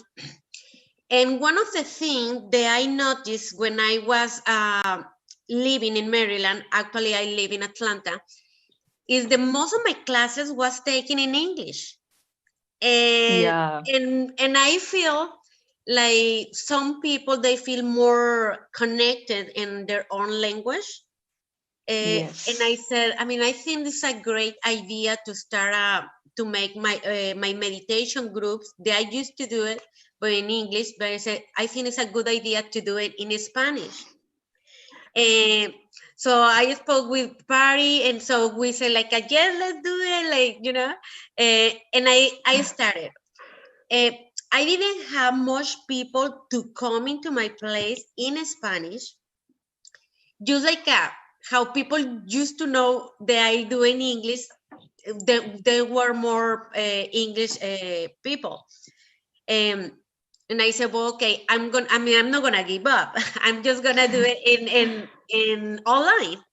So that's what I opened a group meditation online in a group of Facebook. And that's what I started to share my experience, my meditation. We met every Thursday. And many people, they come, ask me questions, they share their experience. And this is wonderful. That's great. And we all are really glad to have you here and to, be such a huge milestone in starting the Spanish movement. We would absolutely love to listen to all of your experiences about meditation, or has helped you, how it has changed you as a person.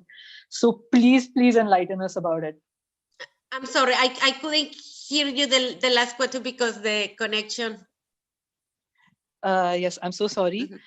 We would love to hear about your experiences in meditation. So please enlighten us about it.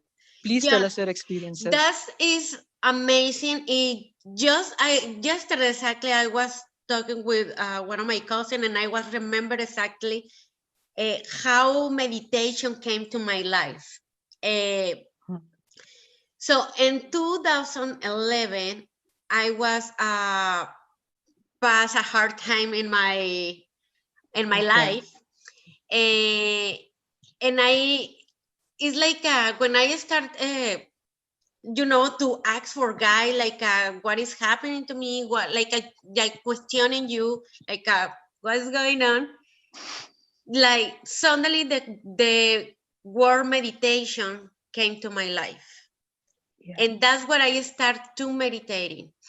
And when I start to meditating, the first thing that I realized was like all that confusion about my anxiety, depression, like the feeling to get lost, that I don't know what to do, like, they went away. For me, the meditation has bring me more light about what I am here, what I don't need, what I need to be focused. What really need to be focused, because I mean we are wrapping in all this society and all this social media, and we get lost. Yeah. We get We lost, do. and it's not, and I don't say that about in a judgment point of view. It's like I was talking about my experience, about my perception. When I started to meditate, I said, Marlene, before meditating was here, and after meditating, she feel like in the clouds, like, and like and I don't say that any the never negative happened to me, or any something that I don't like happened to me. But one of the things the meditation bring in your life is to give you the door in an easy way to see, okay, this is what you have, and you need to think what you need to do. You cannot be drawing yourself like, oh, what I'm gonna do, or like be just stuck and blocked in yourself, like with that negative thoughts. Like, you really, the meditation bring you like the light, how I started, how I said, like okay, Marlene, that way you have, that way you need to work with. Yes. And No, that is yeah, that is really true. Meditation is given to you when you need it the most, and it helps you to rejuvenate yourself and changes your entire life. I have been through it. I feel you, I understand you completely. And we also want a lot of people to have these experiences. We want a lot of people to feel light, and we want this movement to reach as many people as we can. So let us announce the big thing that we are here for today, and we are so excited about.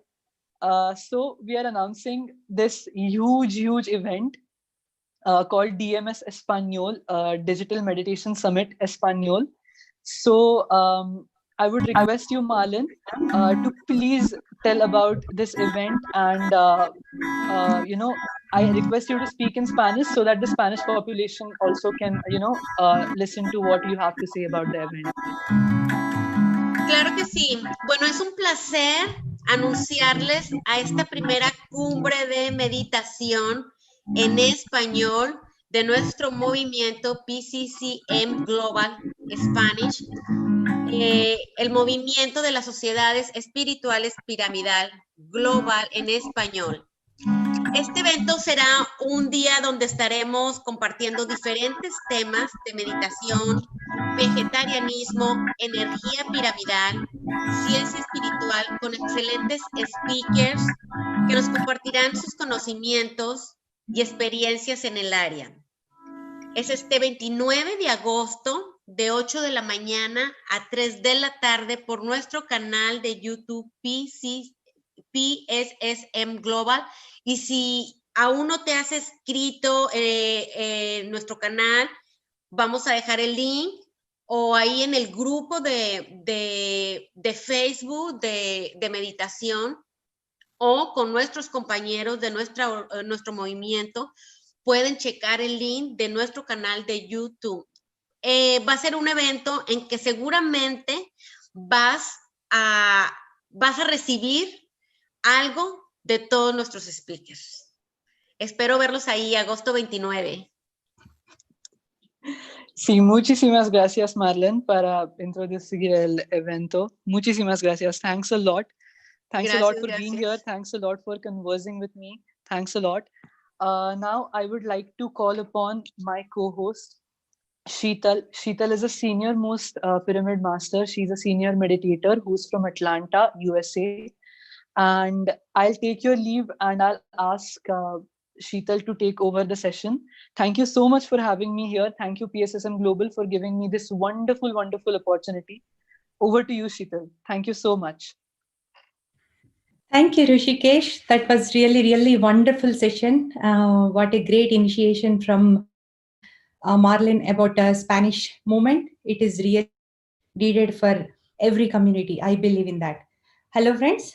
My name is Sheetal, and I am from Atlanta. Let me share my journey with you all for a few minutes, how I came into this meditation, into this beautiful world. So, from the childhood, I was more into introvert and connected with nature. So I always feel that there is a something that which I don't know, which I could not see, and I want to connect with it. I have no idea how to do it, but when I was at age 7, my grandma took me to the satsang, and there they would meditate and they would share the experiences. And those experiences are attracted me, but though they attracted me, I don't know the process how to do it. Since I was child, nobody taught me how to do meditation. But in the year 2010, I got introduced to Anapanasati meditation and Pyramid Spiritual Society's movement by my friend Anila Garla, and realized this is the technique and this is my soul family to continue my journey, what I have been looking from. And the moment I started meditation, me and my family naturally became vegetarian. And I became more joyful, more confident after this journey, became more conscious about my inner world and my outer world, and how I am interacting with my family, with my friends, with my colleagues, and how I am thinking, how I am feeling. I started noticing many things, and then I became more conscious. Okay, what is happening inside me and around me? And I had many great experience in meditation, like meeting with higher masters and receiving messages, receiving geometrical patterns and intuitions, visions, which are helping me in my day-to-day life to live to the fullest. And one of my favorite hobby is reading books, which made me understand about the spiritual scientists and the spiritual science work. And I came to know that we create our own reality and manifestation techniques and secrets and so on. And in the year 2012, I met Brahmarshi Subhash Patriji. That was wonderful moment in my life. I realized that I have found my guru who can make me complete in my journey. And ever since I met Patri sir, I have been following the 18 principles of PSSM movement, and practicing meditation and teaching has become one of the most favorite thing in my life. And we have inaugurated Nirvana Pyramid Meditation Center in Atlanta, Georgia in 2014 by Patri Madam, spreading meditation to the near communities and corporate offices, conducting workshops in the city and outside of the city and state, has created more joy in my life. And life has become so real, so meaningful, so purposeful after the meditation. And I have been getting benefits from this meditation and practices, and connecting with this great masters around me, with this society. And thank you so much for this opportunity to PSSM Global. I really thankful to you and Pari for giving this opportunity for me to share the experiences on the stage. Now, with that, I would like to invite our next guest speaker. Let's get into our next program with one of the wonderful guest speaker, Marshall Lefferts. Marshall Lefferts is founder and director of the Cosmometry Project, board member of the Resonance Science Foundation, president from 2006 to 2019, and adjunct faculty of RSF's Resonance Academy, associate producer of Thrive, and visual effects co-director of Thrive 2, to be released into 2020. former co-director of the Foundation of Conscious Evolution, and a lifetime member of Buckminster Fuller Institute and Chapel of Sacred Mirror. Now I welcome our master, Marshall Lefferts. Marshall Lefferts, the stage is all yours. Thank you. Namaste, everyone. It's a pleasure to be here today. Thank you, Shital, for that introduction. Thank you, Pari, for inviting me, and Patriji, and also my friend Christiane Eltoyan, who I got to listen to a little bit yesterday as well. And I know she's a supporter of this movement. So I really appreciate all that you all are doing here. And I thank you for inviting me to make this presentation today.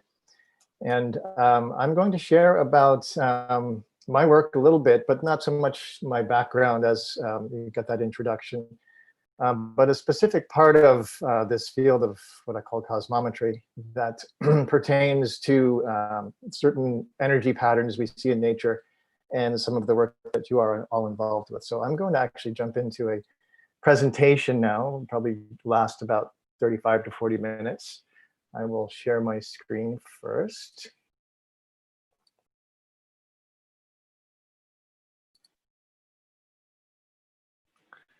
And get this on the screen here. So please let me know, are you seeing my screen? Yes, I can. Wonderful, thank you. Well, again, thank you for having me today. It's an honor to be here with you all during this Spiritual Science International Meet. I'm going to be presenting today about what I call the phi scaling angle, nature's basket weave of energy coherence. And I wanted to first begin by acknowledging the birthday, the 125th birthday celebration of Buckminster Fuller. Some of you may know who he is and was. He was really a primary teacher of mine. You can see he was very involved in understanding the dynamics of the cosmos, and he did a lot to benefit humankind. And today is his birthday, so I wanted to celebrate that. And the foundation of this body of knowledge that I'm presenting about today, I call it cosmometry, and it's really the cosmic geometry of the universe. And I have a book called Cosmometry, Exploring the Holofractal Nature of the Cosmos, which goes in depth into much more than I'm presenting here today. The main sections of that book are called Wholeness, Starting from Zero, Flow Process, Field Pattern, Structural Integrity, Music, the Master Code, and Consciousness and the Human Experience. And I'm going to be just touching into a small part of a few of these sections today as I go through this presentation about the phi scaling angle. I want to begin with this quote from the great physicist named David Bohm, who was also a very deeply spiritual man. And he had a wonderful view about the nature of the universe. I think was truly the most correct in its day.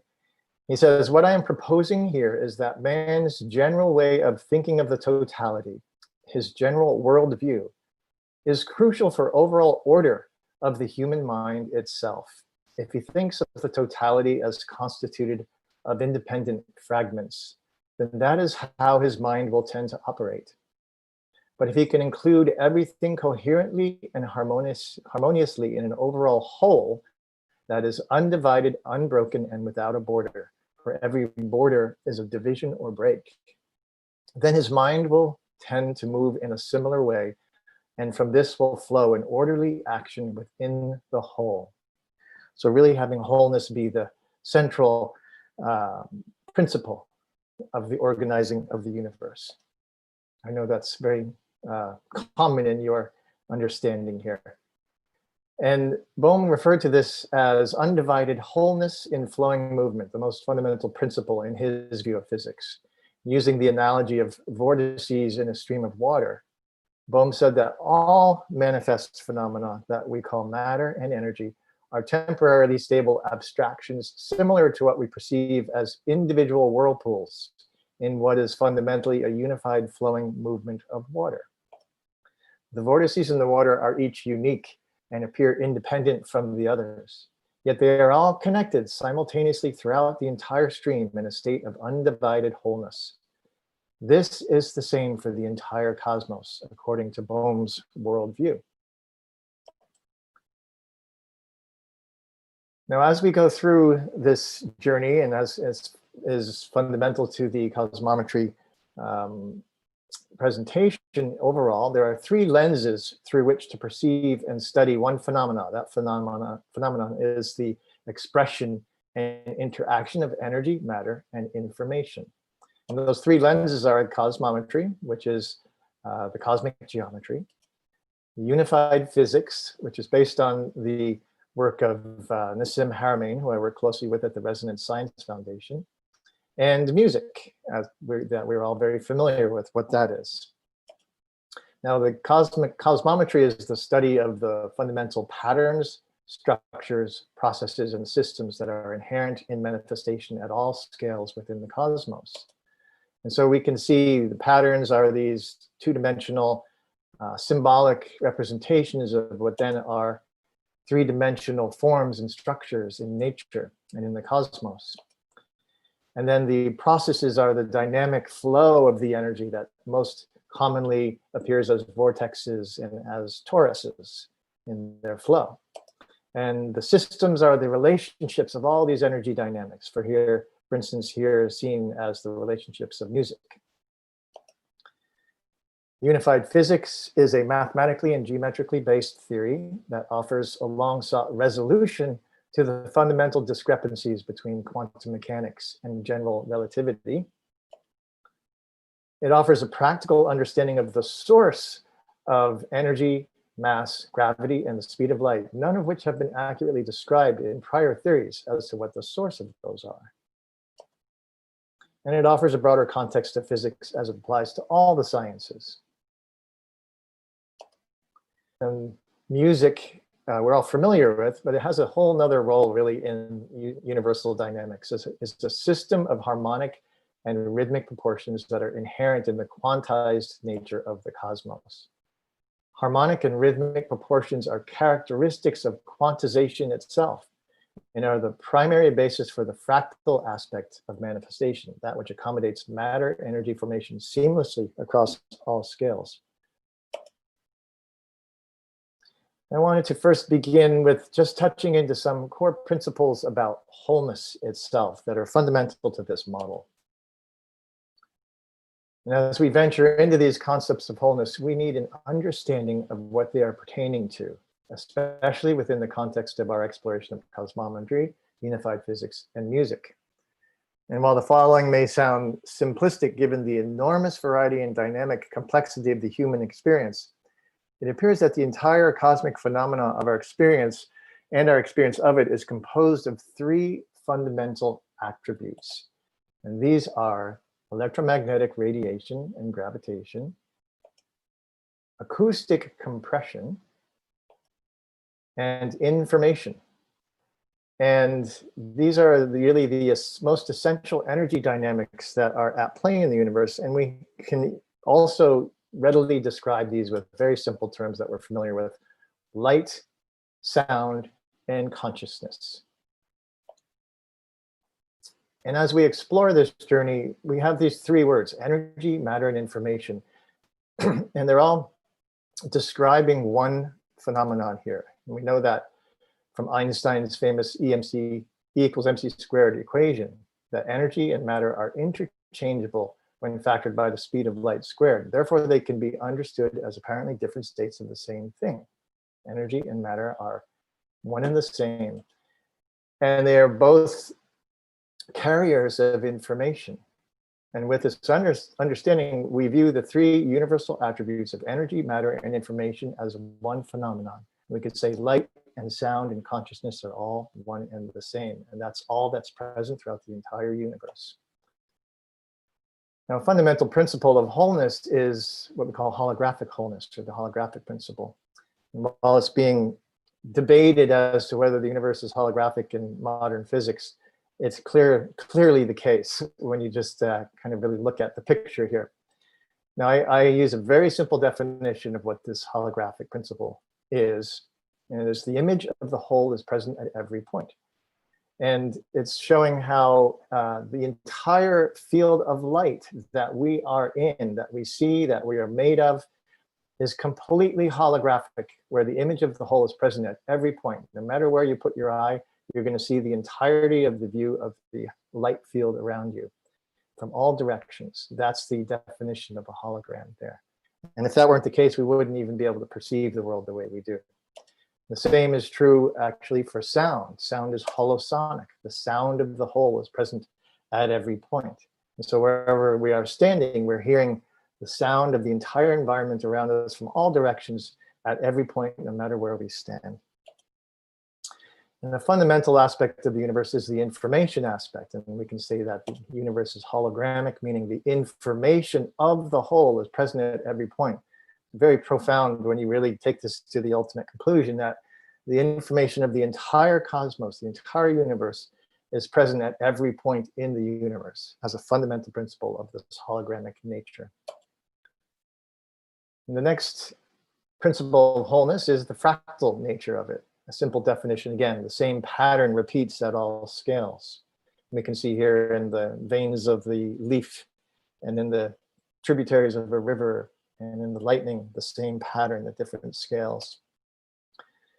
And the fractalization aspect is the harmonic expression of the quantized nature. And this is very important to understand, that the nature of the universe is that it's quantized, that from the smallest electromagnetic wavelength at the Planck scale, the tiniest measurable or theoretical scale, it's not even measurable yet, to those at the atomic scale and on up in size to visible light, microwaves, radio waves, and beyond, the entire cosmic phenomenon of electromagnetic radiation is quantized. This is what Max Planck discovered, and Einstein proved it, and he called the unit of the quantization a photon. And the fractal aspect is the harmonic relationship of that quantized field. And then the next aspect of wholeness that's important to understand is the synergetic nature, where the behavior of whole systems is greater than and unpredictable from the behavior of the parts when taken separately. It's really quite a fascinating phenomenon that Buckminster Fuller was deeply involved with, and he called his body of work about the geometry of nature. He called it synergetics. And another great pioneer in science and research, Arthur Young, said about this, only when the device is put together can it express its function and its purpose, something its parts alone could never do. Since purpose is in the whole and not in the parts, the whole must be greater than the parts. How can we account for this? Because the whole cannot function when divided. It follows that function is that aspect or cause which is not in the parts and which science cannot deal with, because science deals with mass, length, and time, which are parts. This leads to a basic cosmological postulate. The parts are derived from the whole and not the whole from the parts. In other words, the whole exists before the parts. Very important perspective shift on science, and of course in the spiritual science, I think that's a given. And it really informs how we even begin the process of investigating the nature of reality. Start from the whole, start from wholeness. And we're also starting from zero, another section of my book called Starting from Zero. And I wanted to just touch into this very simply here to describe the nature and the geometry of the 0-point field. Now, all energetic expression is dynamic fluctuation on either side of a zero reference, whether that's light waves or sound waves or breathing or walking or wind or you name it. Everything that's moving is fluctuating around a 0-point reference. And a key principle of the 0-point nature is equilibrium. And we can think of equilibrium as the balance between hot and cold to achieve a comfortable temperature in our home. Any kind of a balance where the dynamic forces stabilize into equilibrium. Now, Buckminster Fuller discovered that there is a geometry of this equilibrium state, and he called it a vector equilibrium. And you can see in this image here that all of the lines, the vectors, the edges on the outside and all the ones going to the center are exactly the same length. As he said, the explosive outward force and the implosive inward force come into equilibrium. And this is the balanced 0 point state geometry here. And it's a 4-dimensional geometry. What that means is we're familiar with 3-dimensional coordinate system, the XYZ cubic space. The vector equilibrium is actually a 4-dimensional coordinate system. It has 4 hexagonal planes that are going through the center point. And it creates a 4-dimensional coordinate system that Buckminster Fuller came to understand is actually more accurate to how the universe is formed than the 3-dimensional one that we use. And I won't go into why that is so, but it's a very profound insight. I think it's very important. I also think as it relates to the pyramid geometry, that is, it's a octahedral space. And of course, the pyramids are half an octahedral form, which very much is directly then tied into this 0 point equilibrium geometry. And I think can give us some great insight into an aspect of the geometry of the pyramids and their effects that we are experiencing. Buckminster Fuller said about the vector equilibrium, it is absolutely dead center of universe and will never be seen by man in any physical experience. Yet it is the frame of reference, and it is not in rotation, and it is sizeless and timeless. So it's the state of the universe that transcends time and space. And we now understand there's a geometry to that. And actually the underlying field, what we call the Planck field of electromagnetic vibration at the tiniest scale, is actually in this equilibrium state in the unified physics theory. Bucky Fuller said, equilibrium between positive and negative is 0. The vector equilibrium is the true 0 reference of the energetic mathematics. So it's important to know what the 0 reference is. Now, the vector equilibrium, being the 0 reference, is also the source of all vibration because it has a dynamic pulsation that Fuller called the jitterbug. And what that looks like is we see these square faces that are open here. Well, they're not stable in their geometry, and they can collapse, and the whole thing can expand and contract and breathe and open. And this is what's happening throughout the entire universe to create the universe, this kind of emotion. And so this same form creates all of the platonic solids and all the vibrational activity in the universe. And that leads us to this next section here that I'm just going to touch into briefly about flow process. And the flow process, once the activity of the universe comes into being, it can achieve a dynamic equilibrium state. And the most coherent form of that is called the torus. And you can see the dynamic flow of energy around the outside and through the central vortex of this torus pattern here. And at the center of the torus is a still point center that's connecting back to the 0 point field. So all the dynamic systems are always connecting back into that universal 0 point field. And we ourselves have the same kind of a center point in our Dantian. I'm sure many or all of you are already familiar with this, and the chakras and the Dantian and the heart and the head, all are these center points that connect us back into this 0 point state in the dynamic equilibrium. Now this toroidal dynamic flow process is fractal, and it's embedded one within the other to create the movement, the undivided wholeness and flowing movement that Bohm describes. And you can see a simple illustration of that embedded fractal toroidal vortex flow here. And we can see examples of that in the acorn and the apple and the tree, our own toroidal field around our bodies, our bioenergetic field, the magnetic field of the earth, galaxies, everything all embedded in this coordinated, coherent, dynamic toroidal fractal flow. And that brings me to this, what I call the unified model of cosmometry, which starts to bring these pieces together. We see the vector equilibrium geometry with in orange, with also a green spherical version of the same geometry that's called the Genesa crystal. And that's the 0 point stillness that then fluctuates and pulsates to create the toroidal flow dynamic. And then across the middle of this model is what's called the phi double spiral, and that's where we're heading into next as we get towards the phi scaling angle. And this is a section of the book called Field Pattern. And it's about how the phi ratio shows up in the field of space around us.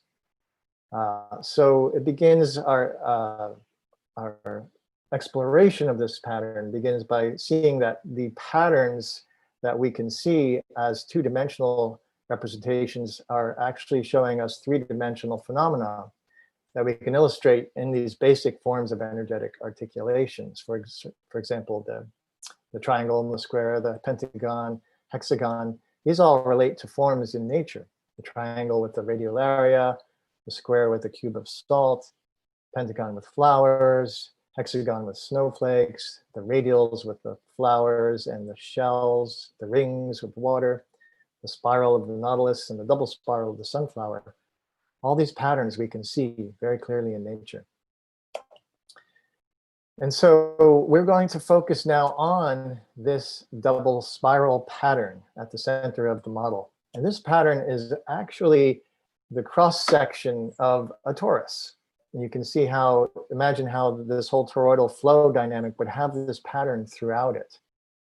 And again, here's what that pattern looks like from above, looking straight down on this double spiral field pattern.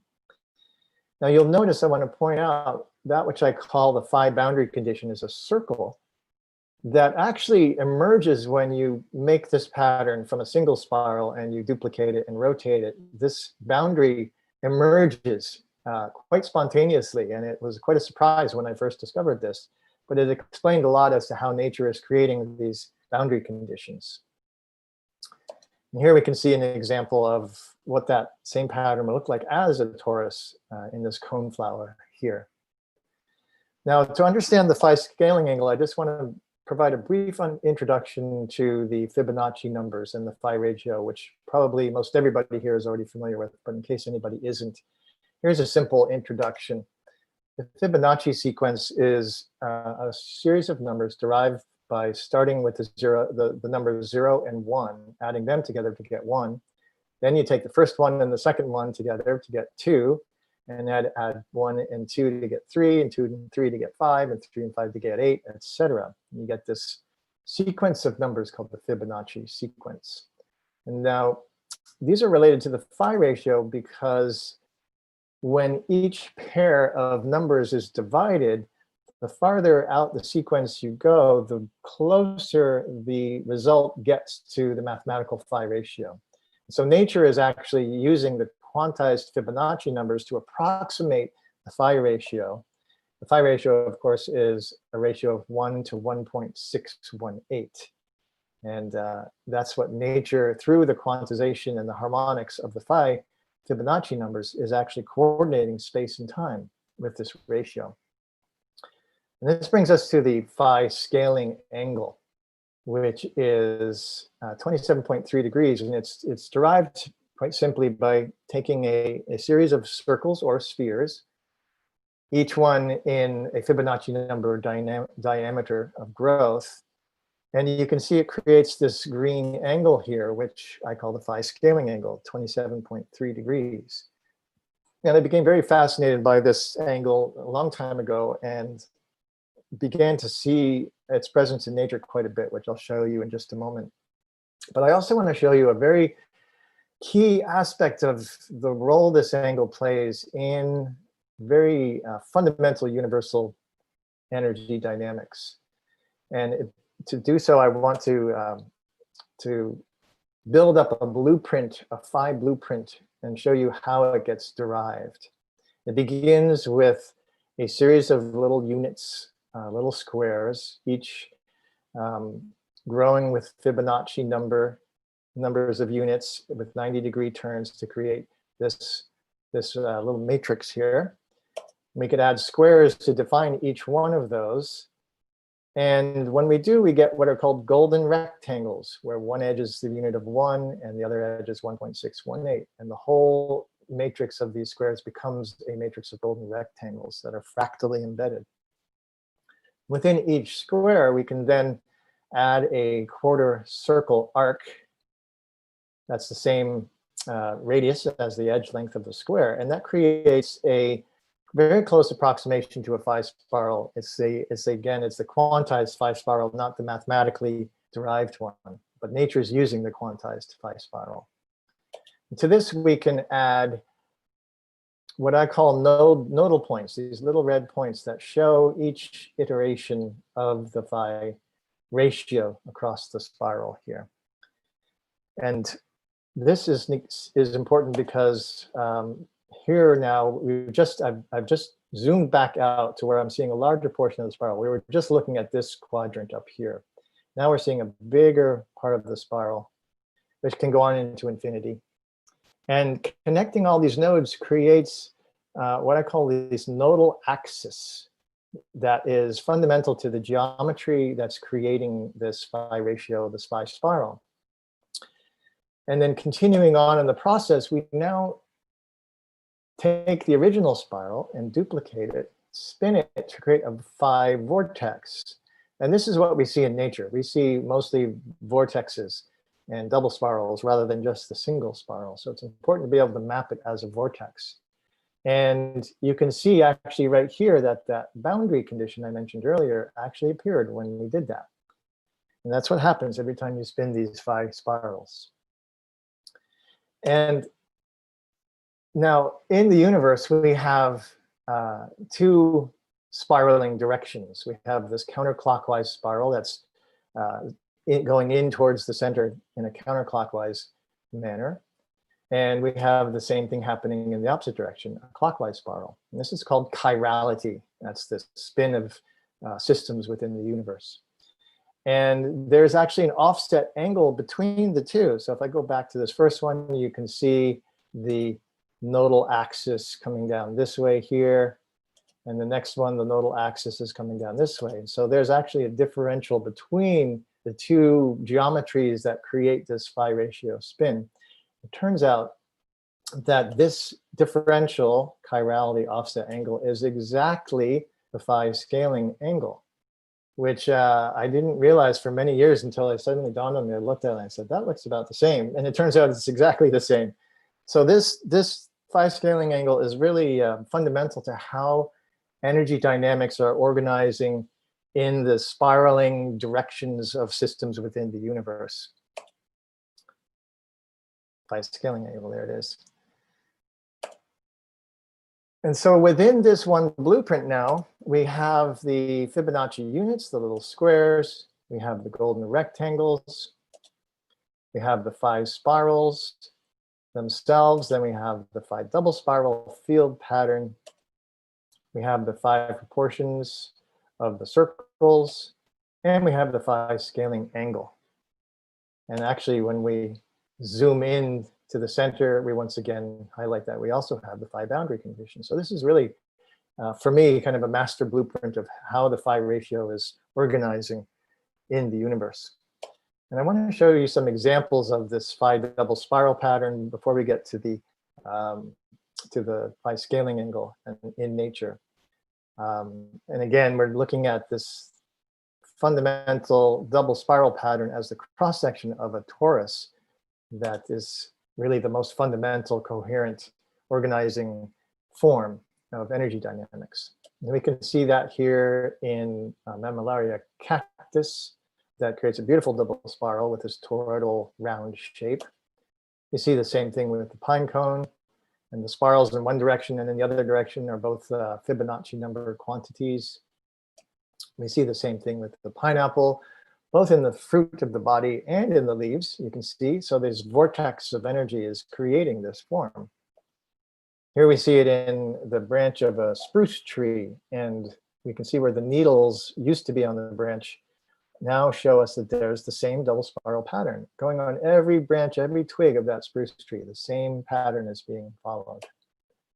Here is the same tree, literally the same tree. I took this picture 2 different times of year, showing the spruce cone double spiral pattern. Now here we see a red smoke flare, and an airplane has just taken off right by that flare, and the spiral off the wingtip is creating this phi vortex And you can see I put the boundary condition here to show how that whole thing is really clearly coordinating in that phi ratio relationship. We can see the same thing here with this hurricane, Hurricane Katrina, beautiful phi spiral, and the eye would be where the boundary condition is defining that space, the inside and the outside of the system. Now we go up to this huge scale, 90 light years across, at this galactic scale to see exactly the same pattern. You see now the fractal nature and the toroidal phi ratio embedded aspect of universal energy dynamics. And here's one of my favorites. I just find this so fascinating, taking that boundary condition and putting it over the iris of the eye and looking at the double spiral field pattern. You can see how beautiful the contours are of the nose and of the eyebrow and of the eyelids here, how well it's coordinated with this field pattern.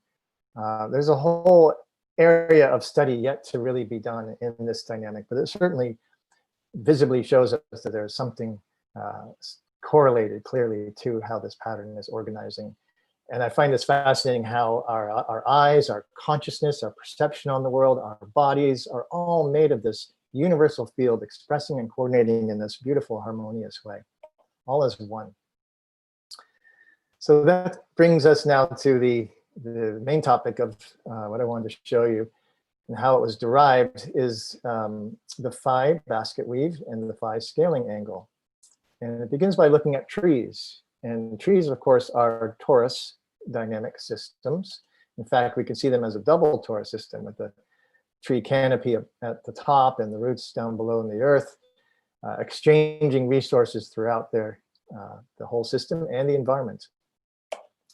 And we can view a torus as a set of spirals in both directions. And when we do, we can see that the energy is moving around the outside and then down the central vortex. And that central vortex, when we zoom in, it has this very distinct basket weave pattern, which in fact looks very much like the trunk of a tree. And in fact, the trees, many trees, you can see this basket weave pattern in them. And upon analyzing the geometry of that basket weave, simply taking the phi scaling angle and putting it over that pattern, we find that it's exactly using that geometry, that proportion, and that angle to create this basket weave pattern. Here's another example of a massive redwood tree in California with the basket weave pattern, and here's the phi scaling angle applied to it. And you can see how precise it really is at this massive scale.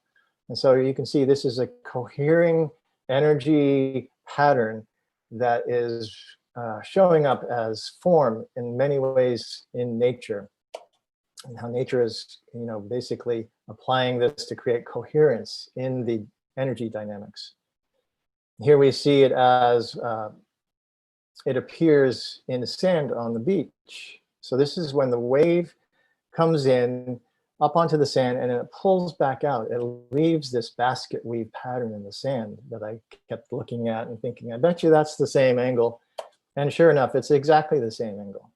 And so we can see now how the sand on the beach is like the surface of a whole toroidal flow, the double spiraling, one direction and the other, and the offset angle between those spirals showing up right here in the pattern of the sand.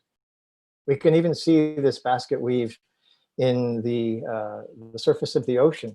And here I've added just some scaling angles to show you, highlight.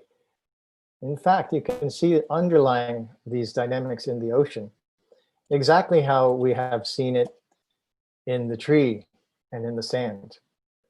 And this is why I call this the field pattern, because it's really informing how nature is coordinating the dynamics of flow, even in a tree trunk, because it's still based on flow, as everything is. I'm sure you all already know this, but it becomes very apparent here.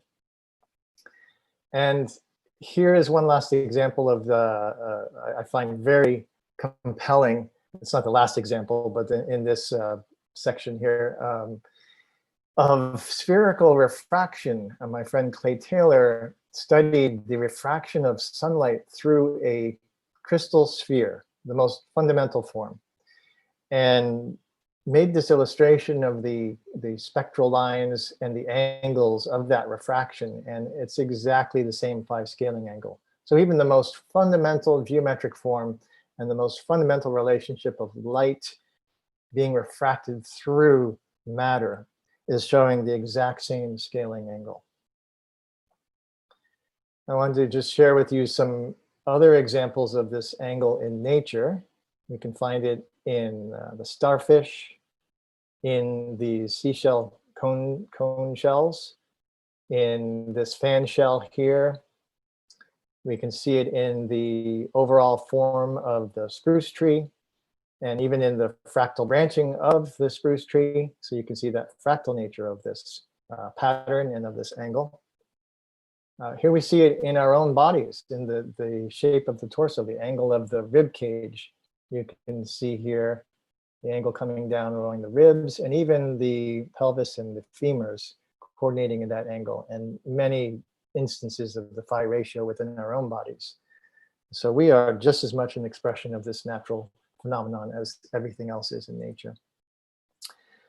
Now this part of it is really key to understanding how this is all happening and why. And it has to do with what's called phi damping. This comes from the work of one of my teachers named Richard Merrick, who has a wonderful book called Interference Theory, and he calls it harmonic interference theory.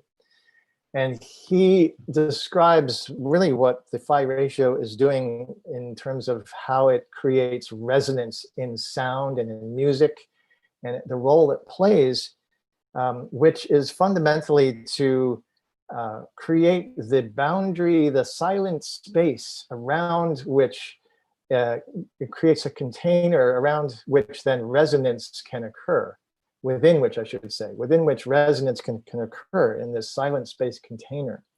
And so phi is defining the natural boundary conditions between the foreground resonating frequencies and the background silent space between them. And when I came to understand this, it was the first time I looked at these forms like the pine cone and the sunflower, and I realized that the seeds, as we see them in the pine cone and here in the sunflower, these are the resonance points. This is matter coming into resonance, just like a musical tone comes into resonance. And in order for that resonance to occur, it needs to be contained in a specific harmonic space of silence surrounding it. And so this space between all these seeds is what the phi ratio is doing in order for that resonance to even occur in the first place. And I found it to be extremely profound insight and very helpful to understand how these dynamics are working. And he describes these as what he calls phi damping wells, which are basically, there's a threshold above which, and the ratio is 13:8, which is really based on the musical octave. And the music system is very much based on the phi Fibonacci number system. So above this ratio, the frequencies come into whole number resonance that we experience as music and overtones. And below this, the frequencies that are no longer harmonious, that are no longer in the ratio of whole numbers with the source frequency, they get basically taken down into these little vortices that bring it back to the 0 point field. Basically cancel it back out using these Fibonacci numbers. I think it's a very profound insight and can inform a lot of our harmonic science study yet to come. Now, this vortex would be the same phi scaling angle because it's based on the same ratio of numbers, just as we derive that angle from. So this shows really the fundamental nature of the phi ratio, its role in the universe to provide both damping and resonance, and how the mechanics of that can be understood to be working. Finally, I just wanted to highlight its relationship to the Russian pyramids, which I'm sure you're all very familiar with. I'm sure more so than even I am in your vast years of study of the pyramids. Of course, the Russian pyramids are very steep in their angle, very tall and narrow in their geometry. And in fact, that is based on the exact same angle, this phi scaling angle. So this particular form of pyramid is directly correlated to what we see occurring throughout nature, as I've just shown you, in all sorts of ways. And my friend Charlie Zietz, I think many of you know Charlie, has been studying the Russian pyramids quite a lot, and he created this illustration of summarizing the pyramid geometries: the Giza pyramid, the Golden Ratio pyramid, the Nubian pyramid, and the Russian pyramid. And of course, the Russian pyramid fits precisely within that phi scaling angle geometry. And this is Charlie's logo, and I think it's a wonderful illustration of showing how these dynamics of energy flow through these torus vortex spirals, all growing within these phi ratio proportions, are really happening or occurring when you create this kind of a geometry. It's really coming into a harmonic resonance with that fundamental field pattern and that phi scaling angle that we see throughout nature. So this gives us a lot of insight into what may be actually occurring within those pyramids. And so that's my introduction and overview to the phi scaling angle, the nature's basket weave of coherence. And I hope that's helped to bring some insight into your fields of research, and at least give some insight into how nature is coordinating in this beautiful, coherent manner. And I just want to close by saying namaste, and thank you very much. And it's been a great pleasure to be here with you today. And I hope that this has brought some new insight into your explorations.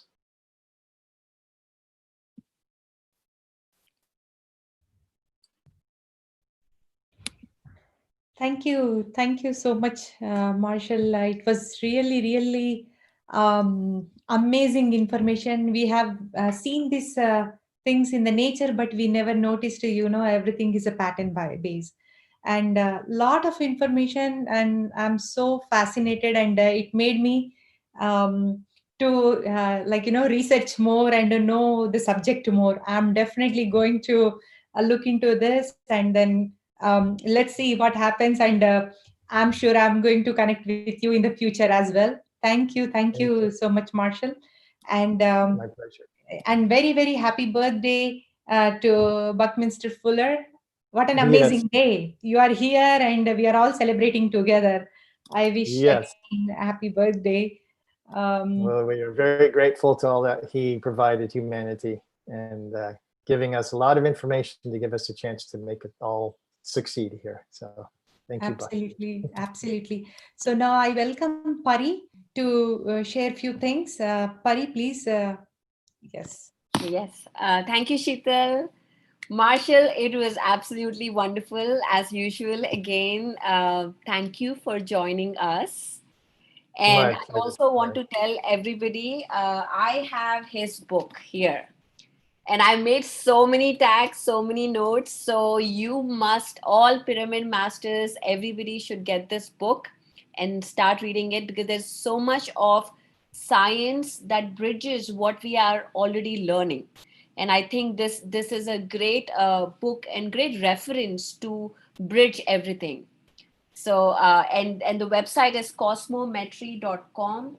Marshall, I would like you to say a couple of words about the movie Thrive that is coming up. Yes.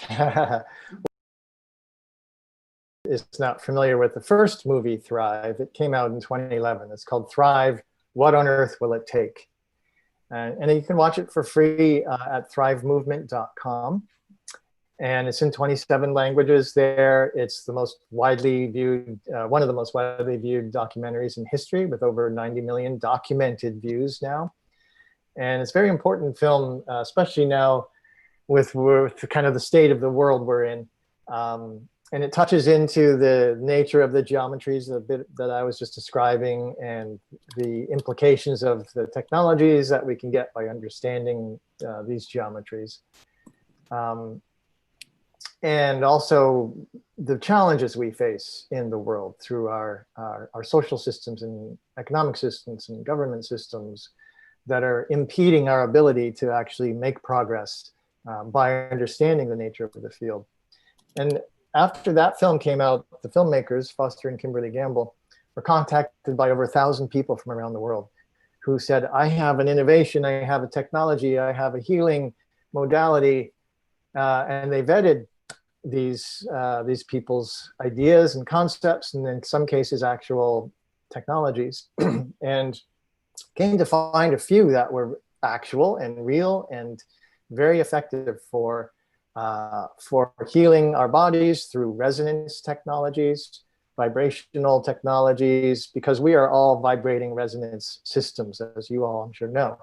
And all we need to do is restore the harmonic balance in our bodies to restore biological health. And we're affected by electromagnetic frequencies now, way too much, and ones that are not harmonious to us. There are ones that are beneficial to us that we could tune our technologies to, and that's part of what I'm beginning to work on down the road here. But they're also same kinds of vibrational principles to create better agricultural environments and be able to grow crops without having to use pesticides and herbicides and all that kind of stuff and fertilizers, because you're creating a harmonious space. Environmental restoration can be achieved through that, as well as accessing energy directly from that 0 point field that I was describing. So Thrive 2, which the subtitle is called This Is What It Takes, which is almost done now and it should be coming out this fall, takes a look at, most importantly, the nature of the unified field and the geometry of the field, the dynamics of that field, the consciousness aspect of that field, the healing, all these relationships to the unified field in energy and consciousness and health, and how important it is to adopt this scientific perspective. And it's really a spiritual science, because it unifies our already sense of the unification, the unity of all things. We know in our spiritual experiences, we know this to be true. And yet now we have a science that shows this to be true, especially based on the Sim Haramain's work, which is a fantastic model that really shows the unified connectedness of all things in a physics perspective. So with that knowledge, with that insight, we can then shift our world from the fragmented worldview, like I was talking about at the beginning from David Bohm's quote, that fragmented way of thinking, into the unified, holistic way of thinking, and apply that into our technologies, our science, our societies, our systems, and basically bring ourselves back into harmony with the cosmos. And so Thrive 2 is going to present that picture in a overview kind of a way. Wow, wonderful. I am looking forward for it. So how do we watch it? Where do we get to see it? Well, it will be out in the fall, and the website I can put in the chat here is thriveon.com. Okay. So I'll type that in a minute. But yeah, thriveon.com will be the website for that. It'll go out globally all at once. And it'll be, through streaming. And I don't know the transaction. I think it may be a subscription or something like that. But Right. So that will be coming out this fall. Yeah, and Thrive, the current Thrive that came out in 2011, again, I'll put the website again, but it's at thrivemovement.com, and it's free to watch. Wonderful, wonderful. And also, the one thing that really stuck with me when I read the book was, I also asked this in our interview, is that the angle of incidence equal to angular perception. That is something I use this in all my talk. Like I refer. Oh, I love that. I just love this statement. I mean, it just really talks about how, as you also mentioned in your presentation, that the whole can be viewed from any angle, from every angle, the Yes. whole is available. So the Yes. truth is there, but it depends on from which angle that we see. And, from if we translate into the spirituality, Correct. which is pretty amazing. And I want to ask you, all this information is there. How do we actually take it to the masses? Because this movement, the Pyramid Spiritual Society's movement, is all about taking this information to the masses and really empowering them with this information. What is your message or your guidance on how we can take this forward to the masses? It's such a good question, because there's still a lot of resistance to this worldview being brought into academia or into media or into our social structures, because those systems are very entrenched in their worldview. And so they don't really want to change, because there's a lot of control when you have your worldview established in the world. Except we know that that worldview is really becoming obsolete, and we know the problems that it's created environmentally and socially in the world. And so there's been resistance, but I do, I've been in this path for a long time. I mentioned, or in the introduction, mentioned working with Barbara Marx Hubbard in the Foundation for Conscious Evolution, which I started in 1999 and worked as co-director for 5 years. In 1999, no one knew the term conscious evolution. They're like, what? What does that mean? And by 5 years later, a lot more people knew it. And now it's a very common term. And so even that kind of a concept is permeating like a meme into the collective consciousness field. So that's part of the process. Another part is to really, I think, to create media in the ways we can, like Thrive Film, and I'm sure what you all are doing to educate people about the nature of the field, the nature of consciousness, and the field and consciousness are one and the same, that the forms that we create and live in or meditate in, like the pyramids and other geometric forms, and the dynamics they're all universal dynamics we understand now. And I believe we're in a process of what I call normalizing cosmic consciousness, where, the insights about the nature of the cosmos that have been more rare are becoming more common, and that it's a natural evolutionary step for humanity to come into this normalized state where we achieve a thriving world, because now we've aligned with the field and with nature. So it's, I think every way we can bring that information more into people's awareness, that's really what has to happen now. And then also apply the technologies using this knowledge and the science behind it as quickly as we can, because the world needs it very quickly now. Right, absolutely. And my last question, when are you visiting India to see the pyramids there? Let's see, I think I have a date somewhere in the future. Okay, maybe next year, maybe 21. I would love to. Yes, and I'd love it if you're there, Pari, to be my guide. Yes, of course. That would just mean so much to me. I've never been to India, and I think it probably would be good to have a guide, because it's a big place with a lot to see, and it would be very helpful. And I would so appreciate. Absolutely, being we able would love to do be that. your guide and take you around all the pyramids there that have been built. Wow. And show you Thank around. We would love to have you, our guest there. The whole I so movement appreciate it. It's a pleasure for the whole movement. I feel so much gratitude already just for the invitation, and I look forward to that very, very much. And we'll make that happen. Yes, thank you. And before you leave, message to all the people who are watching. What is your message today? My message is that even though the world is chaotic and there are aspects that are overwhelming and scary, and there's a lot of uncertainty and even danger, that we now actually do have the knowledge to bring ourselves into harmony with nature and the cosmos. And we have to actually choose to do that. We have to choose to apply it into our technologies for generating energy, for healing technologies to restore the health, as I was saying, and even into our social systems, our economic, financial systems, our governance systems, our medical systems, our educational systems. It's all available to us, and many, many technologies already exist. They've just been held back. They've been suppressed.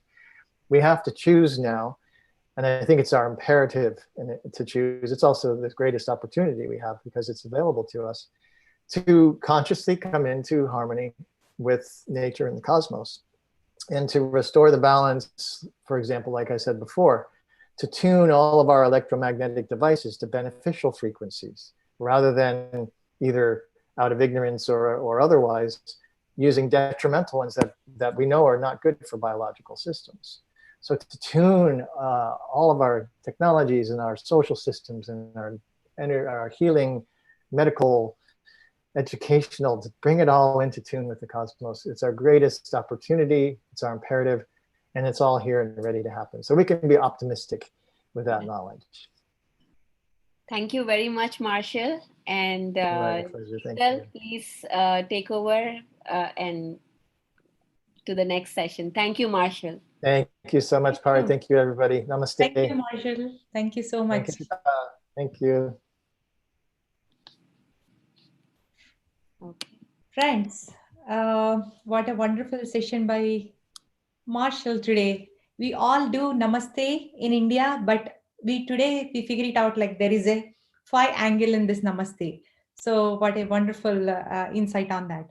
So now I request my next co-anchor to take over this screen, and her name is Lakshmi. She's from Denver. Lakshmi, please welcome. Thank you, Sheetal, for introducing such a wonderful speaker to us today. Thank you, Marshall, for sharing your valuable wisdom with us. Namaste, friends, and namaste, gurus. My name is Lakshmi Talanki. I'm from Denver, Colorado. I'm here today to share a little bit about my spiritual journey with you. When people hear the word spiritual life, they automatically associate it with the elderly or experienced priests, but my story is a real life example of how a common person's life can be benefited with these 3 spiritual components: meditation, swadhyayam, reading spiritual books and applying the values in our lives, and sajjana sangatyam, meeting like-minded people. I am from a moderately religious family. My married life is as beautiful and happy as a girl could think of or plan for. I'm a mom of 3 lovely kids who are very compassionate towards everything in this life. Professionally, I am the Chief Financial Officer at our own software consulting and ERP implementation company called Pandit View Software LLC.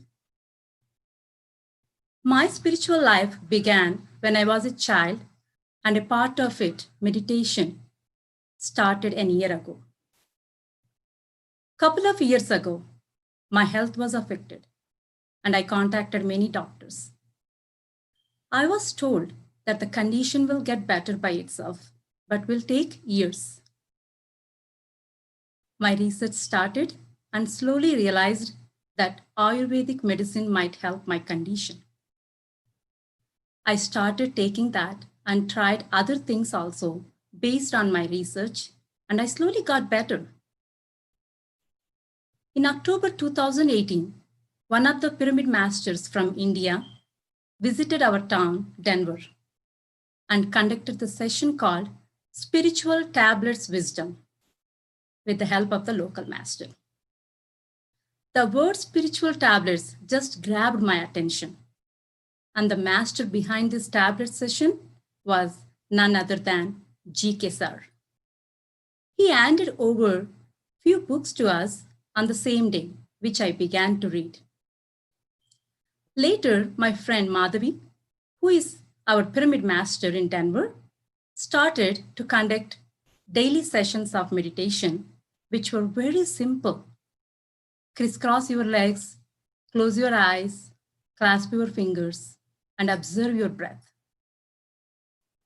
When it says observe your breath, means observe your breath. You must focus on your breath and see what it does to you. If your mind focuses on breath, you shouldn't have thoughts flowing in you. If you're having thoughts, means you're not observing or focusing your breath. This is the only thing we need to remember while meditating. I tried and started finding some wonder and inner peace within me. Initially, it was hard as I was unable to observe my breath for a long time. Without my intention, my mind was wandering off random things to complete the tasks that I had. But my persistence and practice helped me to get better and better in observing my breath. Recently, I have attended another session called Lalita Sahasranamalu Antarartham by Padma Chekka Madam. As I mentioned earlier, I am from a religious family, which means we love chanting Sahasranamalu, Slokalu on various gods. Here comes the best part of my life to lead my spiritual life beautifully. In those Namalu, it was explained how one should live with all the love in their Anahata Chakra, which is heart chakra. And likewise, with that, I know how much love and patience I should have and how compassionate I should be towards this universe. It just changed how I see this world now. My way of understanding a person had changed tremendously. My spiritual journey has not only improved my health, but also helped me mentally, physically, and emotionally. I have gained a sense of freedom internally that has allowed me to express myself calmly. I am very much grateful to the Pyramid Masters, Padma Chekka Madam, Vamsi Sir, Saroja Gullapalli Madam, Raghava Sir, and Patri Sir. And I would like to remember my insightful Guru, Swami Atmavidananda, a trained Chinmaya Mission Swami, for guiding me through Bhagavad Gita slokas. I feel that it is our responsibility to provide the next generation with this spiritual awareness, as spiritual life helps one to achieve anything and everything. Thank you, SSIM, for giving me this opportunity to share my experience on this platform today. Thank you so much. Thank you, Pari, and thank you, Madhavi. Now, we will move to our next, another wonderful program in this Spiritual Science International Meet. It is from First Unity Voices. The First Unity Voices are a vibrant and dynamic choir led by music director Wanda Nero Butler, who is an award-winning gospel recording artist. People all over the world are transformed each week by the music and dance of the First Unity Voices. The reason is simple and yet profound, as the music will touch your soul and you can feel the energy in person or online. Enjoy the experience of the First Unity Voices.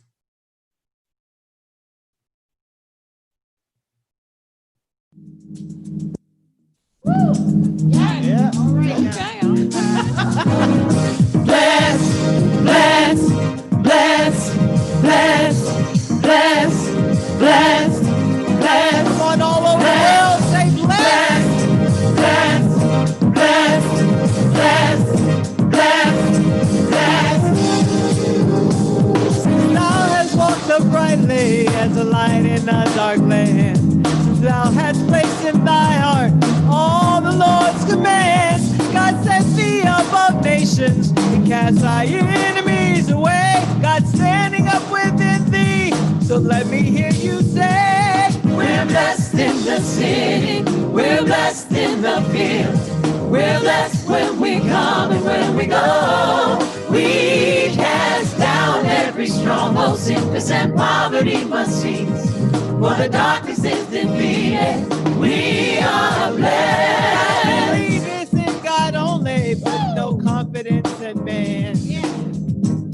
In thy heart, from the Lord's command, the host rise up against thee to try to spoil the day. They rush in one road to harm thee, but they flee 7 ways. We're blessed in the city, we're blessed in the field, we're blessed when we come and when we go. We cast down every stronghold, sickness and poverty must cease, for the darkness is defeated. We are blessed, we are blessed, we are blessed in the the city. We're blessed in the field. We're blessed when we come and when we go. We cast down every stronghold, sickness and poverty must cease. For the darkness is defeated. We are blessed. Blessed, blessed, blessed,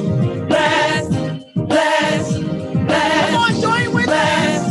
Blessed, blessed, blessed, blessed, blessed, blessed, blessed. Oh yeah! Oh yeah! Are you blessed? Oh yeah! Come on, tell everybody you're blessed. Oh yeah! Lisa, you blessed? Oh yeah! Deb, you blessed? Oh yeah! Voices, are you blessed? Oh yeah! Woo! Oh yeah! Oh yeah! Late in the midnight hour, God's gonna turn it around. It's gonna work in your favor. Late in the midnight hour, God's gonna turn it around. And around, and around, and around, and around. Late in the midnight hour, God's gonna turn it around. It's gonna work in your favor. Yes it will, stay. Late in the midnight hour, God's gonna turn it around. And around, and around, and around, and around. Everybody. Late in the midnight hour, God's gonna turn it around. It's gonna work in your favor. Yes it will, say. Late in the midnight hour, God's gonna turn it around. And around, and around, and around, and around. We're blessed in the city. We're blessed in the field. We're blessed when we come and when we go. We cast down every stronghold, sickness and poverty must cease. For the darkness is defeated. We are blessed. We're blessed. Hallelujah. Yeah. All right.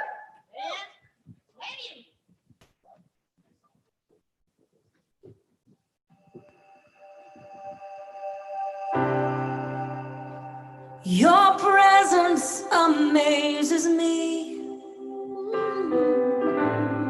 Your glory surrounds me.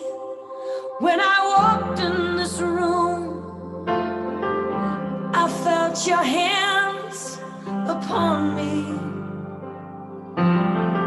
To think how great you are, still you would touch someone like me.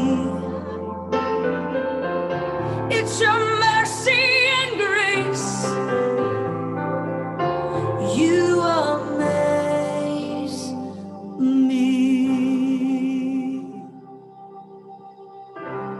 Your presence amazes me. Your glory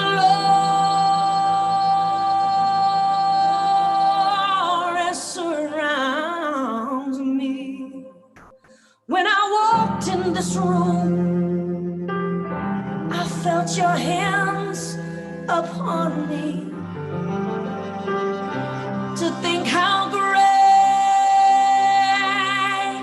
you are,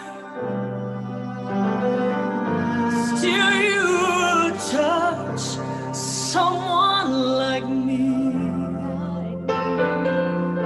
It's your mercy and grace. You amaze me. Your presence amazes me. Oh, thank you, Lord. Your glory surrounds me. When I walked in this room, I felt your hands upon me. To think how great you are. Yeah. Still you would touch someone like me. Like me.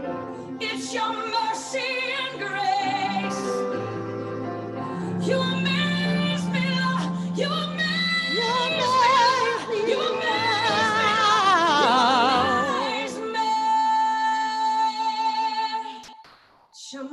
mercy and your grace, your grace. You amaze me, Lord. Ooh, I love your presence, Lord. Love your presence. You amaze me, Lord. Yeah, yeah. Your mercy and your grace. Your grace. You amaze me.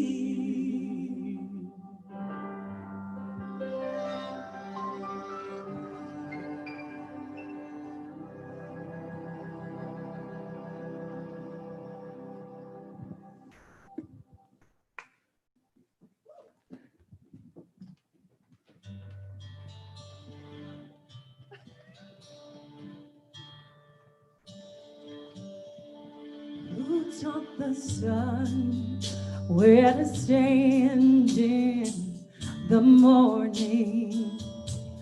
And who told the ocean you can only come this far? And who showed the moon where to hide till evening? Whose words alone can catch a falling star? And I know that my spirit leaves. I know my spirit lives. Let all of creation testify that there's life within me cries. I know my spirit it lives. Oh, yes it does. The very same God that spins things in order runs to the weary, the worn and the weak. In the same gentle hands that hold me when I'm broken, they conquer death to bring me victory. And I know my spirit lives, and I know my spirit lives.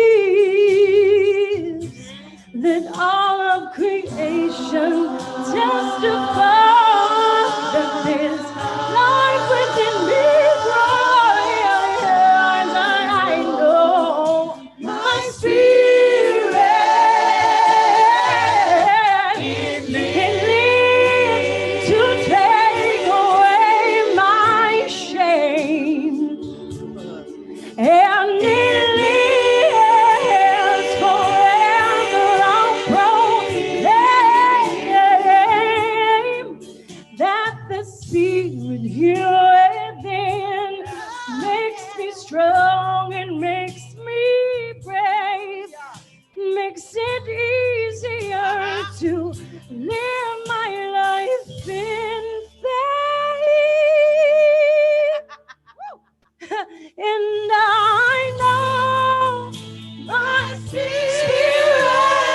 it lives, and I know my spirit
Gonna take a little time, a little time to think things over.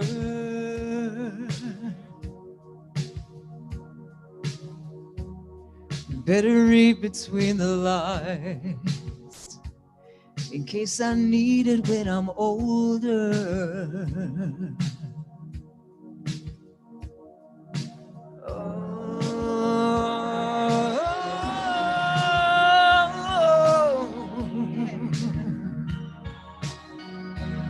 Now this mountain I must climb feels like the world upon my shoulders, and through the clouds I see love shine. It keeps me warm as life grows colder. In my life, there's been heartache and pain, and I don't know if I can face this again. Can't stop now, I traveled too far to change this lonely life.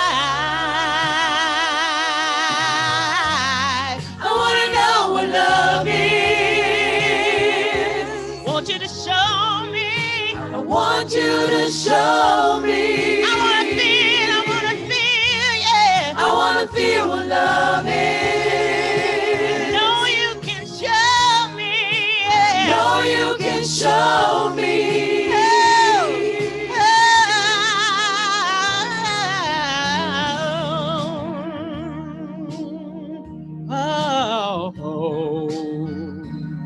I'm gonna take a little time to look around me. I've got nowhere left to hide. It looks like love has finally found me. In my life, I have heartache and pain. I don't know if I can face it again, but I can't stop now.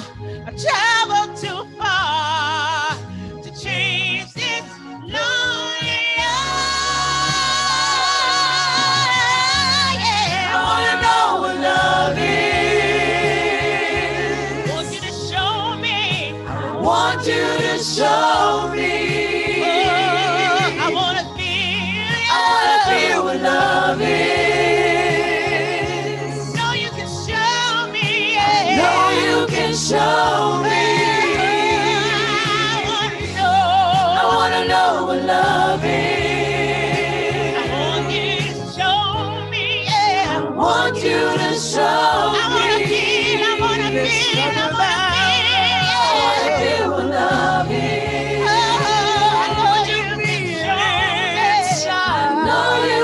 Show me.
Love you.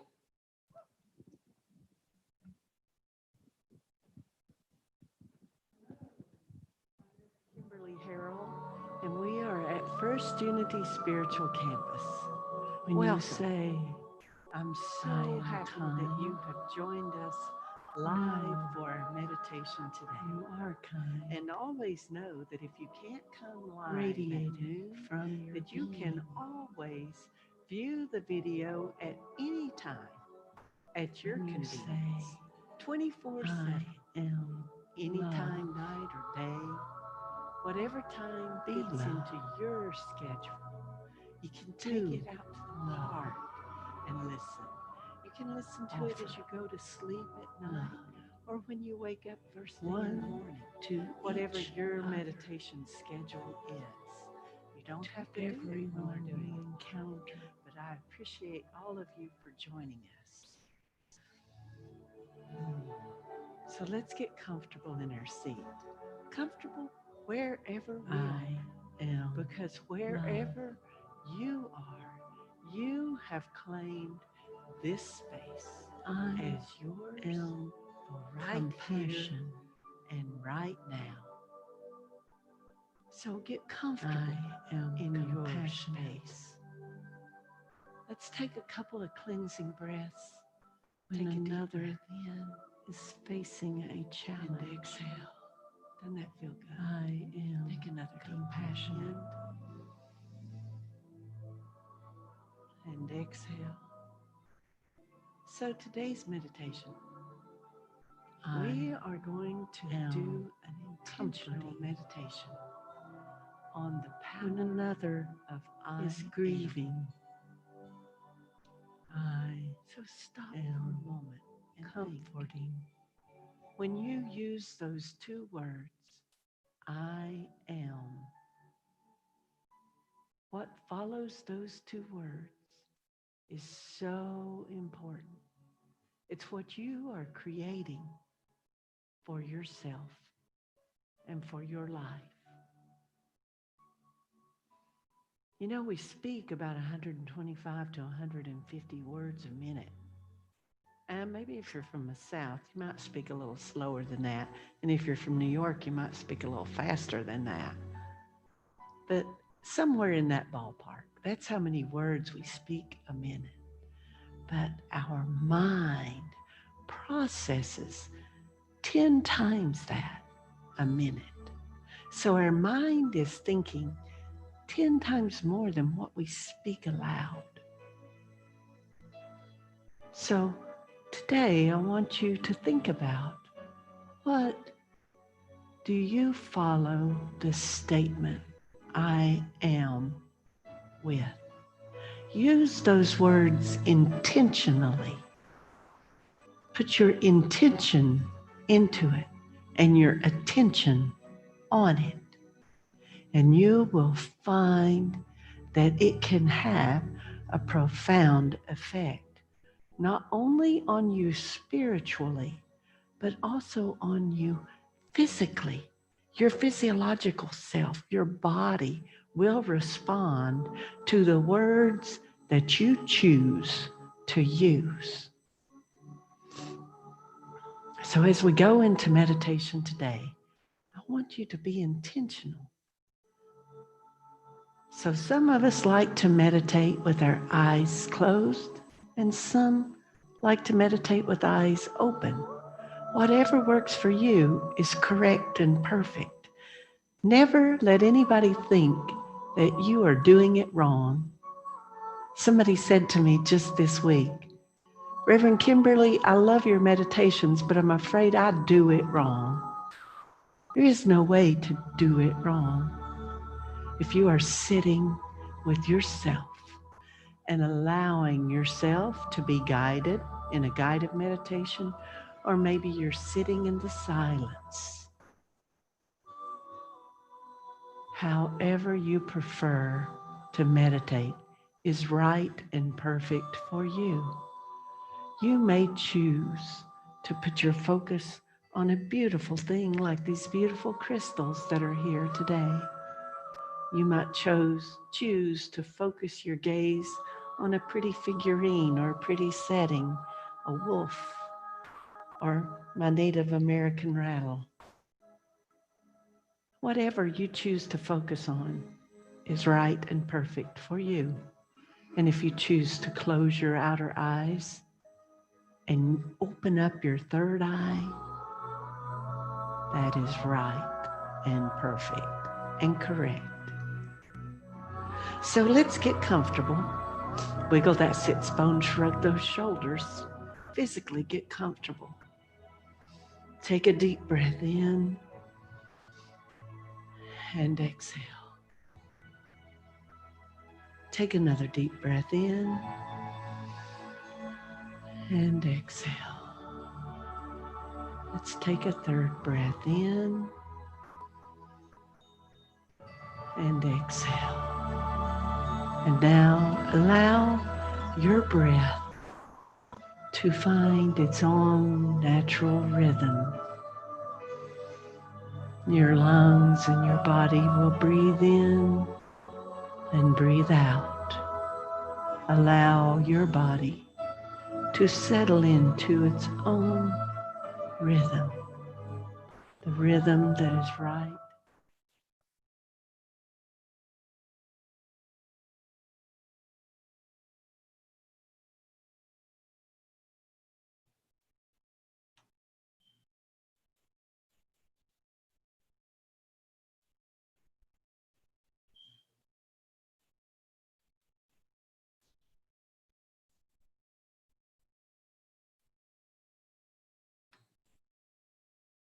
This is what called mesmerizing.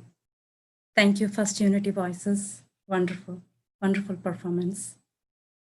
Friends, hope everyone enjoyed it as much as I did. Thank you, viewers, for having me today here on this platform. Now, I would like to hand it over to Sandhya Master. Sandhya Master is from Colorado Springs, Colorado. Sandhya?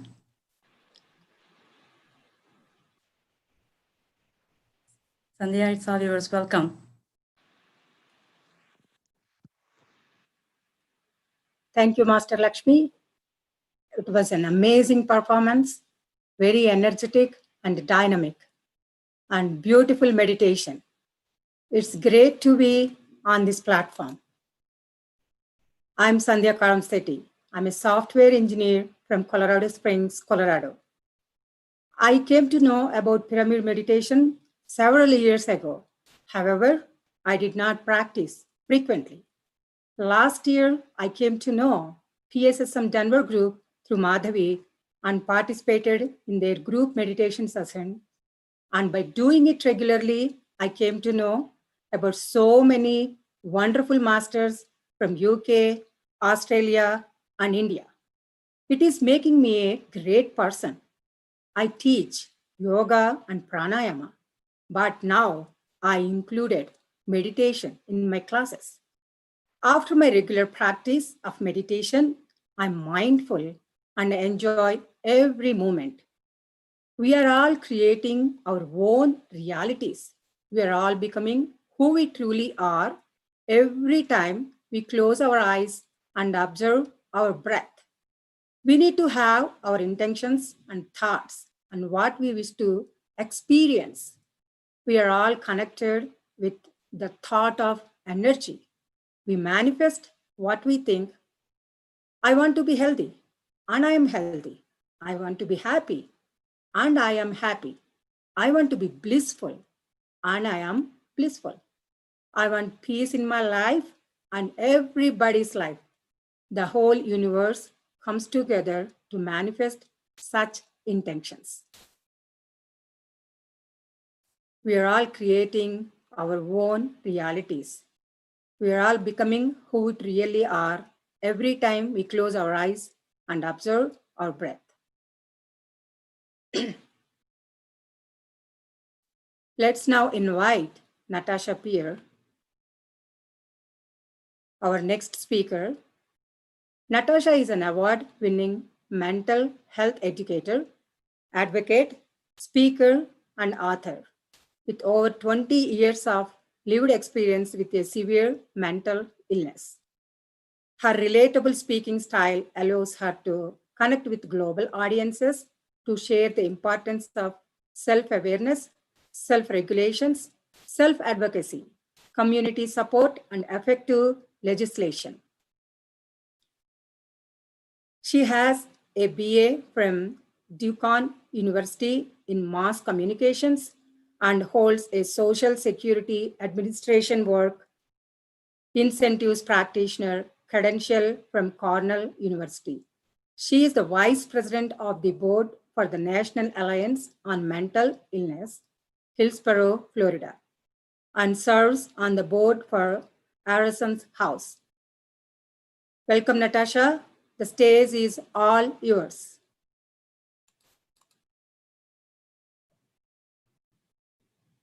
Thank you so much for that introduction. I appreciate it. And to everyone viewing, I really hope that you've enjoyed these 3 days of the Spiritual Science International Meet, of course, hosted by PSSM Global. Thank you so much to Patri for the invite, and of course to my spiritual leader, Reverend Dr. Temple Hayes, and my First Unity Spiritual Campus community. I appreciate you. I am Natasha Pierre, and for the time that I am with you today, I want to talk about awakening ourselves so that we can awaken the world. I'm in the midst of an awakening in pretty much just about every area of my life.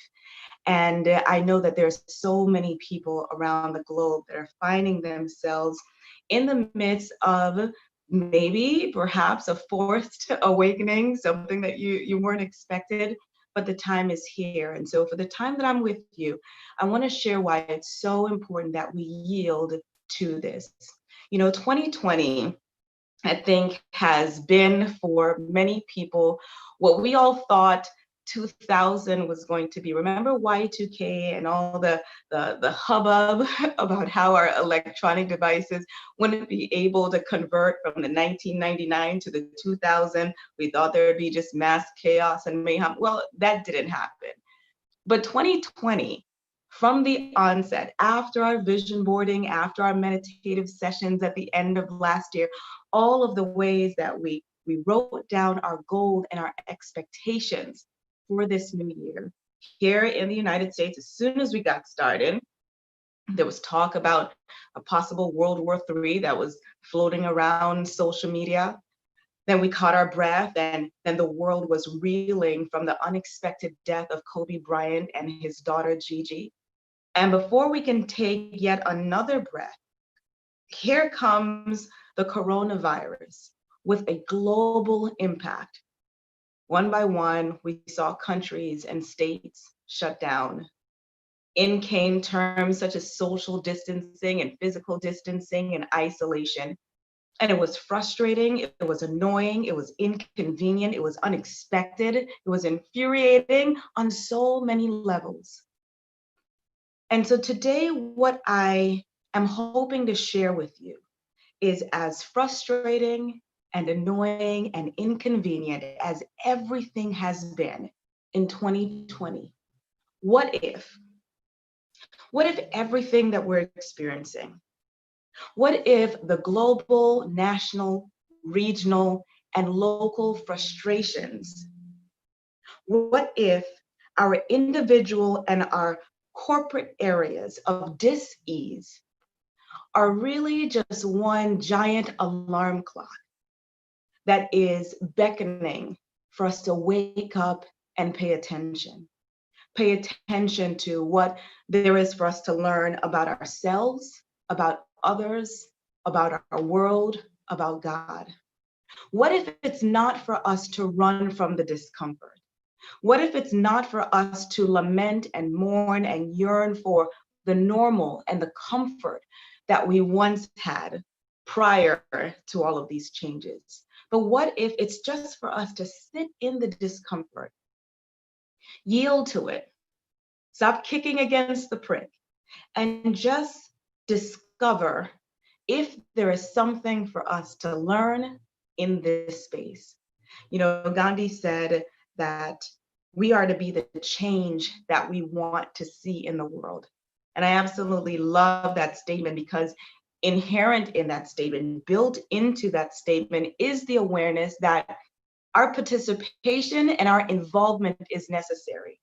If we are ever going to manifest the peace, the love, the patience, the kindness, the justice that we so desire to have in our world, it starts with us first. How can we manifest what we do not already possess? How can we be the love that the world needs if we aren't walking in love? How can we be the peace and the patience and the kindness and the gentleness that we so desire to have manifest in our schools and in our corporations and in our faith communities if we did not embody it first? You know, I study English. I studied English in undergraduate. I love etymology and the meaning of words and the origin of words. So when we talk about being the change, be is it's a verb, it's an action word. It is also present progressive tense. It means that as long as you are in this earth realm and you have breath, you're always going to be awake. You're always going to be alive and vibrant and changing and dynamic, always in this earth realm. When we talk about change, we're talking about our ability to make a difference. So in essence, be the change you want to see in the world means that for today and forevermore, you and I must repeatedly and continuously show up as the difference our existence is supposed to be in this earth. It's not about us pointing fingers about who's supposed to make the change and who's supposed to be the difference makers. You are the change agent. You are the difference maker. It starts with you. And so 2020, and realistically from last year, I've been in just one seemingly nonstop evolution. You know, I heard it said this morning by Bishop Carlton Pearson that 2020 is the best of times and it's the worst of times. Personally, it's been the best of times because I am living 100% fully in my purpose. I'm grateful that my vocation and my passions, my talents, skills, and abilities are all lining up. Yes, people are recognizing it and speaking engagements are coming in, and that's wonderful. And simultaneously, I now have 10 people who have contracted the coronavirus, 4 of whom have died. And so, best of times, great things are happening. I'm being the change agent, being the difference maker, and simultaneously, absolute grief. And yet, I must still awaken in the process of all the good, in the process of all the not so good.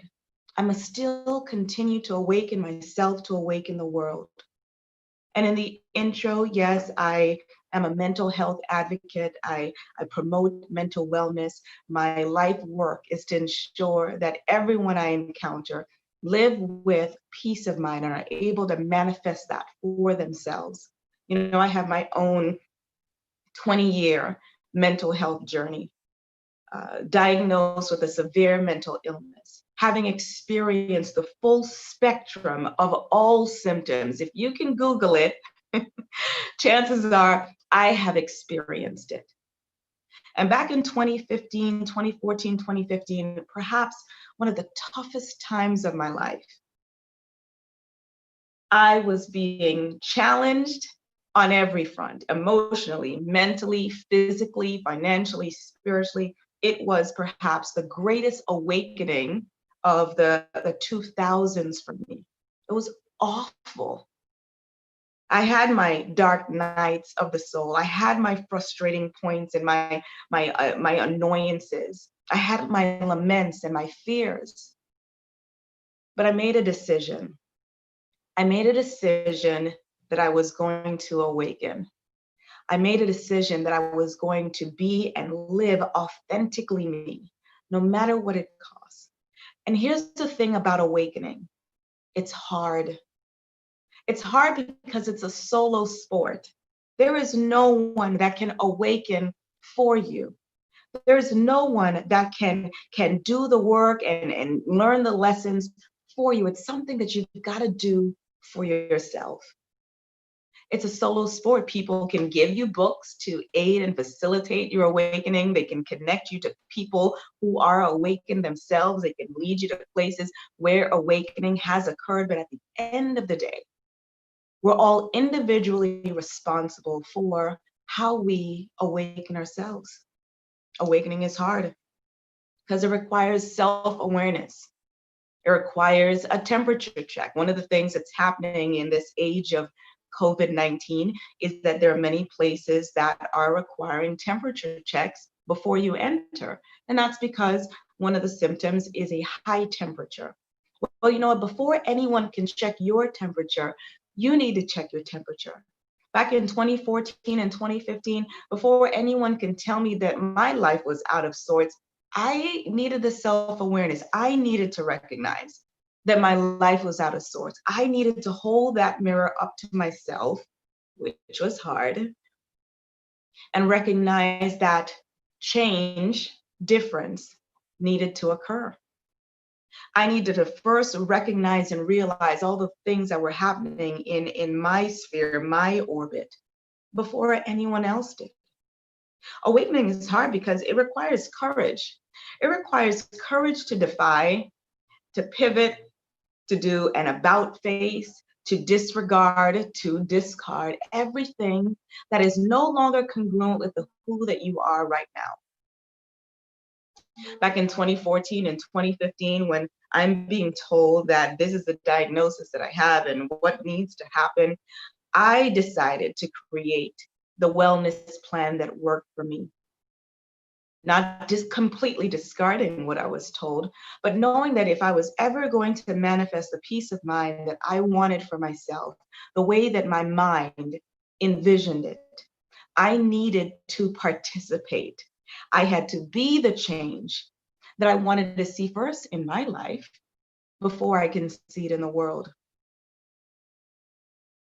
Disregarding, discarding, change, courage. It means you're going to have to turn away from all of the ways that you've been told how to do something. All of the ways that you've been taught, all of the ways that you've been trained, that maybe you have trained, that have been passed on generation to generation. What is working for you right now? What is it that your soul is longing for, that you are crying out for? That silent scream, what is that thing? And it takes courage, because many times awakening is a solo mission. If you're fortunate, if you're blessed, you're gonna have someone to accompany you on the journey. But everyone is awakening in their own way at their own pace. And courage means that I'm gonna move forward. I'm gonna keep going. I'm gonna blaze this trail. I'm not certain what's at the end of this path, but I have the peace, the inner peace, and knowing that I am on the right path. Awakening is hard because, again, similar to the word be, awakening is that present progressive verb. It doesn't stop. Awakening keeps going and going and going, and you commit to awakening over and over and over again. One awakening that I had in 2014 and 2015, that was great for that season, but here I am yet again in another season of awakening. Awakening means that you have to commit to being a lifelong learner.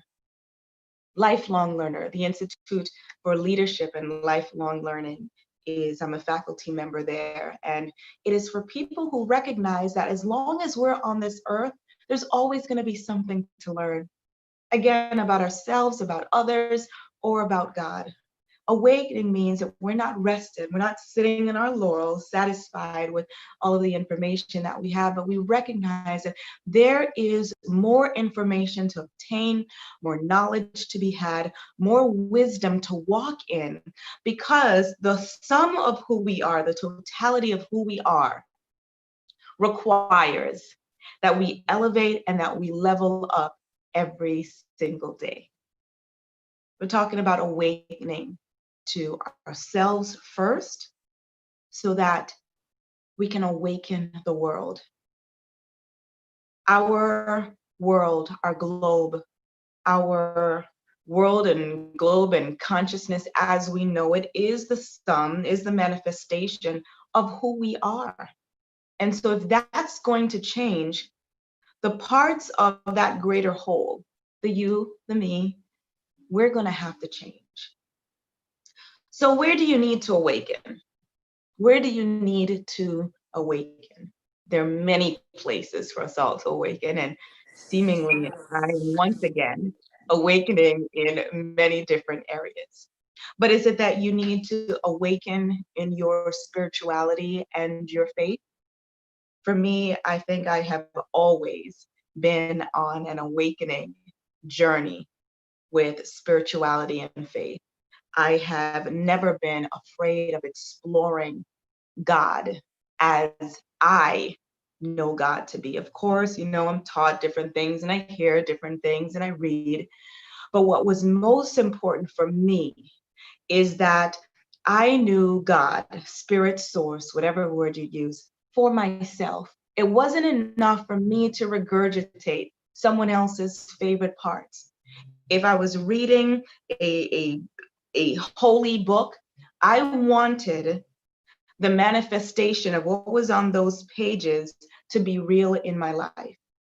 So is the awakening right now for you in your faith and spirituality, where you have to move beyond what you've been told and what you've been taught to experience the God that you desire? And if so, walk in that. Is the awakening in terms of your identity? I am yet again in an identity awakening to my own worth, my own value, separate from my doing, separate from the things that you are good at, separate from all of the ways that people pay you, separate from your titles and all of the roles and hats that you wear, separate from all of that. Who are you? Who do you say that you are? I've been called actress, model, coach, speaker, author. All of those are things that I do. But at the core of my being, I am a global citizen that desires that when anyone encounters me, whenever I encounter anyone, that they indeed know that they've been in the presence of God. That's who I am. So is it that your identity, that you need to break away from your human doing and embrace more of your human being? Is that where the awakening needs to happen for you? What about in your relationships and friendships? Perhaps that's where the awakening needs to occur. Perhaps there needs to be a shift away from the people who were for you in one season and beneficial in one season, but they're not beneficial in this season. And now you need to find your tribe, and you need to connect with the people with whom you're going to co-create with in this season. Perhaps that's where the awakening lies. Where's the awakening for you? Is it an awakening in your understanding of good and evil? One of the things that I have purposed in this season of my life is I'm not using the word bad and wrong. There's good, there's not so good. And that's what works for me. Because truth be told, even the things that I may have wanted to call mistakes and errors and lapse in judgment in my life, they were all fuel for the who that I am today. Nothing goes to waste. Everything is part of the big stew and the big jambalaya that is my life, that allows me to sit fully assured in my isness, in my authenticity, and share with you today. Where do you need to awaken? One of my favorite phrases for this season is one that comes from Reverend Temple Hayes, which is, I'm not making it wrong. I'm not making them wrong. Everyone has a different journey.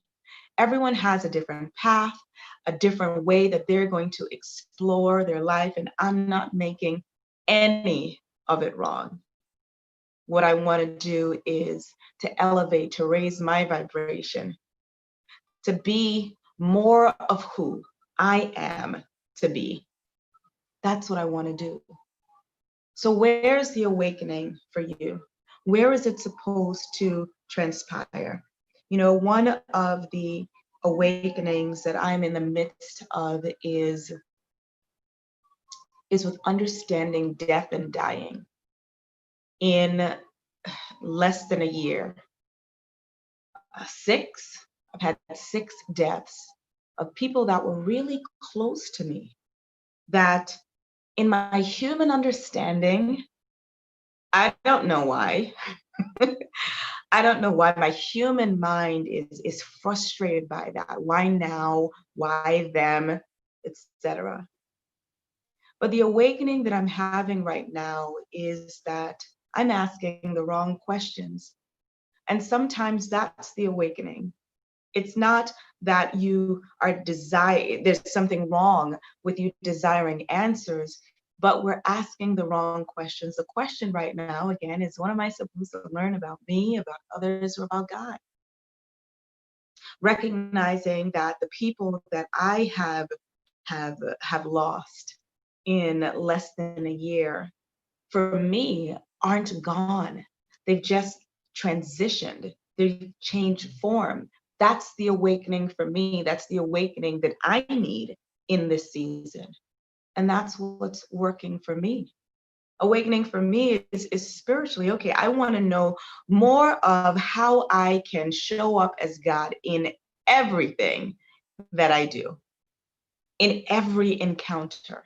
And much of that involves transcending my humanness, transcending, you know, and we all have them, I know I'm not alone, transcending the tantrums and the frustrations and the base communications and interactions and elevating to some other plane.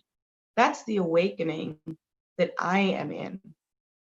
Relative to mental health, my awakening is in discovering how I can manifest peace for me when there's chaos. One of my favorite phrases right now is psychological homeostasis. How can I maintain balance and self-regulate in this season when there's the coronavirus, there is racial awareness being brought to the surface, when, you know, people are behaving badly everywhere? How can I maintain that state of calm and that state of being? And for me, awareness is that I can't do it in just my strength. And so I meditate, and so I pray. Yes, there's absolute value to that. I can tell you 100% that I would be unable to do all that I do and to be here with you if meditation wasn't a mainstay, a constant part of my every day. So we're awakening. We're awakening to ourselves first so that we can awaken to the world. And how am I doing that? How can you do that? One of my favorite quotes is from Brené Brown. Don't shrink, don't puff up, stand your sacred ground. With all of the demands that pull on us to be something that we're not, I am comfortable and I'm rested, and I've made my address in being simply Natasha. Simply the me that I was created to be, and to show up as her in every moment that I can. One of my other favorite phrases is that, and again, Reverend Temple, the world, the universe has plenty of everything that I need. And so there's no scarcity. Everything that I need, every person that I need, every resource that I need comes to me quickly. And so that's my awakening, because I'm not hoarding. I'm in a process of tossing and discarding as much as I can, because I know everything that I need, every person that I need to connect to is coming to me quickly. That's how I'm awakening. Be the change you want to see in the world from today and henceforth, today and forevermore, repeatedly, continuously. Show up as the difference. that the world needs, that your existence is intended to bring into this earth continuously, over and over. Show up as that. We're not looking for leaders, we're being the leaders. We're not looking for the right voice, but we're being the right voice. We're awakening ourselves so that we can awaken the world. And as I close, I'm moving forward in freedom. The freedom that I desire for myself is the freedom that I desire for everyone else. And if you needed permission to be fully who you are, undiluted who you are, functioning at full strength, high beams on, driving in the depending on where you are, whatever lane is the speeding lane, the go fast lane, driving fully in that lane. If you needed permission to do that and to be that, then I am giving you permission to do that today, because the world needs your genius.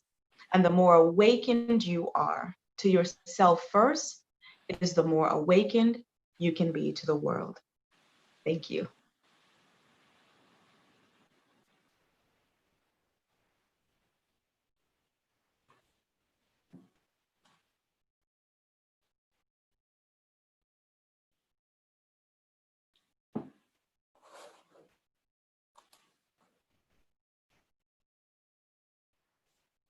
What a wonderful speech it was. Thank you, Natasha Peer. Be the change you wish to see in the world, and it starts with you. My Atma Pranam to Brahmarshi Patriji, Ratnamala Patriji, Pari Patri sisters, and Madhavi. I'm handing it over to our energetic and dynamic global master, Pari Patriji, for the closing ceremony. Thank you, Sandhya. Thank you very much. It was you did amazing. And considering everybody who's watching today, most of our hosts are coming on camera for the first time. Thank you so much. You are wonderful. Thank you for the wonderful opportunity. Yes. Natasha, it was absolutely amazing. Thank you for accepting our invitation and coming on in such short notice. We're truly grateful for sharing your wisdom to the world right now through this platform. And this is absolutely, everything that you mentioned was absolutely relevant for the current times. Thank you very much. And now we are at the end of our 3-day event. Before I do the closing, I would like to invite our director, partner, Queen Itasha, on right now before we move on to the closing. Okay, so anyways, okay, there is some technical issues. Okay, let's go ahead with the closing, guys. It was truly wonderful spending this 3 days with you, bringing on different speakers and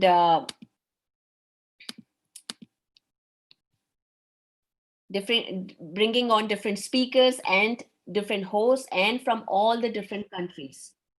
So I am truly amazed with the participation and the feedback that we have been receiving since last 3 days. Let me first go through the process of doing the vote of thanks. Okay, can we reduce the volume a little more? Can we reduce more? Yes, thank you.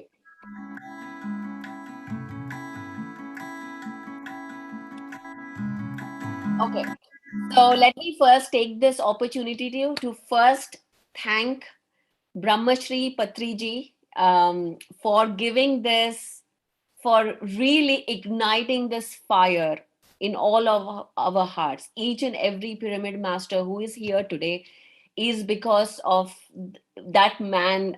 He ignited this passion, this fire within us to seek within, to go within, and understand that we are all masters. We are all masters. We are all here co-creating our reality. And taking away the blame and complaining from the outside and going within and knowing that the power lies within. And that's what he taught us, and that's how this whole organization was started back in 1990, with starting with one person, and today we have thousands of people following this movement. There are 20,000 pyramids built across India and around the world, where people go in to meditate for the sole purpose of meditation. There are 2 mega pyramids built in India, one in Bangalore, the Pyramid Valley International, and the second one in Kartal in Hyderabad, where 5,000 to 6,000 people can sit and meditate together. This has created waves of transformation, waves of healing across the world. People have started healing themselves, starting with headaches to more chronic diseases and illnesses. This has truly empowered people to start seeking within, to just becoming leaders, to becoming masters, and teaching others and spreading this meditation others. Today, we invite everybody who is watching to come join us and support this movement to take it forward globally. This movement is intended to bring this meditation, the pyramid power, and this technique of meditating in a pyramid out of India and to the across the globe. I guess we can stop the music. Thank you, Soumya. So across the globe. So thank you so much. And there are many ways that you can reach out to us. We are on Instagram, Facebook, LinkedIn, Twitter. You can connect, you can email us at connect@pssmglobal.org for any inquiries, whether it is partnership or if you would like to get more information and support. Also, now I would like to take this opportunity to go forward and thank everybody. First, after Patriji, I would like to thank you, my mother, Swarnamala Patriji, for being the support, and she has given me this inspiration and motivation to be where I am today. So, and to the whole movement. She is the co-founder of Pyramid Spiritual Society's movement, Swarnamala Patriji, and my sister Parinita Patri. I would like to thank her to be in support of this whole 3-day event madness. Thank you. And our media partners, PMC channels, PMC Global, PMC English, PMC Marathi, PMC USA, PMC UK, Zorba, all our Tamil, all our channels, media channels that are dedicated to promoting the message of compassion, the message of meditation to the entire world. So I would like to take this opportunity to request each and every one of you to go and subscribe to these channels, all of those channels, and share them, because this is the way, as Marshall said, the way to take this information to the masses is through media, is to doing this, is presenting this information to each and every community. And next, I would like to thank our partners, Global Pyramid Conference. I would like to take this opportunity to thank Martha Thomas personally for being the unconditional support for this PSSM movement, and also dedicating to spreading this movement across the globe. Thank you very much, Martha. This has been truly wonderful, and it couldn't have happened without you. Next, I would like to thank our partner, First Unity Church, a spiritual campus, Temple Hayes. She is also our board member, PSSM board member, and a very important aspect of part of Global, PSSM Global. Mark Karen from Conscious Living Network, who has been there in the back end supporting and running the show. We also I also want to take this opportunity to thank Enforce and Peace, Itasha Thomas, she has been working to take this meditation to law enforcement, military, fire, and EMS. This event is dedicated to taking meditation into the interior parts of law enforcement and really starting the transformation there and building pyramids. So all the donations that come into for this event are going to that mission. And also I would like to request and invite you to consider donating to PSSM Global via PayPal to the email donate@pssmglobal.org. Now, next, I would like to thank our sponsors, Hoopy Electric from India, who has sponsored our PMC broadcasting today in last 3 days. Also, Jules Alvarado from Simply Healing with Jules. She was our opening keynote speaker today, this morning. Next, I would like to thank Dr. D.R. Karthikeyan, IPS former CBI director, and DG, Dr. Vimala Mehra, IPS DG Prisons, Tihar Jail, Asia's biggest jail with over 20,000 inmates. Dr. Sangeeta Nehra, Director, Ayush, Haryana Government. V.R. Chandran, former ITBP commandment and now in deputation from Home Ministry in PM Task Force, India. We have had representatives from the law enforcement from India on the day one who talked about the importance of meditation and also the role of PSSM movement in law enforcement. If you have not watched it, I would like you to invite to go to our day one videos and please watch their wonderful messages on how PSSM is PSSM role in incorporating mindfulness and meditation within law enforcement. Next, I would like to now thank our team from India. So now as I thank, I would like to, if I'm calling your name, please switch on your cameras, and the host, I would like you to ask to put us all on gallery mode as I call their names upon. I would like to ask from India, we have Pallavi, Shalini, Purnima, Rinku, Swati, Pradeep, Rose, Sneha, Sheena, Inaya, Upali, Akshaya. All of these people have been this part of this 3-day journey, and I would love to, if you are here, please switch on your camera and really thank you and grateful for your service for this 3 days and supporting this event. And I would also want to thank, and moving on to the UK team. Parinita, please, if you are here, please switch on your camera. And Swarnamala Patriji, if you are here, please switch on your camera.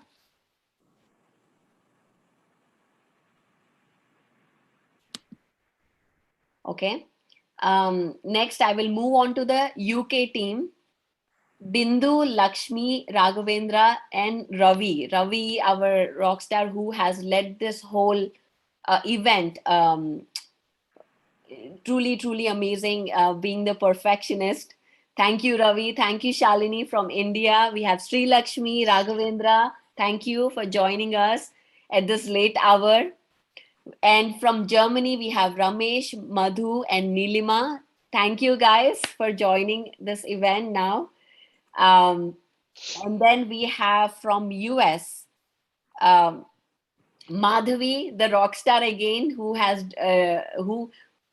has taken up this challenge and has done it so amazingly. Thank you so much, Madhavi. We have Divya, Arun from Atlanta, Lakshmi, Pratima, Sheetal, Josna, Deepti, Sandhya, and our young stars, Ankit, Pranav, Kartikeya, Aditya, and Ankit. And Sirisha, if you are here, our Spanish movement, Marlon and Hrishikesh, our Vietnam masters, Wokim and PD Thao, these are all were the part of this movement, and I am so amazed that we have people from so many countries involved in this event. Thank you so much for being a part of this movement. And also I have more names. I'm not yet done. Okay, so these are the names that without them, this event couldn't have happened the way it has happened. The whole website, SSIM live.org, was done by Amulya and Tanya. They are the brains behind that. So I would like to really take this opportunity to thank them. Thank you for staying up late nights. They just a small story. The DIYD was done on June 21st, and the next day they were on SSIM. So they had absolutely no break. So I would like to thank you, Alekhya, Shastri ji from Delhi.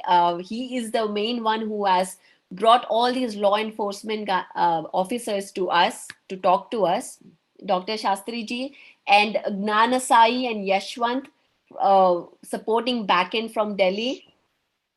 And of course, we have Soumya and Monisha, who have been working with me and with the madness relentlessly. Thank you. And we have from the back end, the PMC team, who is really giving all this information. Krishna, Sidhu from PMC, please wave your hands. Yes, Krishna is here. He has been in front of the laptop for 3 days.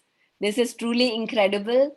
Thank you. And if there is any name that I have missed, please forgive me. And also I have to mention the SSIM theme song was custom made for this event by Akshaya from Delhi. So all the graphics, we have all graphics done by the team from Tanya and Amulya. The music was done, and we have the media team here and all the moderators and hosts. Thank you so much. Thank you. Swarnamala Patriji, would you like to say a couple of words? Let me unmute you. Yeah, it was really great program, 3-day program. And Radhika, sorry, I forgot Radhika. Oh my goodness, how can I forget Radhika? Before I allow you to speak, Mother.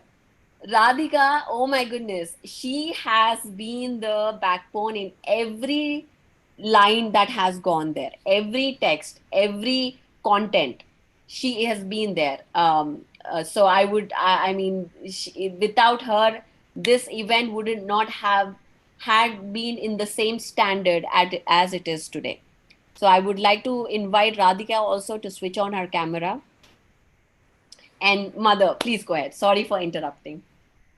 Yeah, it was really beautiful program.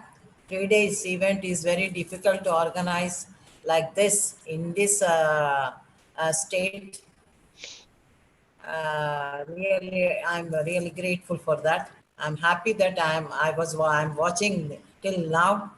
It is midnight, but still I'm fully awake because I wanted to see the dance. It was really great dance. They have done a great work.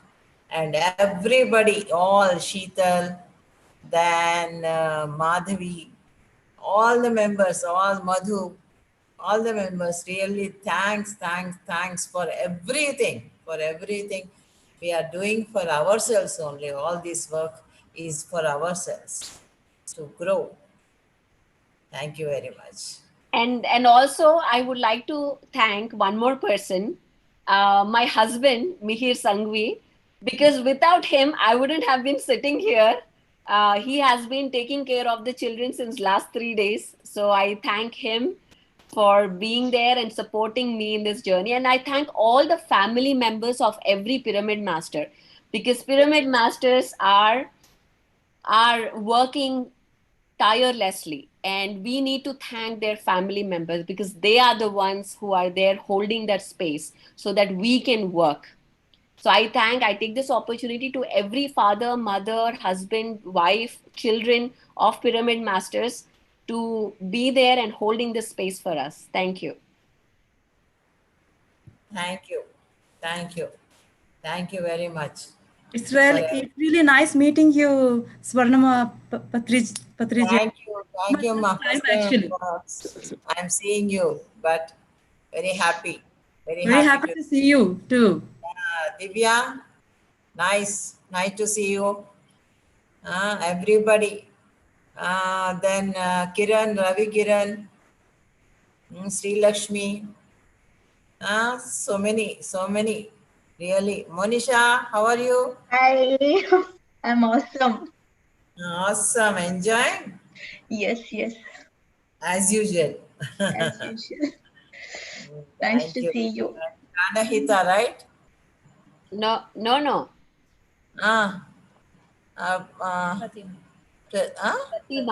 Pratima, right. Sorry, I can't see it properly. Yeah, Pratima. Really good to see you all. Nice to see you, ma'am. Thank you so much. It's such a pleasure. I Yes. also want to mention, we also had support on the YouTube continuously. Josna from Austin, I forgot to mention her name, so I wanted to mention. And really grateful. If anyone would like to speak, please go ahead and unmute yourself and speak. If anyone wants to share any last words. It is such a pleasure to work with you all, Pari and both Paris and then Swarnamala Madam and Patriji. Your family is like motivation to us. Like you are all so devoted in teaching us meditation and then spreading meditation. It is such an amazing feeling to have you all with us. It really motivates us a lot. And with Pari, she has 2 small kids and 3 days, like she's rock star, like she's like just on top of each things. It's like amazing. I mean, I guess it's only the meditation can do this for us. That's what I can say. True, Madhavi, true. I'll just speak in Telugu for a moment. Like పరివర్తన అంటారు కదా, పరివర్తన వస్తేనే దీనికి ఇదంతా change కి ఇది అని. సో ఆ పరివర్తన తీసుకురావడం చాలా కష్టం, చాలా కష్టం. అది one has to pull them by themselves అనమాట. దానికి ఈ ప్రోగ్రామ్ అంతా it's giving that energy to change by ourselves. Yes. Thank you very much. పరివర్తన అనేది లోపల నుంచి వస్తే అన్నీ వస్తాయి. It's a wonderful journey. My big pranam to Ratnamala Patriji and wonderful, energetic, dynamic Pari sisters and our global master Pari Patriji. And I'm seeing Madhu and Ram Gajala here. Amazing meditation sessions I have attended from you guys. It's an opportunity for me to tell your names here. There are some other UK masters as well as. Also, of course, Shane Daga is one of the great master. And I have been attending Chandra Masters from Pyramid Valley for 40 days. It was an amazing. Thank you all. Meeting all of you is a great opportunity for me to grow as a master in the meditation. Like I teach yoga and pranayama. Those are all like charging my cell phone. The meditation is a SIM card for the phone. So thank you, Madhavi, for introducing meditation. I have known meditation for past 15 years. I was not regular. After Madhavi introduced it in Sai Baba Temple in Denver, I have been doing meditation every single day, whether with one master or a couple of masters or by myself with the beautiful music, whatever the music is available in the YouTube channels. Thank you so much. Ratnamala Patriji, I have watched your videos. My Atma Pranam to you. You're such an awesome person, seeing all of us as your kids. Thank you. Thank you so much. Yes. And all the kids, youth, really they have spoken so nicely, so really small kids, but they have told so many things Even when we were so small, we didn't know that. But they are speaking so well. They will become master of masters. Yes, and thank you for staying here because we really miss Patriji today, and thank you for being there and holding that space for him. And thank you very much, everyone, for this wonderful event that has happened for the last 3 days. Everyone has worked really hard and relentlessly and very tirelessly, and each and every one has contributed their own strengths to this particular event, which is amazing and wonderful. Each and every one has done a miracle on their own part, and all of us have contributed our part to the success of this event, and let many more events, such events, come up in the future, because there have been many amazing speakers who have come up onto the stage and shared their experiences. So the beautiful music, the beautiful sharing of wisdom and experiences, it has been a really wonderful journey for all the 3 days. And I congratulate and thank each and everyone who has participated behind the scenes, in front of the scenes, and participated in this event. Thank you very much, and my heartfelt gratitude to each and every one of you. Thank you. Namaste. And thank you, Pari. నేను లేనప్పుడు వాళ్ళ ఫాదర్ని తనే చూసుకుంటుంది. ప్రతి ఒక్క Zoom మీటింగ్ని తనే దగ్గరుండి దాన్ని మ్యూట్ చేయడం, అన్మ్యూట్ చేయడం, లేక వీడియో చేయడం, everything she's looking after. When he have to sleep, what he wants, and all the needs of her father, she's taking care now. When I'm in Bangalore and she's with him and she's taking complete care of him.